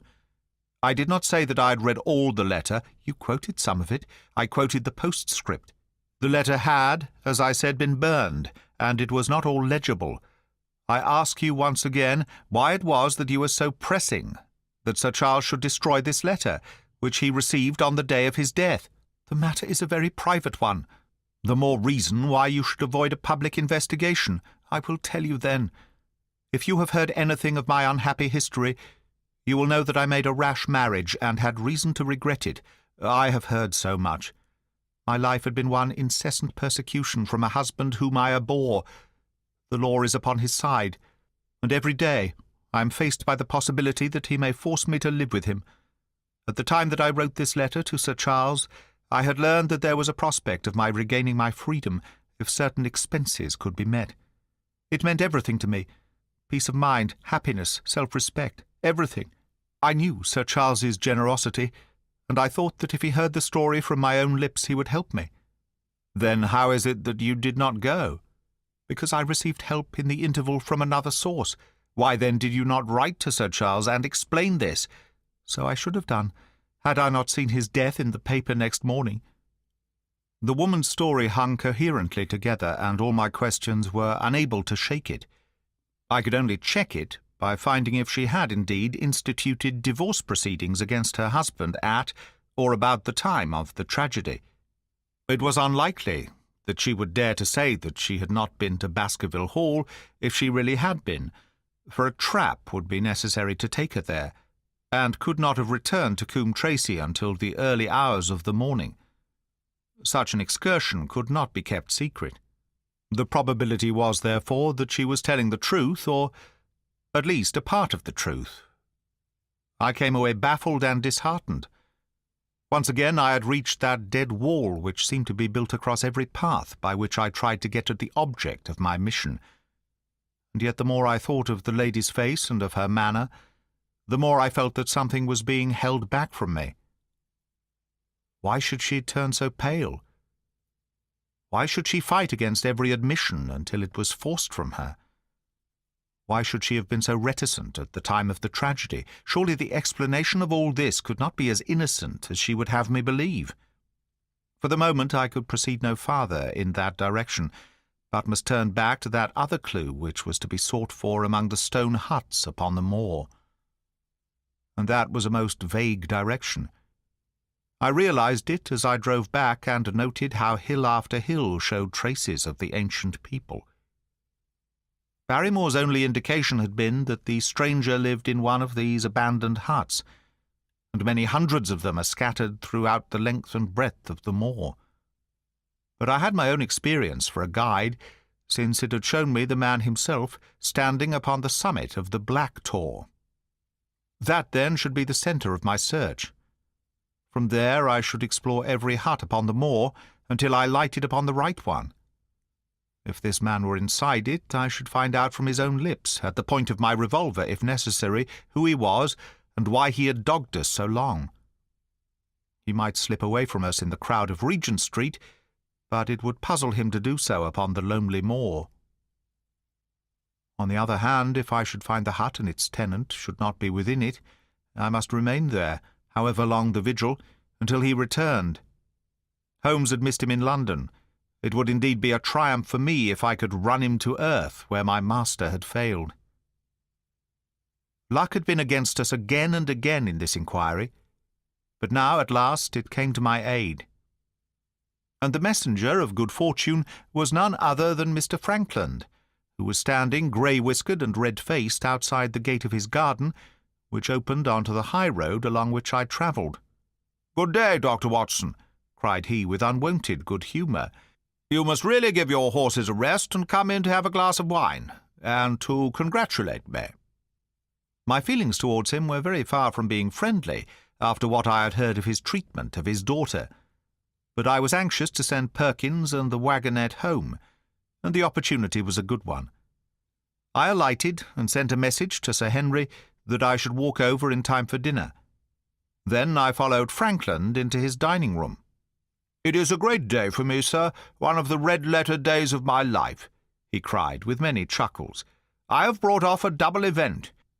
I mean to teach them in these parts that law is law, and that there is a man here who does not fear to invoke it. I have established a right-of-way through the centre of old Middleton's Park, slap across it, sir, within 100 yards of his own front door. What do you think of that? We'll teach these magnates that they cannot ride roughshod over the rights of the commoners, confound them. And I've closed the wood where the Fernworthy folk used to picnic. These infernal people seem to think that there are no rights of property, and that they can swarm where they like with their papers and their bottles. Both cases decided, Dr. Watson, and both in my favour. I haven't had such a day since I had Sir John Morland for trespass, because he shot in his own warren." "How on earth did you do that?" "Look it up in the book, sir. It will repay reading Frankland versus Morland, Court of Queen's Bench. It cost me £200, but I got my verdict." "Did it do you any good?" "None, sir. None. I'm proud to say that I had no interest in the matter. I act entirely from a sense of public duty. I have no doubt, for example, that the Fernworthy people will burn me in effigy tonight. I told the police last time they did it that they should stop these disgraceful exhibitions. The county constabulary is in a scandalous state, sir, and it has not afforded me the protection to which I am entitled. The case of Frankland versus Regina will bring the matter before the attention of the public. I told them that they would have occasion to regret their treatment of me, and already my words have come true." "How so?" I asked. The old man put on a very knowing expression. "Because I could tell them what they are dying to know, but nothing would induce me to help the rascals in any way." I had been casting round for some excuse by which I could get away from his gossip, but now I began to wish to hear more of it. I'd seen enough of the contrary nature of the old sinner to understand that any strong sign of interest would be the surest way to stop his confidences. "Some poaching case, no doubt," said I, with an indifferent manner. "Ha, my boy, a very much more important matter than that. What about the convict on the moor?" I stared. "You don't mean that you know where he is?" said I. "I may not know exactly where he is, but I'm quite sure that I could help the police to lay their hands on him.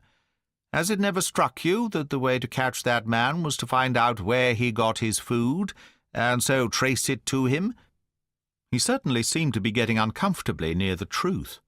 "No doubt," said I. "But how do you know that he is anywhere upon the moor?" "I know it because I have seen with my own eyes the messenger who takes him his food."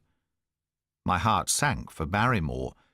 It was a serious thing to be in the power of this spiteful old busybody, but his next remark took a weight from my mind. "You'll be surprised to hear that his food is taken to him by a child. I see him every day through my telescope upon the roof. He passes along the same path at the same hour, and to whom should he be going except to the convict?" Here was luck indeed, and yet I suppressed all appearance of interest. A child! Barrymore had said that our unknown was supplied by a boy. It was on his track, and not upon the convicts, that Frankland had stumbled. If I could get his knowledge, it might save me a long and weary hunt. But incredulity and indifference were evidently my strongest cards. I should say that it was much more likely that it was the son of one of the moorland shepherds taking out his father's dinner. The least appearance of opposition struck fire out of the old autocrat. His eyes looked malignantly at me, and his grey whiskers bristled like those of an angry cat. "Indeed, sir," said he, pointing out over the wide-stretching moor. "Indeed, sir," said he, pointing out over the wide-stretching moor. "Do you see that black tor over yonder? Well, do you see the low hill beyond, with the thorn bush upon it? It is the stoniest part of the whole moor. Is that a place where a shepherd would be likely to take his station? Your suggestion, sir, is a most absurd one." I meekly answered that I had spoken without knowing all the facts. My submission pleased him, and led him to further confidences. "You may be sure, sir, that I have very good grounds before I come to an opinion. I've seen the boy again and again, with his bundle, every day, and sometimes twice a day I've been able. But wait a moment, Dr. Watson. Do my eyes deceive me, or is there at the present moment something moving upon that hillside?" It was several miles off, but I could distinctly see a small dark dot against the dull green and grey. "Come, sir, come," cried Frankland, rushing upstairs. "You will see with your own eyes, and judge for yourself." The telescope, a formidable instrument mounted upon a tripod, stood upon the flat leads of the house. Frankland clapped his eye to it, and gave a cry of satisfaction. "Quick, Dr. Watson, quick, before he passes over the hill." There he was, sure enough, a small urchin, with a little bundle upon his shoulder, toiling slowly up the hill. When he reached the crest, I saw the ragged, uncouth figure outlined for an instant against the cold blue sky. He looked round him with a furtive and stealthy air, as one who dreads pursuit. Then he vanished over the hill. "Well, am I right? Certainly there is a boy who seems to have some secret errand. And what the errand is, even a county constable could guess. But not one word shall they have from me, and I bind you to secrecy also, Dr. Watson. Not a word, you understand? Just as you wish. They have treated me shamefully, shamefully. When the facts come out in Frankland versus Regina, I venture to think that a thrill of indignation will run through the country. Nothing would induce me to help the police in any way. For all they cared, it might have been me instead of my effigy, which these rascals burned at the stake. Oh, surely you're not going? You will help me to empty the decanter in honour of this great occasion." But I resisted all his solicitations, and succeeded in dissuading him from his announced intention of walking home with me. I kept the road as long as his eye was on me, and then I struck off across the moor, and made for the stony hill over which the boy had disappeared. Everything was working in my favour, and I swore that it should not be through lack of energy or perseverance that I should miss the chance which fortune had thrown in my way. The sun was already sinking when I reached the summit of the hill, and the long slopes beneath me were all golden green on one side and grey shadow on the other. A haze lay low upon the farthest skyline, out of which jutted the fantastic shapes of Belliver and Vixen Tor. Over the wide expanse there was no sound and no movement. One great grey bird, a gull or curlew, soared aloft in the blue heaven. He and I seemed to be the only living things between the huge arch of the sky and the desert beneath it. The barren scene, the sense of loneliness, and the mystery and urgency of my task all struck a chill into my heart. The boy was nowhere to be seen, but down beneath me in a cleft of the hills there was a circle of the old stone huts, and in the middle of them there was one which retained sufficient roof to act as a screen against the weather. My heart leapt within me as I saw it. This must be the burrow where the stranger lurked. At last my foot was on the threshold of his hiding-place. His secret was within my grasp. As I approached the hut, walking as warily as Stapleton would do when with poised net he drew near the settled butterfly, I satisfied myself that the place had indeed been used as a habitation. A vague pathway among the boulders led to the dilapidated opening which served as a door. All was silent within. The unknown might be lurking there, or he might be prowling on the moor. My nerves tingled with the sense of adventure. Throwing aside my cigarette, I closed my hand upon the butt of my revolver and, walking swiftly up to the door, I looked in. The place was empty. But there were ample signs that I had not come upon a false scent. This was certainly where the man lived. Some blankets rolled in a waterproof lay upon that very stone slab upon which Neolithic man had once slumbered. The ashes of a fire were heaped in a rude grate. Beside it lay some cooking utensils and a bucket half full of water. A litter of empty tins showed that the place had been occupied for some time, and I saw, as my eyes became accustomed to the checkered light, a pannikin and a half-full bottle of spirits standing in the corner. In the middle of the hut a flat stone served the purpose of a table, and upon this stood a small cloth bundle, the same, no doubt, which I had seen through the telescope upon the shoulder of the boy. It contained a loaf of bread, a tinned tongue, and 2 tins of preserved peaches. As I set it down again, after having examined it, my heart leapt to see that beneath it there lay a sheet of paper with writing upon it. I raised it, and this was what I read, roughly scrawled in pencil. "Dr. Watson has gone to Coombe Tracy." For a minute I stood there with the paper in my hands, thinking out the meaning of this curt message. It was I, then, and not Sir Henry, who was being dogged by this secret man. He had not followed me himself, but he had set an agent, the boy perhaps, upon my track, and this was his report. Possibly I had taken no steps since I had been upon the moor which had not been observed and reported. Always there was this feeling of an unseen force, a fine net drawn round us with infinite skill and delicacy, holding us so lightly that it was only at some supreme moment that one realized that one was indeed entangled in its meshes. If there was one report, there might be others, so I looked round the hut in search of them. There was no trace, however, of anything of the kind, nor could I discover any sign which might indicate the character or intentions of the man who lived in this singular place, save that he must be of Spartan habits and cared little for the comforts of life.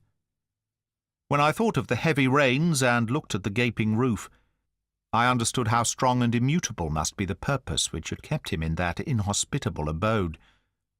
Was he our malignant enemy? Or was he by chance our guardian angel?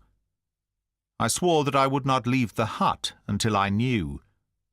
Outside the sun was sinking low, and the west was blazing with scarlet and gold. Its reflection was shot back in ruddy patches by the distant pools which lay amid the great Grimpen mire. There were the 2 towers of Baskerville Hall, and there a distant blur of smoke, which marked the village of Grimpen. Between the two, behind the hill, was the house of the Stapletons. All was sweet and mellow and peaceful in the golden evening light. And yet as I looked at them, my soul shared none of the peace of nature, but quivered at the vagueness and the terror of that interview which every instant was bringing nearer. With tingling nerves, but a fixed purpose, I sat in the dark recess of the hut and waited with sombre patience for the coming of its tenant. And then at last I heard him. Far away came the sharp clink of a boot striking upon a stone, then another and yet another, coming nearer and nearer. I shrank back into the darkest corner and cocked the pistol in my pocket, determined not to discover myself until I had an opportunity of seeing something of the stranger. There was a long pause which showed that he had stopped. Then once more the footsteps approached, and a shadow fell across the opening of the hut. "It is a lovely evening, my dear Watson," said a well-known voice. "I really think that you will be more comfortable outside than in."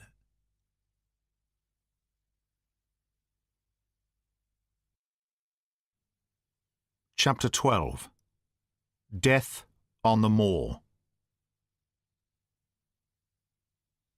For a moment or two I sat breathless, hardly able to believe my ears. Then my senses and my voice came back to me, while a crushing weight of responsibility seemed in an instant to be lifted from my soul. That cold, incisive, ironical voice could belong to but one man in all the world. "Holmes!" I cried. "Holmes!" "Come out," said he, "and please be careful with the revolver." I stooped under the rude lintel, and there he sat upon a stone outside, his grey eyes dancing with amusement as they fell upon my astonished features. He was thin and worn, but clear and alert, his keen face bronzed by the sun and roughened by the wind.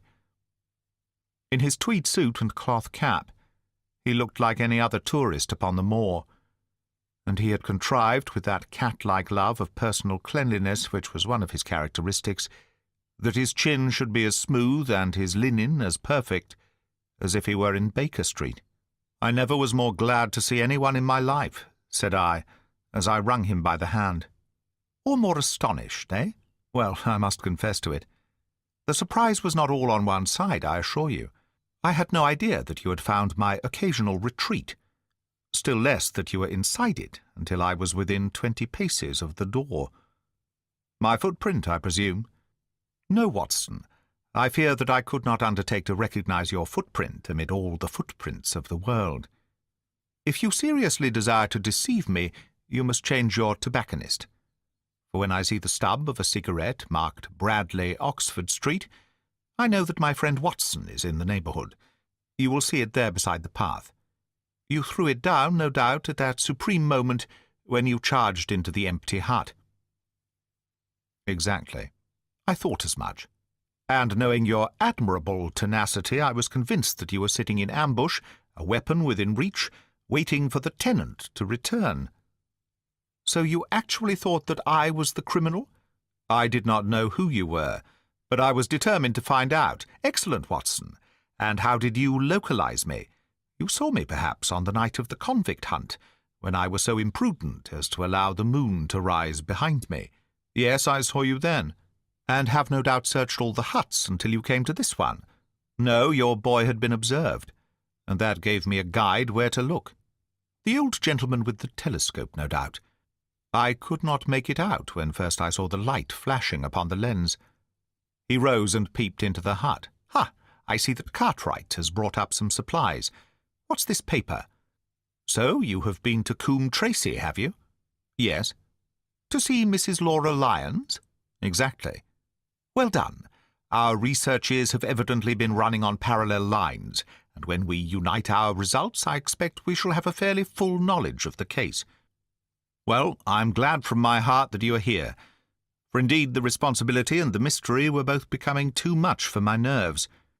But how in the name of wonder did you come here, and what have you been doing? I thought that you were in Baker Street, working out that case of blackmailing." "That was what I wished you to think." "Then you use me, and yet do not trust me," I cried with some bitterness. "I think that I have deserved better at your hands, Holmes." "My dear fellow, you have been invaluable to me in this as in many other cases, and I beg that you will forgive me if I have seemed to play a trick upon you. In truth, it was partly for your own sake that I did it, and it was my appreciation of the danger which you ran which led me to come down and examine the matter for myself. Had I been with Sir Henry and you, it is confident that my point of view would have been the same as yours, and my presence would have warned our very formidable opponents to be on their guard. As it is, I have been able to get about as I could not possibly have done had I been living in the Hall, and I remain an unknown factor in the business, ready to throw in all my weight at a critical moment. But why keep me in the dark? For you to know could not have helped us, and might possibly have led to my discovery. You would have wished to tell me something, or in your kindness you would have brought me out some comfort or other, and so an unnecessary risk would be run. I brought Cartwright down with me, you remember the little chap at the express office, and he has seen after my simple wants. A loaf of bread and a clean collar. What does man want more? He has given me an extra pair of eyes upon a very active pair of feet, and both have been invaluable. Then my reports have all been wasted? My voice trembled as I recalled the pains and the pride with which I had composed them.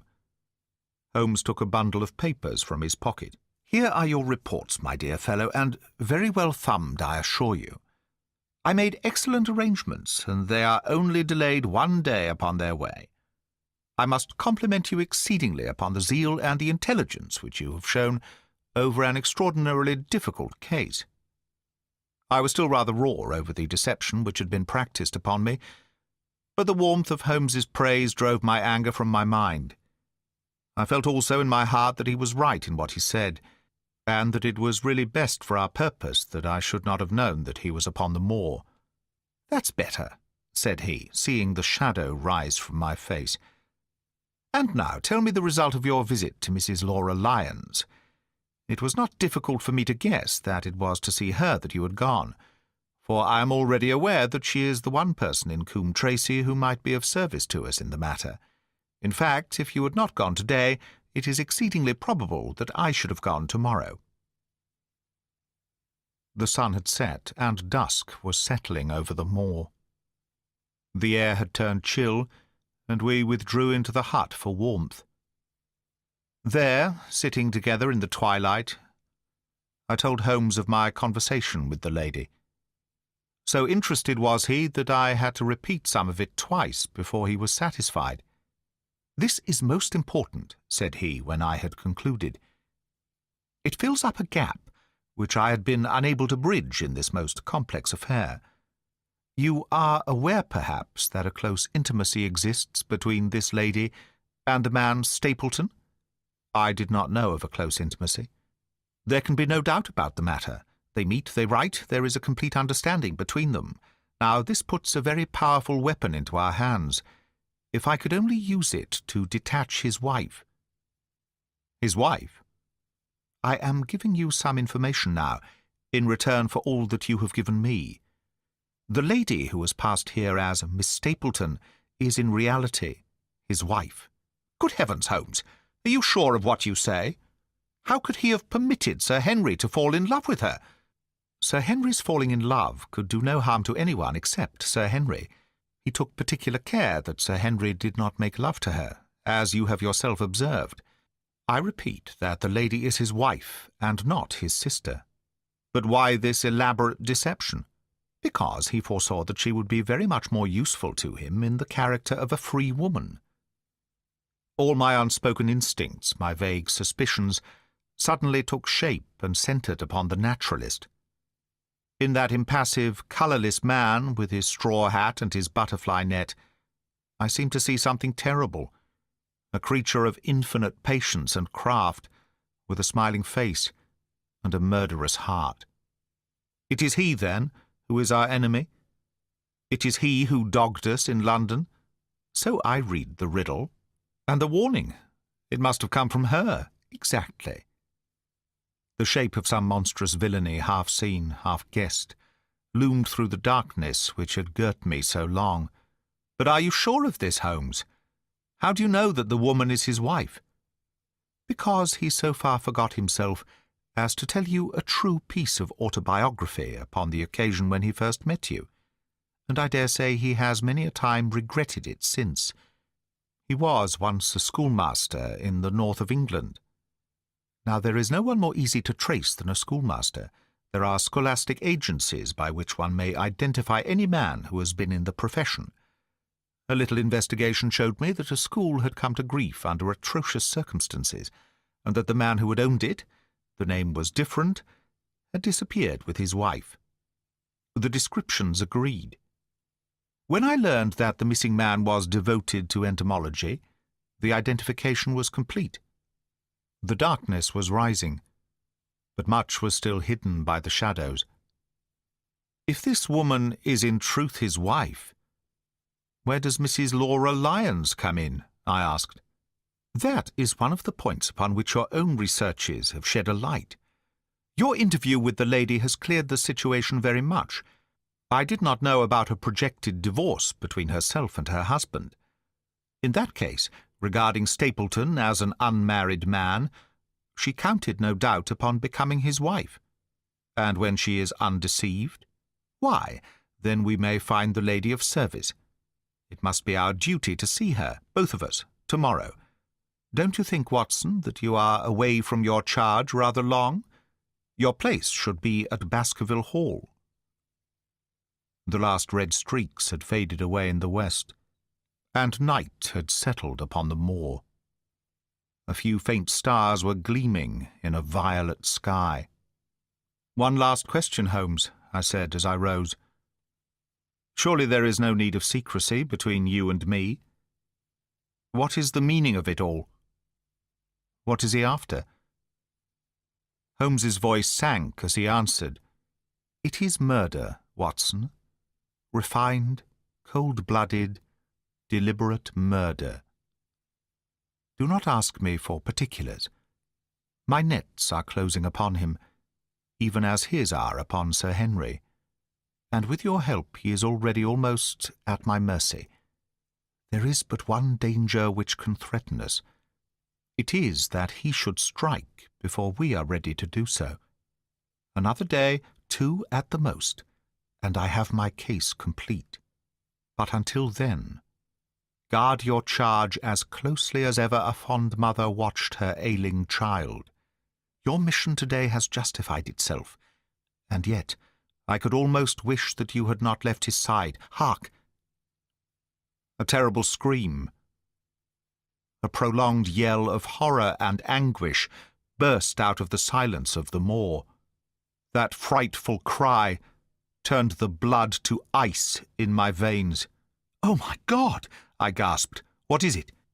What does it mean?" Holmes had sprung to his feet, and I saw his dark, athletic outline at the door of the hut, his shoulders stooping, his head thrust forward, his face peering into the darkness. "Hush!" he whispered. "Hush!" The cry had been loud on account of its vehemence, but it had pealed out from somewhere far off on the shadowy plain. Now it burst upon our ears, nearer, louder, more urgent than before. "Where is it?" Holmes whispered, and I knew from the thrill of his voice that he, the man of iron, was shaken to the soul. "Where is it, Watson?" "There, I think." I pointed into the darkness. "No, there." Again the agonized cry swept through the silent night, louder and much nearer than ever, and a new sound mingled with it, a deep, muttered rumble, musical and yet menacing, rising and falling like the low, constant murmur of the sea. "The hound!" cried Holmes. "Come, Watson, come! Great heavens, if we are too late!" He had started running swiftly over the moor, and I had followed at his heels. But now, from somewhere among the broken ground immediately in front of us, there came one last despairing yell, and then a dull, heavy thud. We halted and listened. Not another sound broke the heavy silence of the windless night. I saw Holmes put his hand to his forehead, like a man distracted. He stamped his feet upon the ground. "He has beaten us, Watson. We are too late." No, surely not. Fool that I was to hold my hand. And you, Watson, see what comes of abandoning your charge. But, by heaven, if the worst has happened, we'll avenge him." Blindly we ran through the gloom, blundering against boulders, forcing our way through gorse bushes, panting up hills and rushing down slopes, heading always in the direction whence those dreadful sounds had come. At every rise Holmes looked eagerly round him, but the shadows were thick upon the moor, and nothing moved upon its dreary face. "Can you see anything?" "Nothing. But hark! What is that?" A low moan had fallen upon our ears. There it was again upon our left. On that side a ridge of rocks ended in a sheer cliff which overlooked a stone-strewn slope.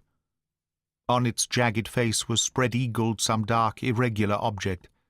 As we ran toward it, the vague outline hardened into a definite shape. It was a prostrate man face downward upon the ground, the head doubled under him at a horrible angle, the shoulders rounded, and the body hunched together, as if in the act of throwing a somersault. So grotesque was the attitude that I could not for the instant realize that that moan had been the passing of his soul. Not a whisper, Not a rustle rose now from the dark figure over which we stooped.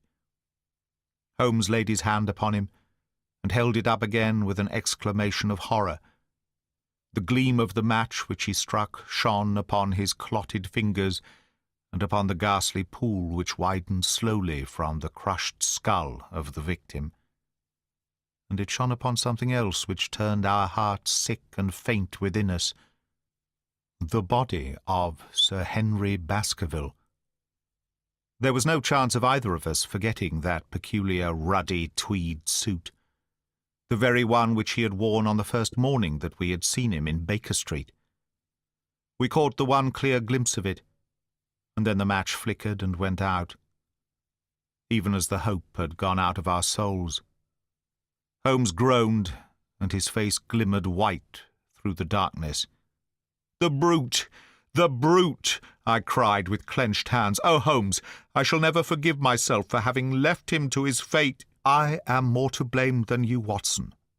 In order to have my case well rounded and complete, I have thrown away the life of my client. It is the greatest blow which has befallen me in my career. But how could I know that he would risk his life alone upon the moor in the face of all my warnings? That we should have heard his screams, my God, those screams, and yet have been unable to save him? Where is this brute of a hound which drove him to his death? It may be lurking among these rocks at this instant. And Stapleton, where is he? He shall answer for this deed." "He shall. I will see to that.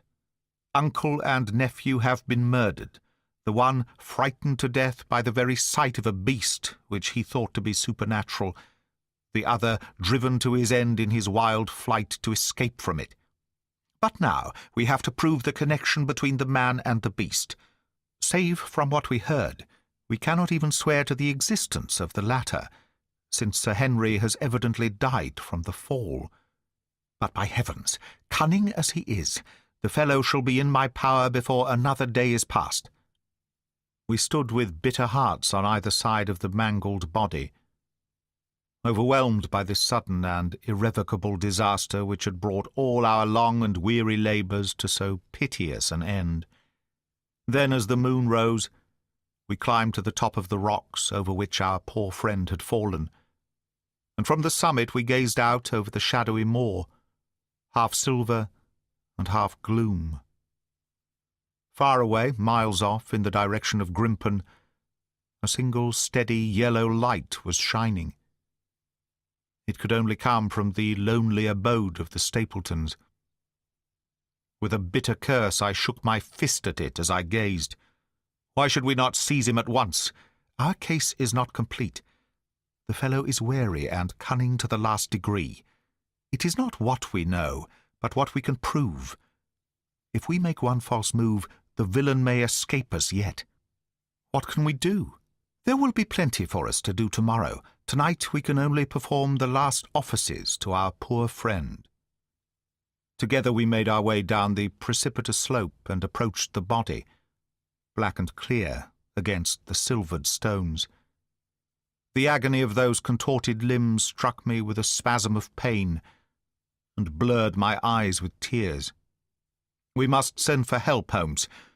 We cannot carry him all the way to the hall. Good heavens, are you mad?" He had uttered a cry and bent over the body.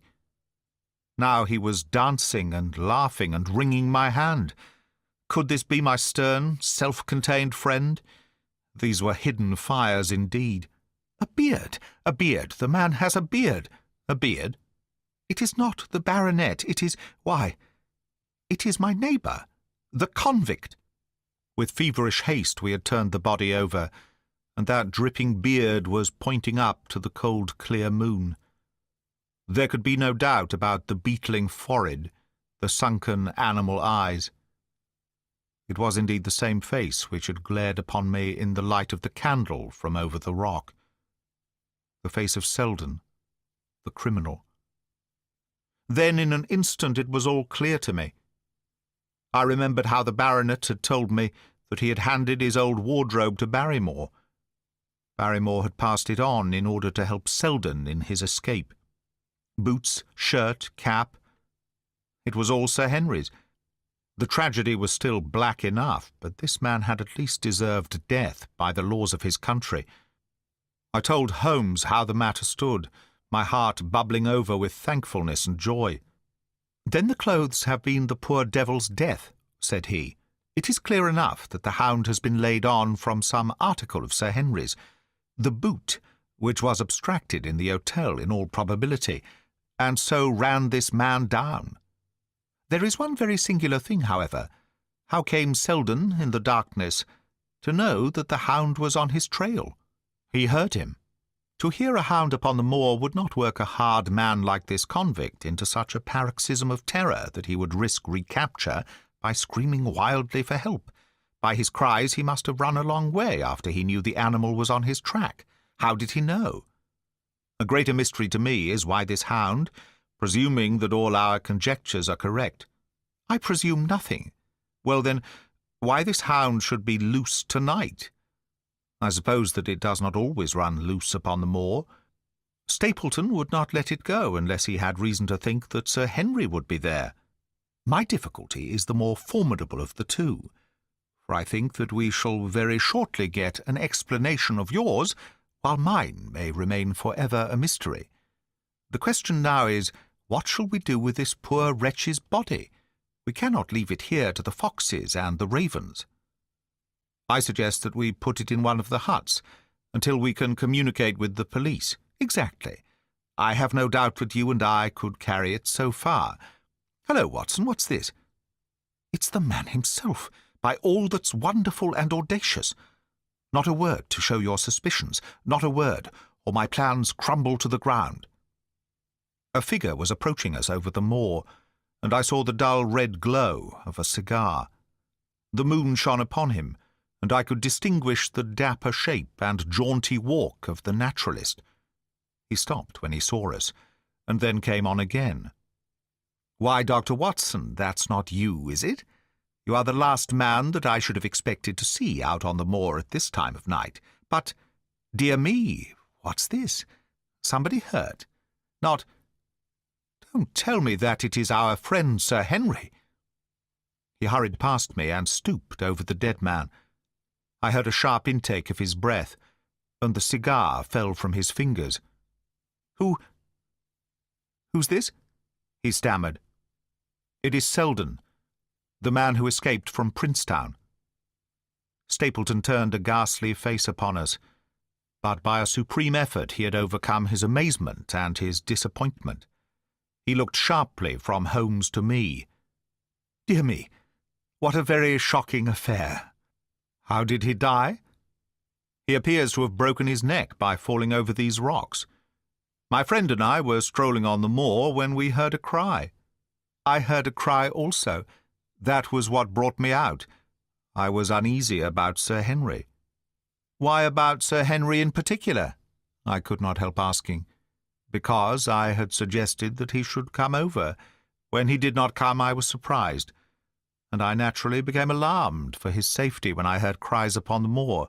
By the way," his eyes darted again from my face to Holmes's, "did you hear anything else besides a cry?" "No," said Holmes. "Did you?" "No." "What do you mean, then?" "Oh, you know, the stories that the peasants tell about the phantom hound and so on. It is said to be heard at night upon the moor. I was wondering if there were any evidence of such a sound tonight." "We heard nothing of the kind," said I. "And what is your theory of this poor fellow's death?" "I have no doubt that anxiety and exposure have driven him off his head. He has rushed about the moor in a crazy state, and eventually fallen over here and broken his neck." "That seems the most reasonable theory," said Stapleton, and he gave a sigh which I took to indicate his relief. "What do you think about it, Mr. Sherlock Holmes?" My friend bowed his compliments. "You are quick at identification," said he. "We have been expecting you in these parts since Dr. Watson came down. You are in time to see a tragedy." "Yes, indeed. I have no doubt that my friend's explanation will cover the facts. I will take an unpleasant remembrance back to London with me tomorrow." "Oh, you return tomorrow?" "That is my intention. I hope your visit has cast some light upon those occurrences which have puzzled us." Holmes shrugged his shoulders. "One cannot always have the success for which one hopes. An investigator needs facts, and not legends or rumours. It has not been a satisfactory case." My friend spoke in his frankest and most unconcerned manner. Stapleton still looked hard at him. Then he turned to me. "I would suggest carrying this poor fellow to my house, but it would give my sister such a fright that I do not feel justified in doing it. I think that if we put something over his face, he will be safe until morning." And so it was arranged. Resisting Stapleton's offer of hospitality, Holmes and I set off to Baskerville Hall, leaving the naturalist to return alone. Looking back, we saw the figure moving slowly away over the broad moor, and behind him that one black smudge on the silvered slope, which showed where the man was lying who had come so horribly to his end.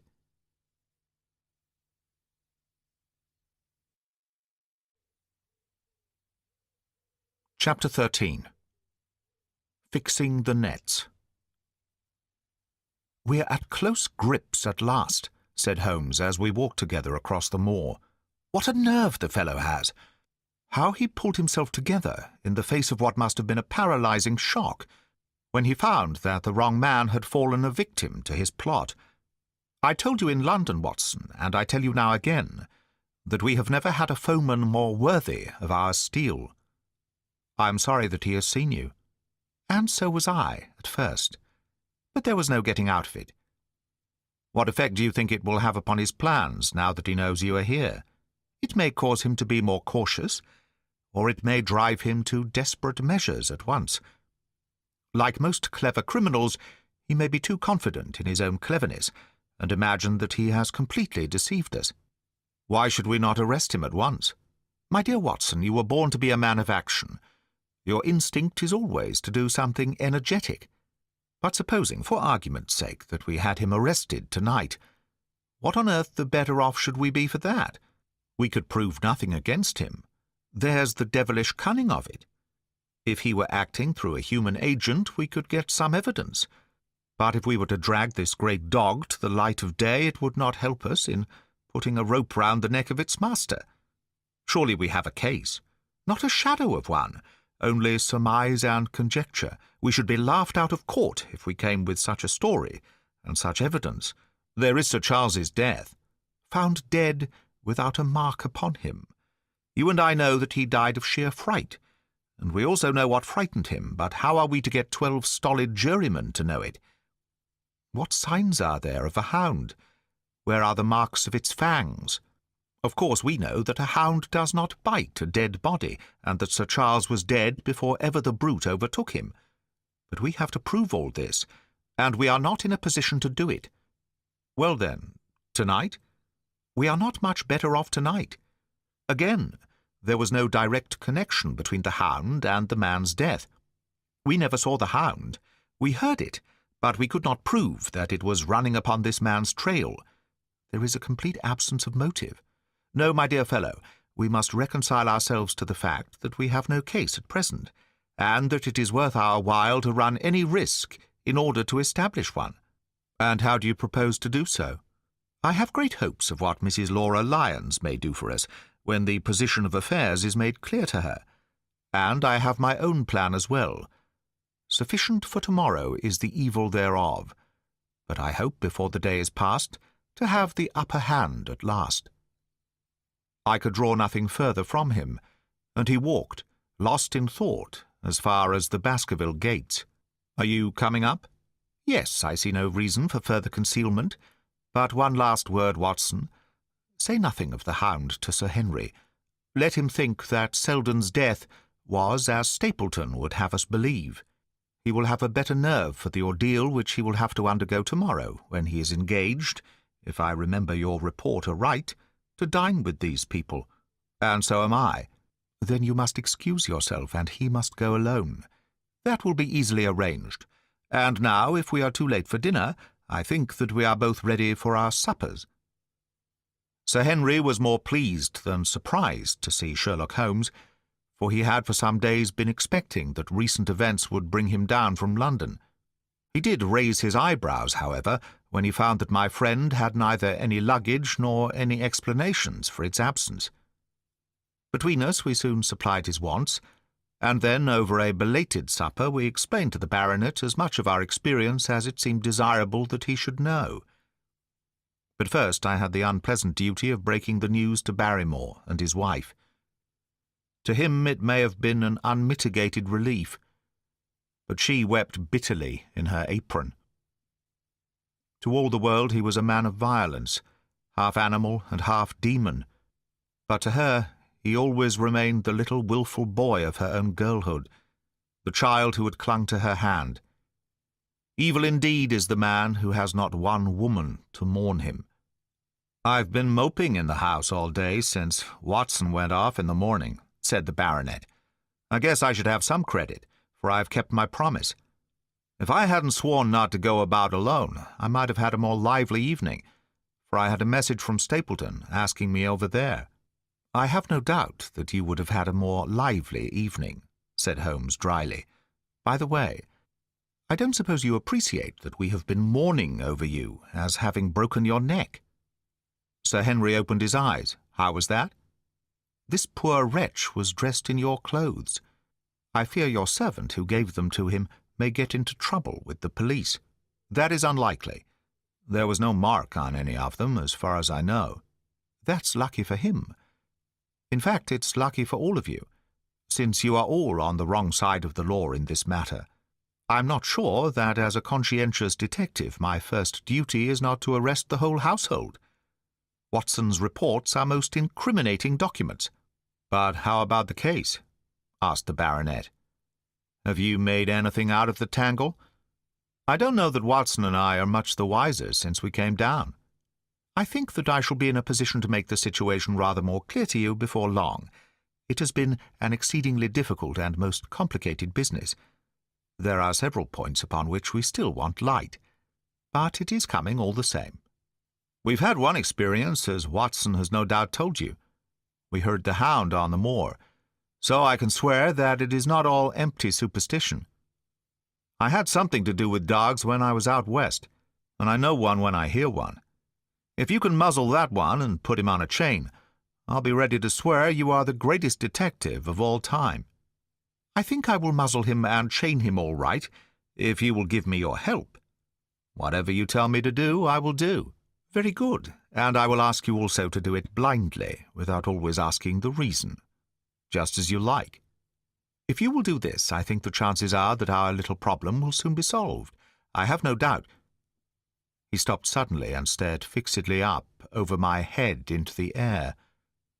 The lamp beat upon his face, and so intent was it and so still that it might have been that of a clear-cut classical statue, a personification of alertness and expectation. "What is it?" we both cried. I could see as he looked down that he was repressing some internal emotion. His features were still composed, but his eyes shone with amused exultation.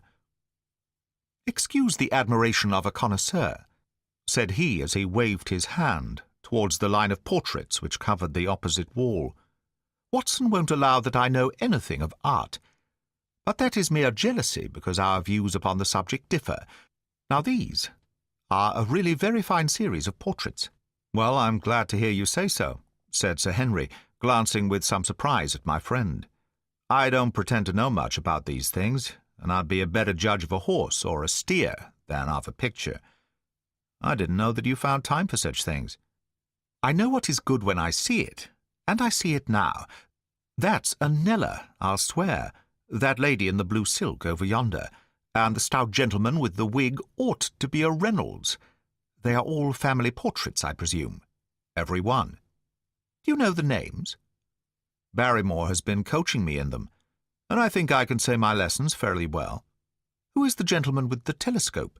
"That is Rear Admiral Baskerville, who served under Rodney in the West Indies. The man with the blue coat and the roll of paper is Sir William Baskerville, who was chairman of committees of the House of Commons under Pitt." "And this cavalier opposite to me, The one with the black velvet and the lace. Ah, you have a right to know about him. That is the cause of all the mischief, the wicked Hugo, who started the Hound of the Baskervilles. We're not likely to forget him."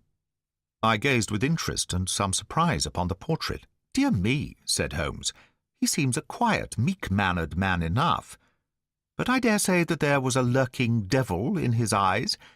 I had pictured him as a more robust and ruffianly person." "There's no doubt about the authenticity, for the name and the date, 1647, are on the back of the canvas."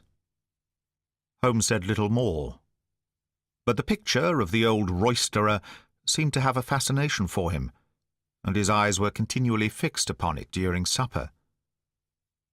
It was not until later, when Sir Henry had gone to his room, that I was able to follow the trend of his thoughts. He led me back into the banqueting hall, his bedroom candle in his hand, and he held it up against the time-stained portrait on the wall. "Do you see anything there?" I looked at the broad-plumed hat, the curling love-locks, the white lace collar, and the straight, severe face which was framed between them. It was not a brutal countenance, but it was prim, hard, and stern, with a firm-set, thin-lipped mouth and a coldly intolerant eye.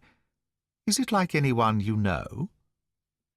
"There is something of Sir Henry about the jaw. Just a suggestion, perhaps, but wait an instant." He stood upon a chair, and, holding up the light in his left hand, he curved his right arm over the broad hat and round the long ringlets. "Good heavens!" I cried in amazement. The face of Stapleton had sprung out of the canvas. "Ha! You see it now. My eyes have been trained to examine faces and not their trimmings. It is the first quality of a criminal investigator that he should see through a disguise. But this is marvellous. It might be his portrait. Yes, it is an interesting instance of a throwback, which appears to be both physical and spiritual. A study of family portraits is enough to convert a man to the doctrine of reincarnation. The fellow is a Baskerville, that is evident.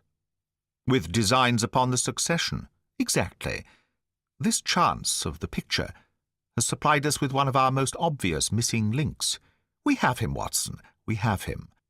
And I dare swear that before tomorrow night he will be fluttering in our net, as helpless as one of his own butterflies.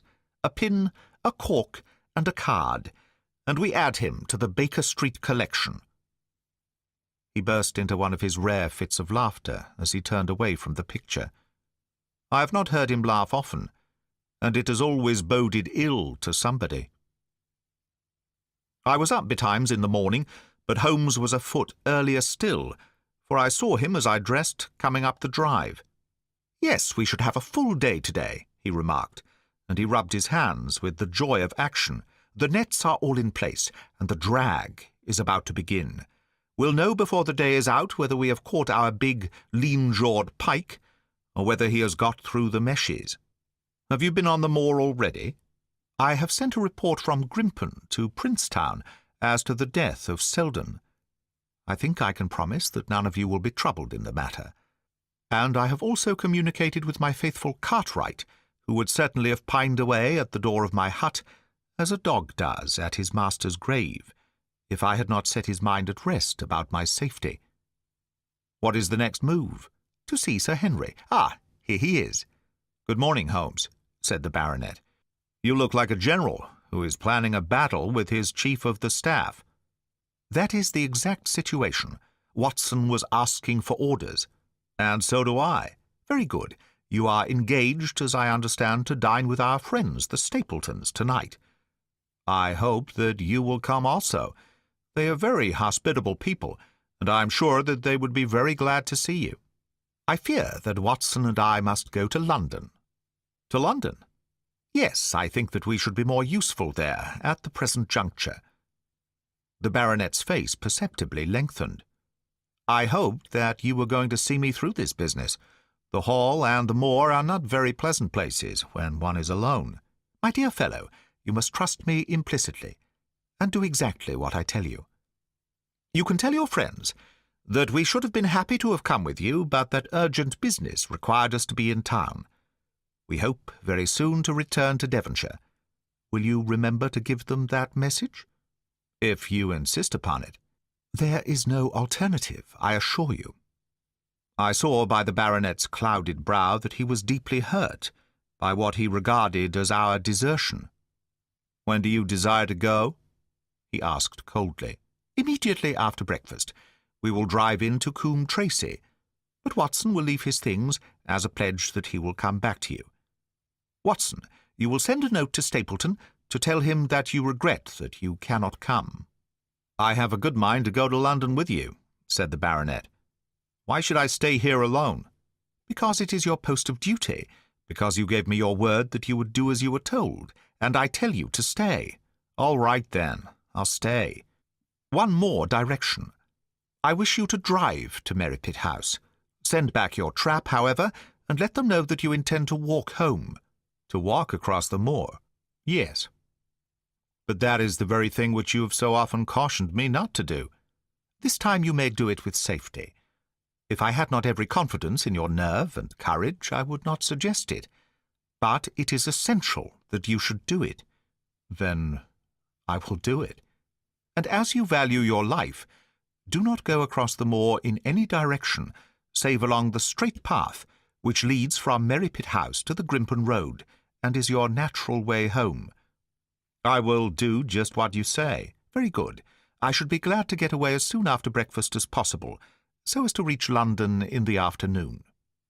I was very much astounded by this programme, though I remembered that Holmes had said to Stapleton on the night before that his visit would terminate next day. It had not crossed my mind, however, that he would wish me to go with him. Nor could I understand how we could both be absent at a moment which he himself declared to be critical. There was nothing for it, however, but implicit obedience.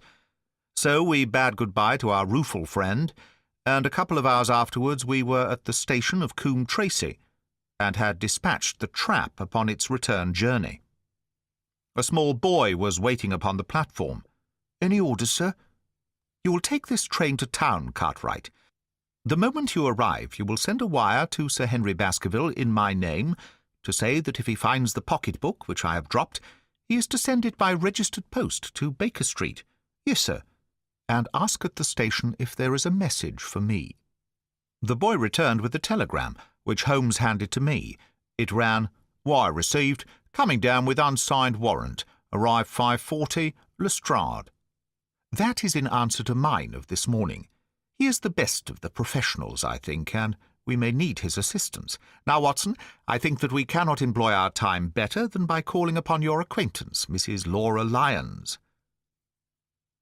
His plan of campaign was beginning to be evident. He would use the baronet in order to convince the Stapletons that we were really gone, while we should actually return at the instant when we were likely to be needed. That telegram from London, if mentioned by Sir Henry to the Stapletons, must remove the last suspicions from their minds. Already I seemed to see our nets drawing closer around that lean-jawed pike. Mrs. Laura Lyons was in her office, and Sherlock Holmes opened his interview with a frankness and directness which considerably amazed her. I am investigating the circumstances which attended the death of the late Sir Charles Baskerville, said he. My friend here, Dr. Watson, has informed me of what you have communicated, and also of what you have withheld in connection with that matter. What have I withheld? She asked defiantly. You have confessed that you asked Sir Charles to be at the gate at 10 o'clock. We know that that was the place and hour of his death. You have withheld what the connection is between these events. There is no connection. In that case, the coincidence must indeed be an extraordinary one. But I think that we shall succeed in establishing a connection after all. I wish to be perfectly frank with you, Mrs. Lyons. We regard this case as one of murder, and the evidence may implicate not only your friend Mr. Stapleton, but his wife as well. The lady sprang from her chair. His wife, she cried. The fact is no longer a secret. The person who has passed for his sister is really his wife. Mrs. Lyons had resumed her seat. Her hands were grasping the arms of her chair. and I saw that the pink nails had turned white with the pressure of her grip. "His wife," she said again. "His wife. He is not a married man." Sherlock Holmes shrugged his shoulders. "Prove it to me. Prove it to me, and if you can do so—" The fierce flash of her eyes said more than any words. "I have come prepared to do so," said Holmes, drawing several papers from his pocket. "Here is a photograph of the couple taken in York 4 years ago. It is endorsed Mr. and Mrs. Vandeleur. But you will also have no difficulty in recognizing him and her also, if you know her by sight.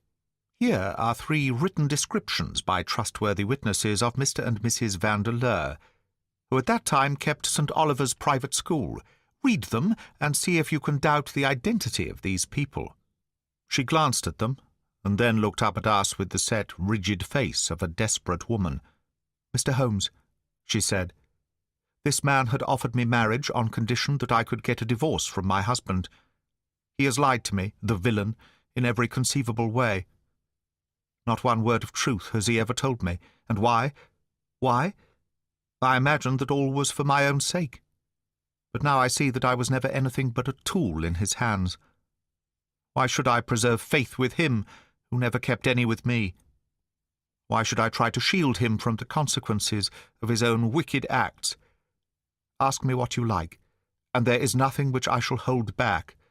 One thing I swear to you, and that is that when I wrote the letter, I never dreamed of any harm to the old gentleman, who had been my kindest friend."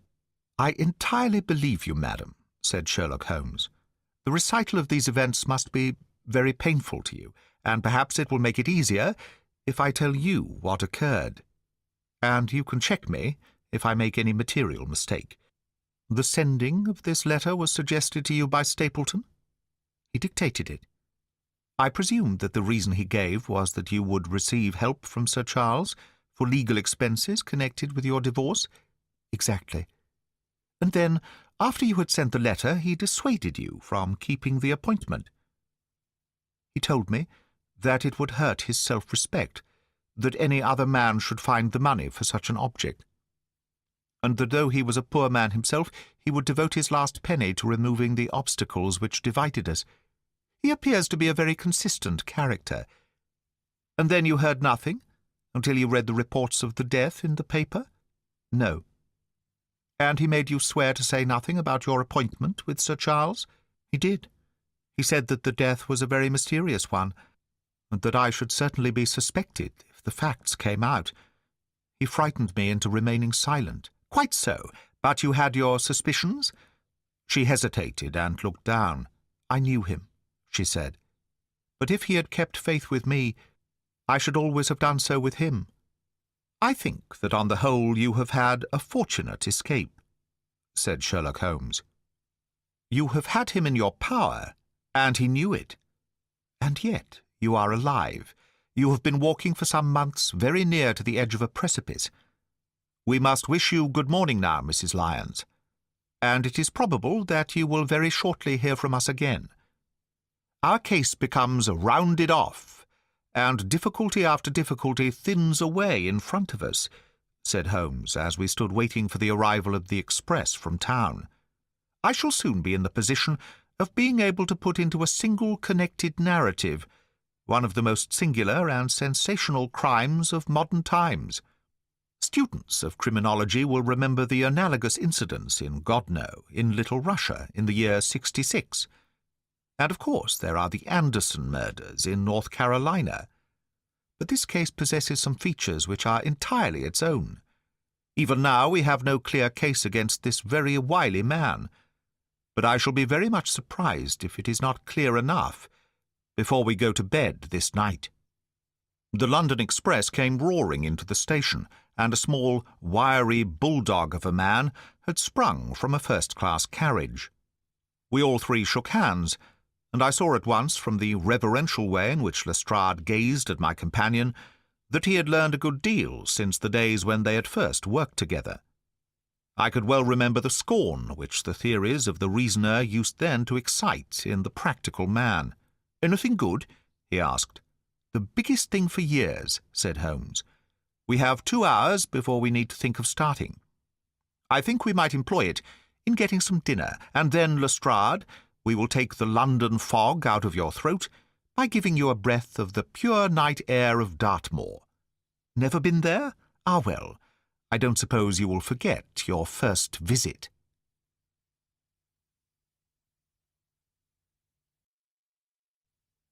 Chapter 14. The Hound of the Baskervilles. One of Sherlock Holmes's defects, if indeed one may call it a defect, was that he was exceedingly loath to communicate his full plans to any other person until the instant of their fulfilment. Partly it came, no doubt, from his own masterful nature, which loved to dominate and surprise those who were around him. Partly also from his professional caution, which urged him never to take any chances. The result, however, was very trying for those who were acting as his agents and assistants. I had often suffered under it, but never more so than during that long drive in the darkness. The great ordeal was in front of us. At last we were about to make our final effort. And yet Holmes had said nothing, and I could only surmise what his course of action would be. My nerves thrilled with anticipation, when at last the cold wind upon our faces and the dark, void spaces on either side of the narrow road told me that we were back upon the moor once again. Every stride of the horses and every turn of the wheels was taking us nearer to our supreme adventure. Our conversation was hampered by the presence of the driver of the hired wagonette, so that we were forced to talk of trivial matters when our nerves were tense with emotion and anticipation. It was a relief to me, after that unnatural restraint, when we at last passed Franklin's house and knew that we were drawing near to the hall and to the scene of action. We did not drive up to the door, but got down near the gate of the avenue. The wagonette was paid off and ordered to return to Coombe Tracy forthwith, while we started to walk to Merrypit House. "Are you armed, Lestrade?" The little detective smiled. "As long as I have my trousers, I have a hip pocket, and as long as I have my hip pocket, I have something in it. Good. My friend and I are also ready for emergencies. You're mighty close about this affair, Mr. Holmes. What's the game now?" "A waiting game." "My word, it does not seem a very cheerful place," said the detective with a shiver, glancing round him at the gloomy slopes of the hill and at the huge lake of fog which lay over the Grimpen Mire. "I see the lights of a house ahead of us." "That is Merrypit House, and the end of our journey. I must request you to walk on tiptoe, and not to talk above a whisper." We moved cautiously along the track as if we were bound for the house, but Holmes halted us when we were about 200 yards from it. "This will do," said he.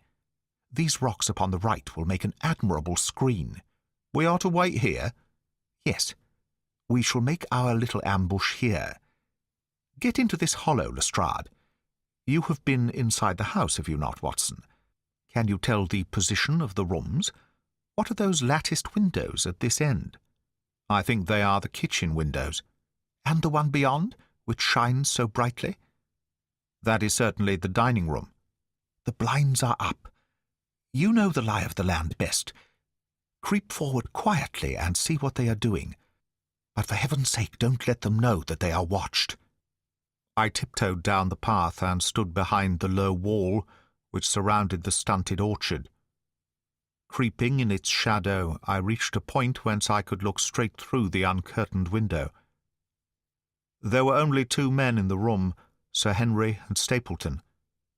They sat with their profiles towards me on either side of the round table.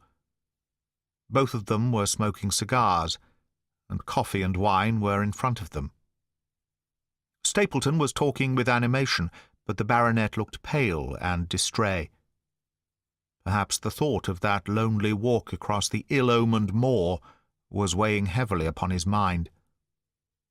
As I watched them, Stapleton rose and left the room, while Sir Henry filled his glass again and leaned back in his chair, puffing at his cigar. I heard the creak of a door and the crisp sound of boots upon gravel. The steps passed along the path on the other side of the wall under which I crouched. Looking over, I saw the naturalist pause at the door of an outhouse in the corner of the orchard. A key turned in the lock, and as he passed in there was a curious scuffling noise from within. He was only a minute or so inside, and then I heard the key turn once more, and he passed me and re-entered the house. I saw him rejoin his guest, and I crept quietly back to where my companions were waiting to tell them what I had seen. "You say, Watson, that the lady is not there?" Holmes asked when I had finished my report. "No." "Where can she be, then, since there is no light in any other room except the kitchen?" "I cannot think where she is." I have said that over the great Grimpen Mire there hung a dense white fog. It was drifting slowly in our direction, and banked itself up like a wall on that side of us, low but thick and well-defined. The moon shone on it, and it looked like a great shimmering ice-field, with the heads of the distant tors as rocks borne upon its surface. Holmes's face was turned towards it, and he muttered impatiently as he watched its sluggish drift. "It's moving towards us, Watson." "Is that serious?" "Very serious indeed. The one thing upon earth which could have disarranged my plans. He can't be very long now. It is already 10 o'clock. Our success and even his life may depend upon his coming out before the fog is over the path." The night was clear and fine above us. The stars shone cold and bright, while a half-moon bathed the whole scene in a soft, uncertain light. Before us lay the dark bulk of the house, its serrated roof and bristling chimneys hard outlined against the silver-spangled sky. Broad bars of golden light from the lower windows stretched across the orchard and the moor. One of them was suddenly shut off. The servants had left the kitchen. There only remained the lamp in the dining-room, where the two men, the murderous host and the unconscious guest, still chatted over their cigars. Every minute that white woolly plain which covered one half of the moor was drifting closer and closer to the house. Already the first thin wisps of it were curling across the golden square of the lighted window. The farther wall of the orchard was already invisible, and the trees were standing out of a swirl of white vapour. As we watched it, the fog wreaths came crawling round both corners of the house, and rolled slowly into one dense bank, on which the upper floor and the roof floated like a strange ship upon a shadowy sea. Holmes struck his hand passionately upon the rock in front of us, and stamped his feet in his impatience. "If he isn't out in 1/4 of an hour, the path will be covered. In half an hour we won't be able to see our hands in front of us." "Shall we move farther back upon higher ground?" "Yes, I think it would be as well." So as the fog bank flowed onward, we fell back before it, until we were half a mile from the house, and still that dense white sea, with the moon silvering its upper edge, swept slowly and inexorably on. "We are going too far," said Holmes. "We dare not take the chance of his being overtaken before he can reach us. At all costs, we must hold our ground where we are." He dropped on his knees and clapped his ear to the ground. "Thank God, I think that I can hear him coming." A sound of quick steps broke the silence of the moor. Crouching among the stones, we stared intently at the silver-tipped bank in front of us. The steps grew louder, and through the fog, as through a curtain, there stepped the man whom we were awaiting. He looked round him in surprise as he emerged into the clear, starlit night. Then he came swiftly along the path, passed close to where we lay, and went on up the long slope behind us. As he walked, he glanced continually over either shoulder, like a man who is ill at ease. "Hist!" cried Holmes, and I heard the sharp click of a cocking pistol. "Look out! It's coming. There was a thin, crisp, continuous patter from somewhere in the heart of that crawling bank. The cloud was within 50 yards of where we lay, and we glared at it, all three, uncertain what horror was about to break from the heart of it. I was at Holmes's elbow, and I glanced for an instant at his face. It was pale and exultant, his eyes shining brightly in the moonlight. But suddenly they started forward in a rigid, fixed stare, and his lips parted in amazement. At the same instant, Lestrade gave a yell of terror and threw himself face downward upon the ground. I sprang to my feet, my inert hand grasping my pistol, my mind paralyzed by the dreadful shape which had sprung out upon us from the shadows of the fog. A hound it was, an enormous, coal-black hound, but not such a hound as mortal eyes have ever seen. Fire burst from its open mouth. Its eyes glowed with a smouldering glare. Its muzzle and hackles and dewlap were outlined in flickering flame.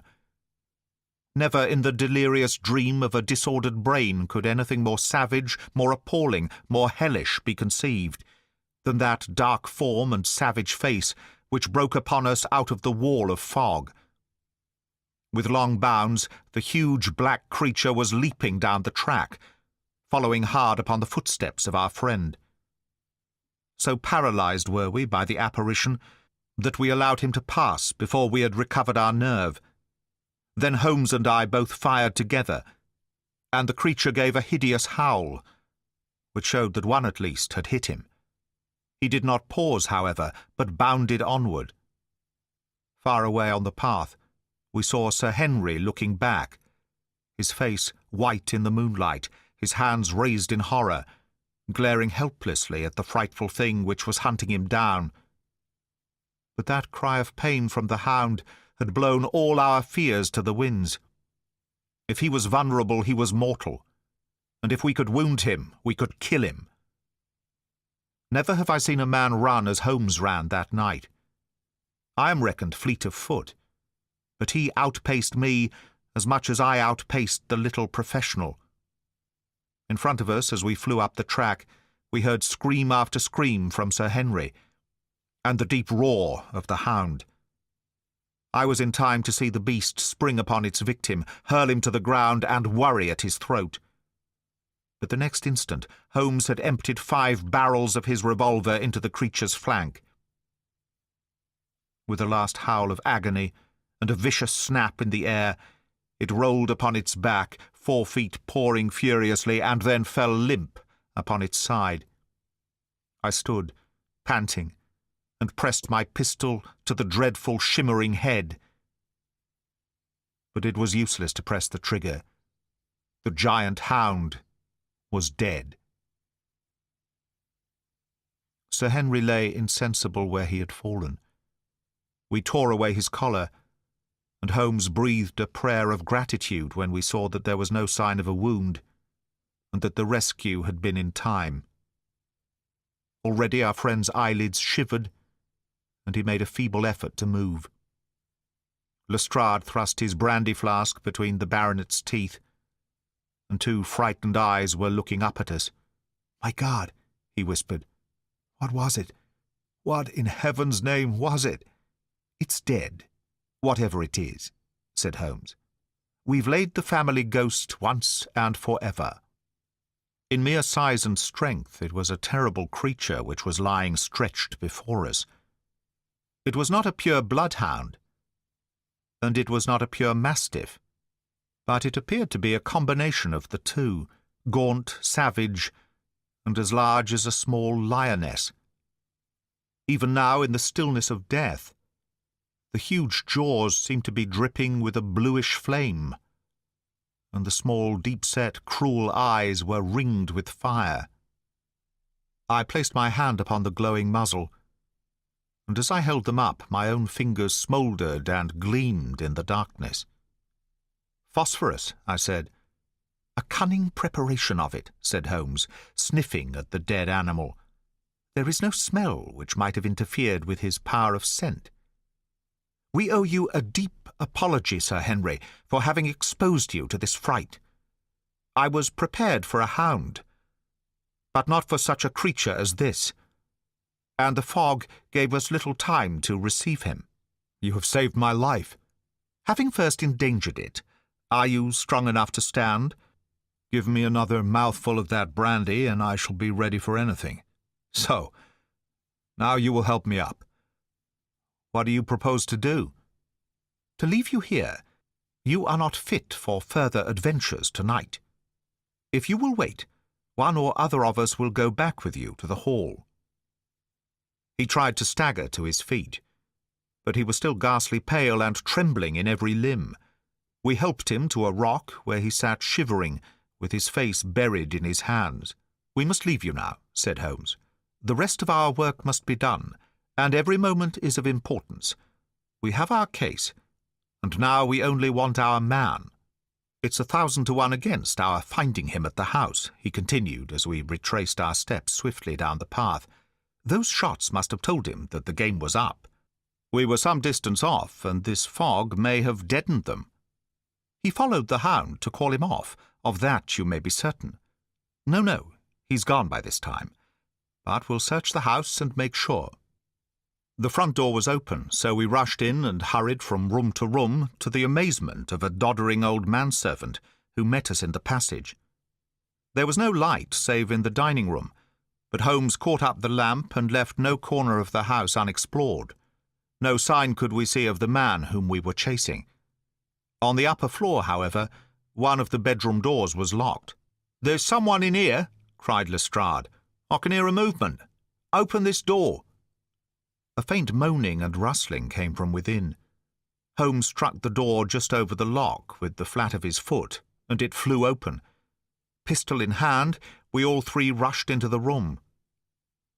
But there was no sign within it of that desperate and defiant villain whom we expected to see. Instead, we were faced by an object so strange and so unexpected that we stood for a moment staring at it in amazement. The room had been fashioned into a small museum, and the walls were lined by a number of glass-topped cases, full of that collection of butterflies and moths, the formation of which had been the relaxation of this complex and dangerous man. In the centre of this room there was an upright beam, which had been placed at some period as a support for the old worm-eaten bulk of timber which spanned the roof. To this post a figure was tied, so swathed and muffled in the sheets which had been used to secure it, that one could not for the moment tell whether it was that of a man or a woman. One towel passed round the throat, and was secured at the back of the pillar. Another covered the lower part of the face, and over it 2 dark eyes full of grief and shame and a dreadful questioning, stared back at us. In a minute we had torn off the gag, unswathed the bonds, and Mrs. Stapleton sank upon the floor in front of us. As her beautiful head fell upon her chest, I saw the clear red wheal of a whiplash across her neck. "The brute!" cried Holmes. "Here, Lestrade, your brandy bottle. Put her in the chair. She has fainted from ill usage and exhaustion." She opened her eyes again. "Is he safe?" she asked. "Has he escaped?" "He cannot escape us, madam. No, I did not mean my husband. Sir Henry. Is he safe?" "Yes." "And the hound?" "It is dead." She gave a long sigh of satisfaction. "Thank God! Thank God! Oh, this villain! See how he has treated me." She shot her arms out from her sleeves, and we saw with horror that they were all mottled with bruises. "But this is nothing. It is my mind and soul that he has tortured and defiled. I could endure it all, ill usage, solitude, a life of deception, everything, as long as I could still cling to the hope that I had his love. But now I know that in this also I have been his dupe and his tool." She broke into passionate sobbing as she spoke. "You bear him no good will, madam," said Holmes. "Tell us then where we shall find him. If you have ever aided him in evil, help us now, and so atone." "There is but one place where he can have fled," she answered. "There is an old tin mine on an island in the heart of the mire. It was there that he kept his hound, and there also he had made preparations so that he might have a refuge. That is where he would fly." The fog bank lay like white wool against the window. Holmes held the lamp towards it. "See," said he, "no one could find his way into the Grimpen mire tonight." She laughed and clapped her hands. Her eyes and teeth gleamed with fierce merriment. "He may find his way in, but never out," she cried. "How can he see the guiding wands tonight? We planted them together, he and I, to mark the pathway through the mire. Oh, if I could only have plucked them out today! Then, indeed, you would have had him at your mercy." It was evident to us that all pursuit was in vain, until the fog had lifted. Meanwhile, we left Lestrade in possession of the house, while Holmes and I went back with the baronet to Baskerville Hall. The story of the Stapletons could no longer be withheld from him, but he took the blow bravely when he learned the truth about the woman whom he had loved. But the shock of the night's adventures had shattered his nerves, and before morning he lay delirious in a high fever under the care of Dr. Mortimer. The two of them were destined to travel together round the world before Sir Henry had become once more the hale, hearty man that he had been before he became master of that ill-omened estate. And now I come rapidly to the conclusion of this singular narrative, in which I have tried to make the reader share those dark fears and vague surmises which clouded our lives so long, and ended in so tragic a manner. On the morning after the death of the Hound, the fog had lifted, and we were guided by Mrs. Stapleton to the point where they had found a pathway through the bog. It helped us to realize the horror of this woman's life, when we saw the eagerness and joy with which she laid us on her husband's track. We left her standing upon the thin peninsula of firm, peaty soil, which tapered out into the widespread bog.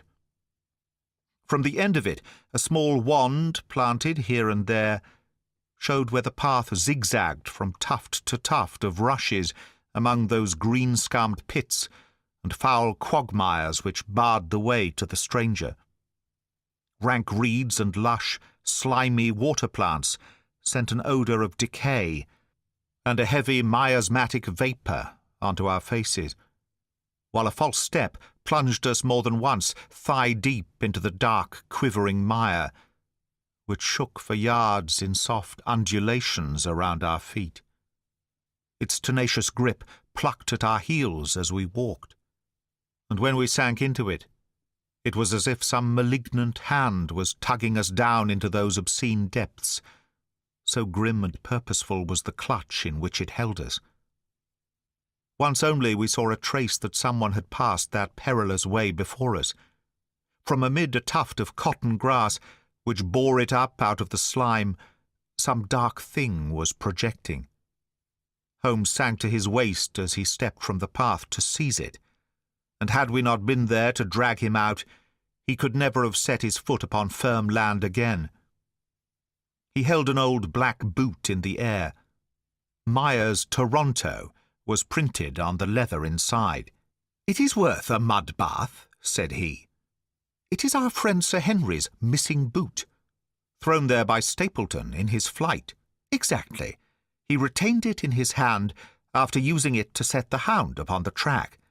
He fled when he knew the game was up, still clutching it, and he hurled it away at this point of his flight. We know at least that he came so far in safety. But more than that we were never destined to know, though there was much which we might surmise. There was no chance of finding footsteps in the mire, for the rising mud oozed swiftly in upon them. But as we at last reached firmer ground beyond the morass, we all looked eagerly for them. But no slightest sign of them ever met our eyes. If the earth told a true story, then Stapleton never reached that island of refuge, towards which he struggled through the fog upon that last night. Somewhere in the heart of the great Grimpen mire, down in the foul slime of the huge morass which had sucked him in, this cold and cruel-hearted man is forever buried.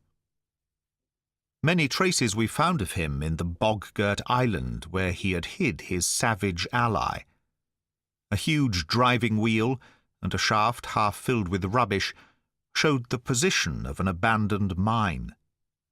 Beside it were the crumbling remains of the cottages of the miners, driven away no doubt by the foul reek of the surrounding swamp. In one of these a staple and chain with a quantity of gnawed bones showed where the animal had been confined. A skeleton, with a tangle of brown hair adhering to it, lay among the debris. "A dog," said Holmes. "By Jove, a curly-haired spaniel. Poor Mortimer will never see his pet again. Well, I do not know that this place contains any secret which we have not already fathomed. He could hide his hound, but he could not hush its voice, and hence came those cries which even in daylight were not pleasant to hear. On an emergency, he could keep the hound in the outhouse at Merrypit, but it was always a risk, and it was only on the supreme day, which he regarded as the end of all his efforts, that he dared do it. This paste in the tin is no doubt the luminous mixture with which the creature was daubed. It was suggested, of course, by the story of the family hellhound, and by the desire to frighten old Sir Charles to death. No wonder the poor devil of a convict ran and screamed, even as our friend did, and as we ourselves might have done when he saw such a creature bounding through the darkness of the moor upon his track. It was a cunning device, for apart from the chance of driving your victim to his death, what peasant would venture to inquire too closely into such a creature should he get sight of it, as many have done upon the moor? I said it in London, Watson, and I say it again now, that never yet have we helped to hunt down a more dangerous man than he who is lying yonder. He swept his long arm towards the huge mottled expanse of green-splotched bog, which stretched away until it merged into the russet slopes of the moor.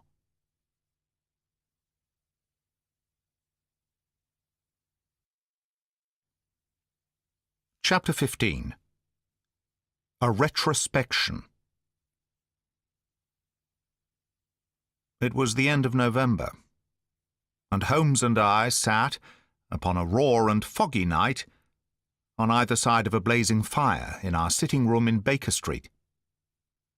Since the tragic upshot of our visit to Devonshire, he had been engaged in two affairs of the utmost importance, in the first of which he had exposed the atrocious conduct of Colonel Upwood, in connection with the famous card scandal of the Nonpareil Club, while in the second he had defended the unfortunate Madame Montpensier from the charge of murder which hung over her in connection with the death of her stepdaughter, Mademoiselle Carrère, the young lady who, as it will be remembered, was found 6 months later, alive and married in New York.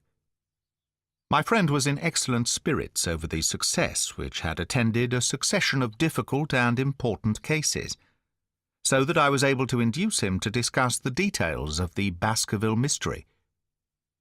I had waited patiently for the opportunity, for I was aware that he would never permit cases to overlap, and that his clear and logical mind would not be drawn from its present work to dwell upon memories of the past. Sir Henry and Dr. Mortimer were, however, in London, on their way to that long voyage which had been recommended for the restoration of his shattered nerves. They had called upon us that very afternoon, so that it was natural that the subject should come up for discussion. "The whole course of events," said Holmes, "from the point of view of the man who called himself Stapleton, was simple and direct, although to us, who had no means in the beginning of knowing the motives of his actions, and could only learn part of the facts, it all appeared exceedingly complex. I have had the advantage of 2 conversations with Mrs. Stapleton, and the case has now been so entirely cleared up that I am not aware that there is anything which has remained a secret to us. You will find a few notes upon the matter under the heading B in my indexed list of cases.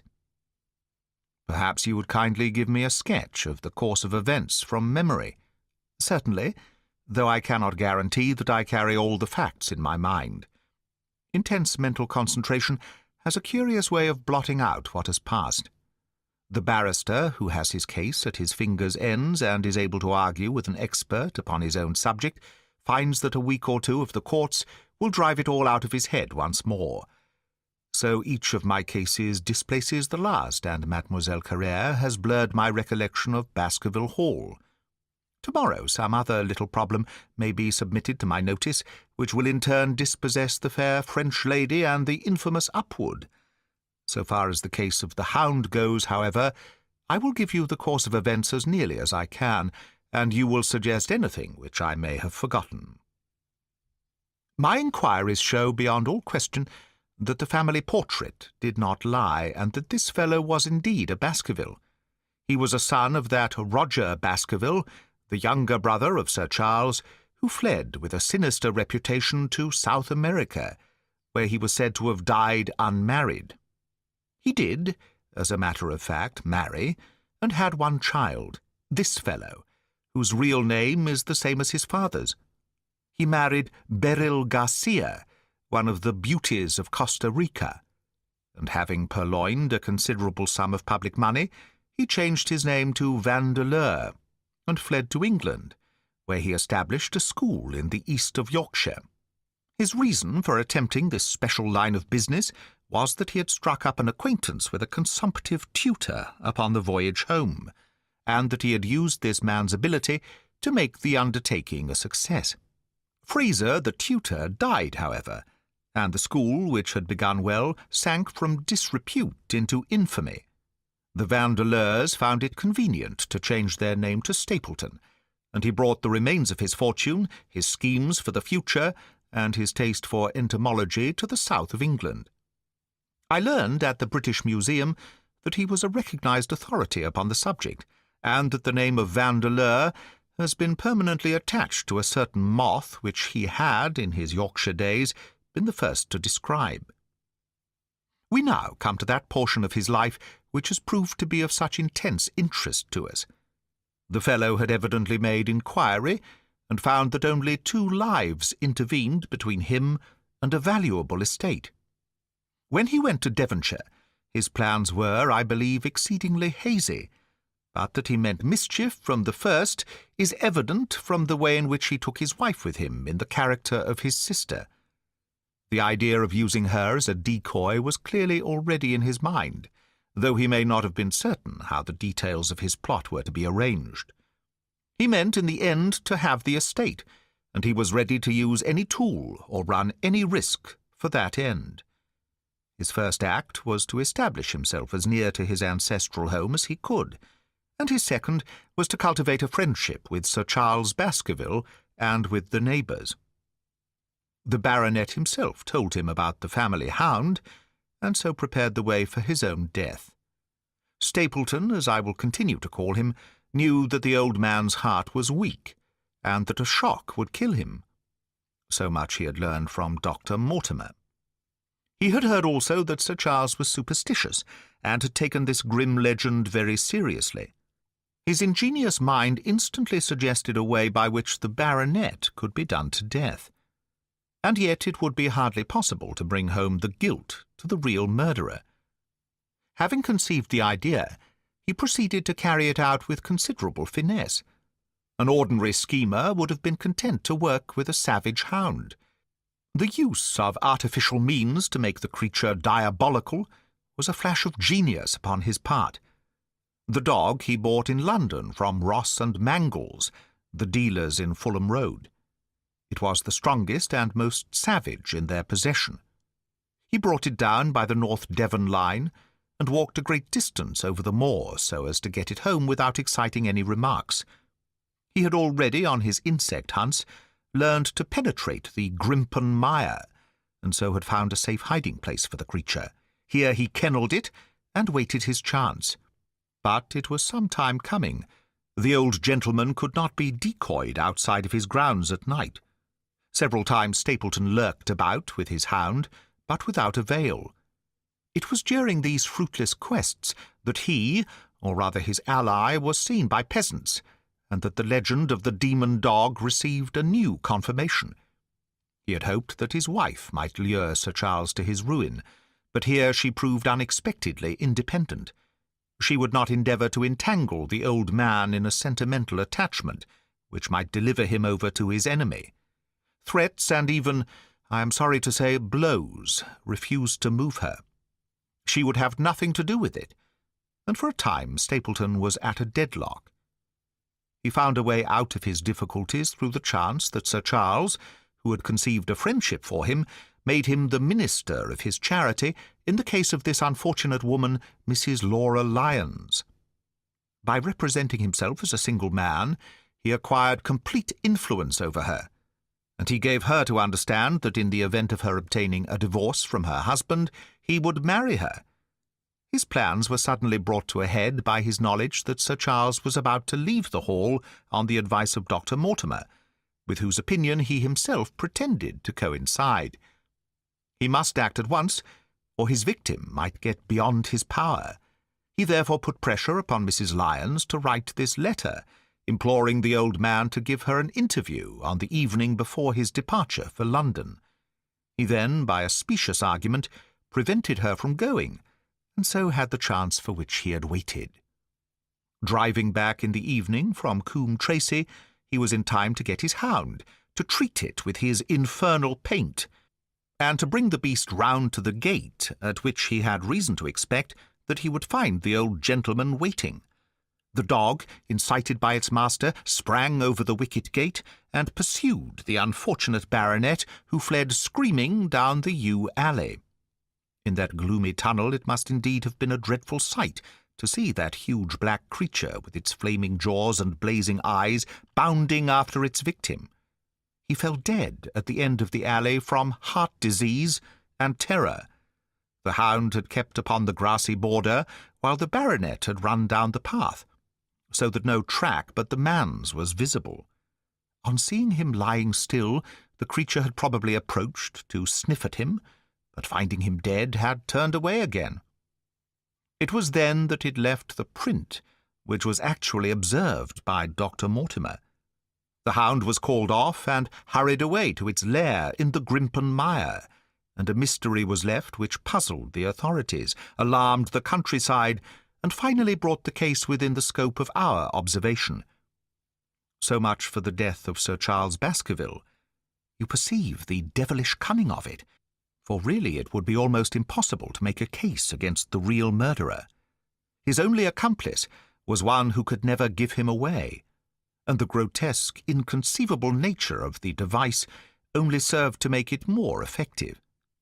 Both of the women concerned in the case, Mrs. Stapleton and Mrs. Laura Lyons, were left with a strong suspicion against Stapleton. Mrs. Stapleton knew that he had designs upon the old man, and also of the existence of the hound. Mrs. Lyons knew neither of these things, but had been impressed by the death occurring at the time of an uncancelled appointment, which was only known to him. However, both of them were under his influence, and he had nothing to fear from them. The first half of his task was successfully accomplished, but the more difficult still remained. It is possible that Stapleton did not know of the existence of an heir in Canada. In any case, he would very soon learn it from his friend Dr. Mortimer, and he was told by the latter all details about the arrival of Henry Baskerville. Stapleton's first idea was that this young stranger from Canada might possibly be done to death in London without coming down to Devonshire at all. He distrusted his wife ever since she had refused to help him in laying a trap for the old man, and he dared not leave her long out of his sight for fear he should lose his influence over her. It was for this reason that he took her to London with him. They lodged, I find, at the Mexborough Private Hotel in Craven Street, which was actually one of those called upon by my agent in search of evidence. Here he kept his wife imprisoned in her room while he, disguised in a beard, followed Dr. Mortimer to Baker Street, and afterwards to the station and to the Northumberland Hotel. His wife had some inkling of his plans, but she had such a fear of her husband, a fear founded upon brutal ill-treatment, that she dare not write to warn the man whom she knew to be in danger. If the letter should fall into Stapleton's hands, her own life would not be safe. Eventually, as we know, she adopted the expedient of cutting out the words which would form the message, and addressing the letter in a disguised hand. It reached the baronet, and gave him the first warning of his danger. It was very essential for Stapleton to get some article of Sir Henry's attire, so that, in case he was driven to use the dog, he might always have the means of setting him upon his track. With characteristic promptness and audacity, he set about this at once, and we cannot doubt that the boots or chambermaid of the hotel was well bribed to help him in his design. By chance, however, the first boot which was procured for him was a new one, and therefore useless for his purpose. He then had it returned and obtained another, a most instructive incident, since it proved conclusively to my mind that we were dealing with a real hound, as no other supposition could explain this anxiety to obtain an old boot, and this indifference to a new one. The more outré and grotesque an incident is, the more carefully it deserves to be examined, and the very point which appears to complicate a case is, when duly considered and scientifically handled, the one which is most likely to elucidate it. Then we had the visit from our friends next morning, shadowed always by Stapleton in the cab. From his knowledge of our rooms and of my appearance, as well as from his general conduct, I am inclined to think that Stapleton's career of crime has been by no means limited to this single Baskerville affair. It is suggestive that during the last 3 years there have been 4 considerable burglaries in the West Country, for none of which was any criminal ever arrested. The last of these, at Folkestone Court in May, was remarkable for the cold-blooded pistoling of the page, who surprised the masked and solitary burglar. I cannot doubt that Stapleton recruited his waning resources in this fashion, and that for years he has been a desperate and dangerous man. We had an example of his readiness of resource that morning, when he got away from us so successfully, and also of his audacity in sending back my own name to me through the cabman. From that moment he understood that I had taken over the case in London, and that therefore there was no chance for him there. He returned to Dartmoor, and awaited the arrival of the baronet. "One moment," said I. "You have no doubt described the sequence of events correctly, but there is one point which you have left unexplained. What became of the Hound when its master was in London? I have given some attention to this matter, and it is undoubtedly of importance. There can be no question that Stapleton had a confidant, though it is unlikely that he ever placed himself in his power by sharing all his plans with him. There was an old manservant at Merripit House, whose name was Antony. His connection with the Stapletons can be traced for several years, as far back as the schoolmastering days, so that he must have been aware that his master and mistress were really husband and wife. This man has disappeared and has escaped from the country.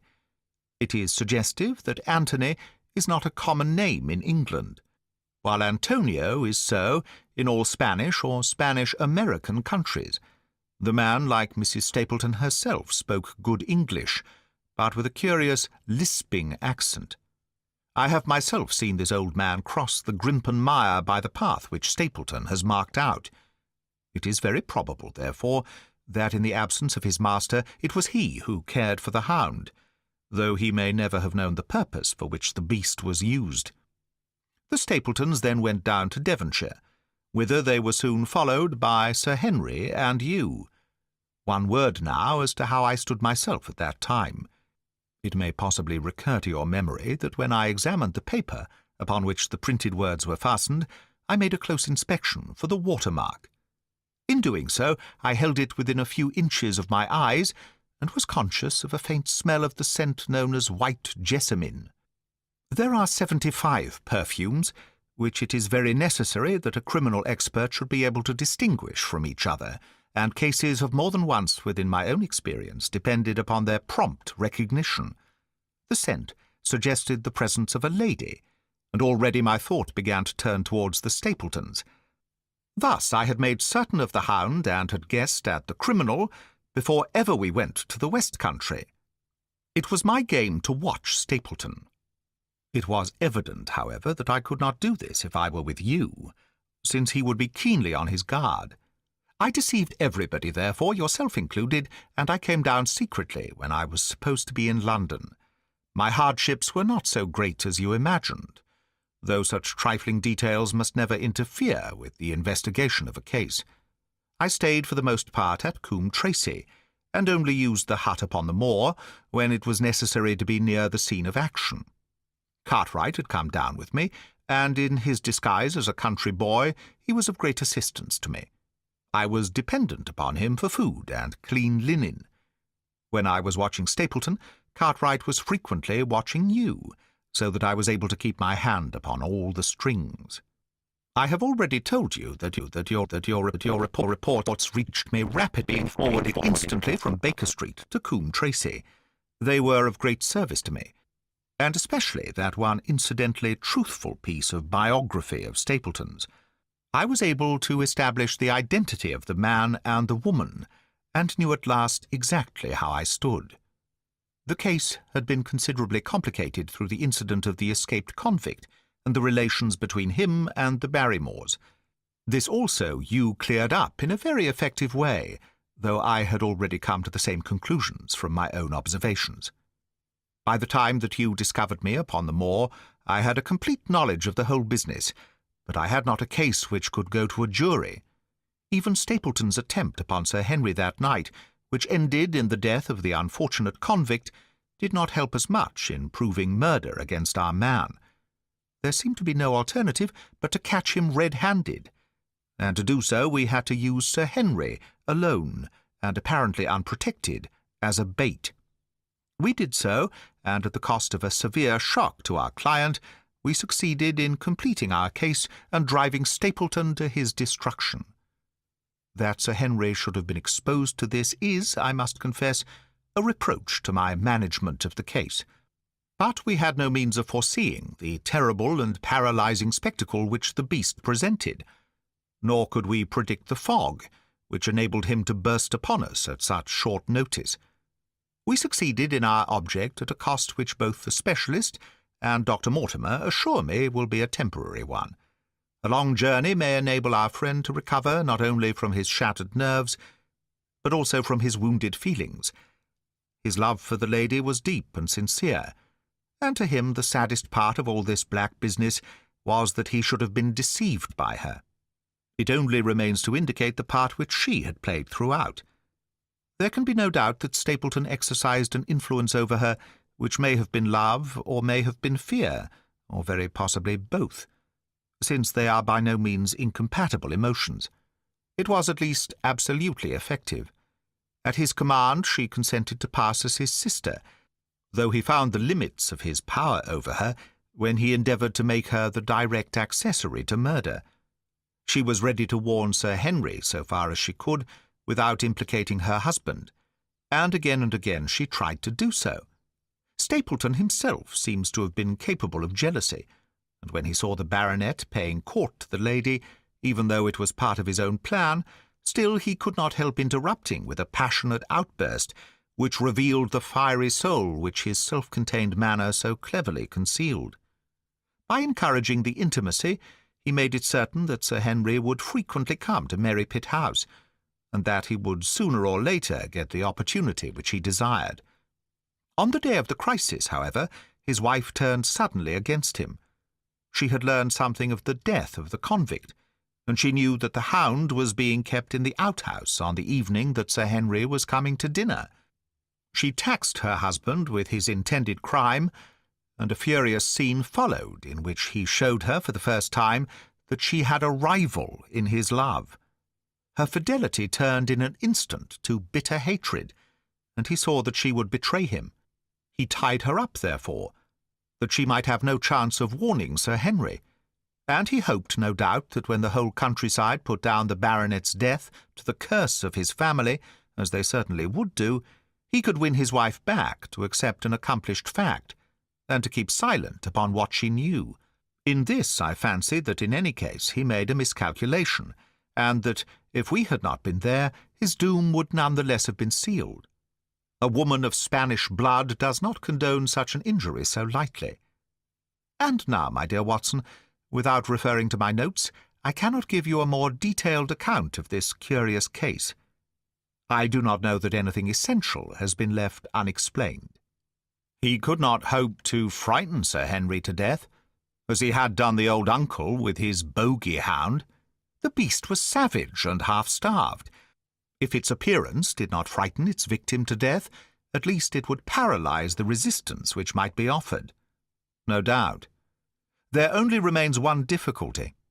If Stapleton came into the succession, how could he explain the fact that he, the heir, had been living unannounced under another name so close to the property?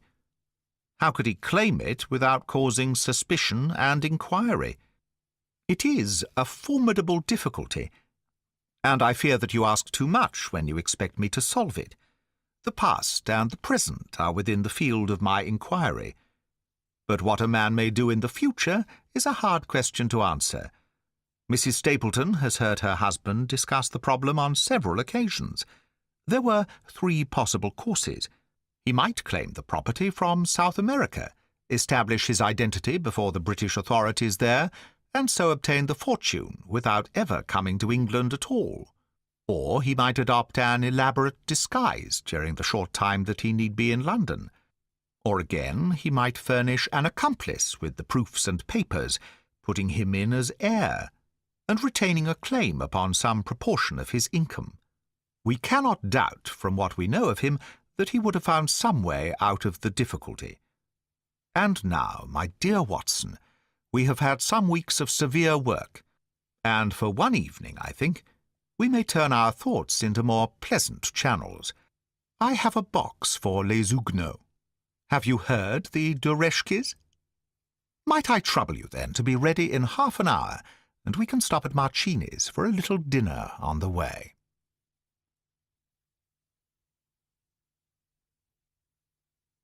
That is the end of The Hound of the Baskervilles by Arthur Conan Doyle. Read by Greg Wagland for Magpie Audio. Production copyright and video copyright 2017.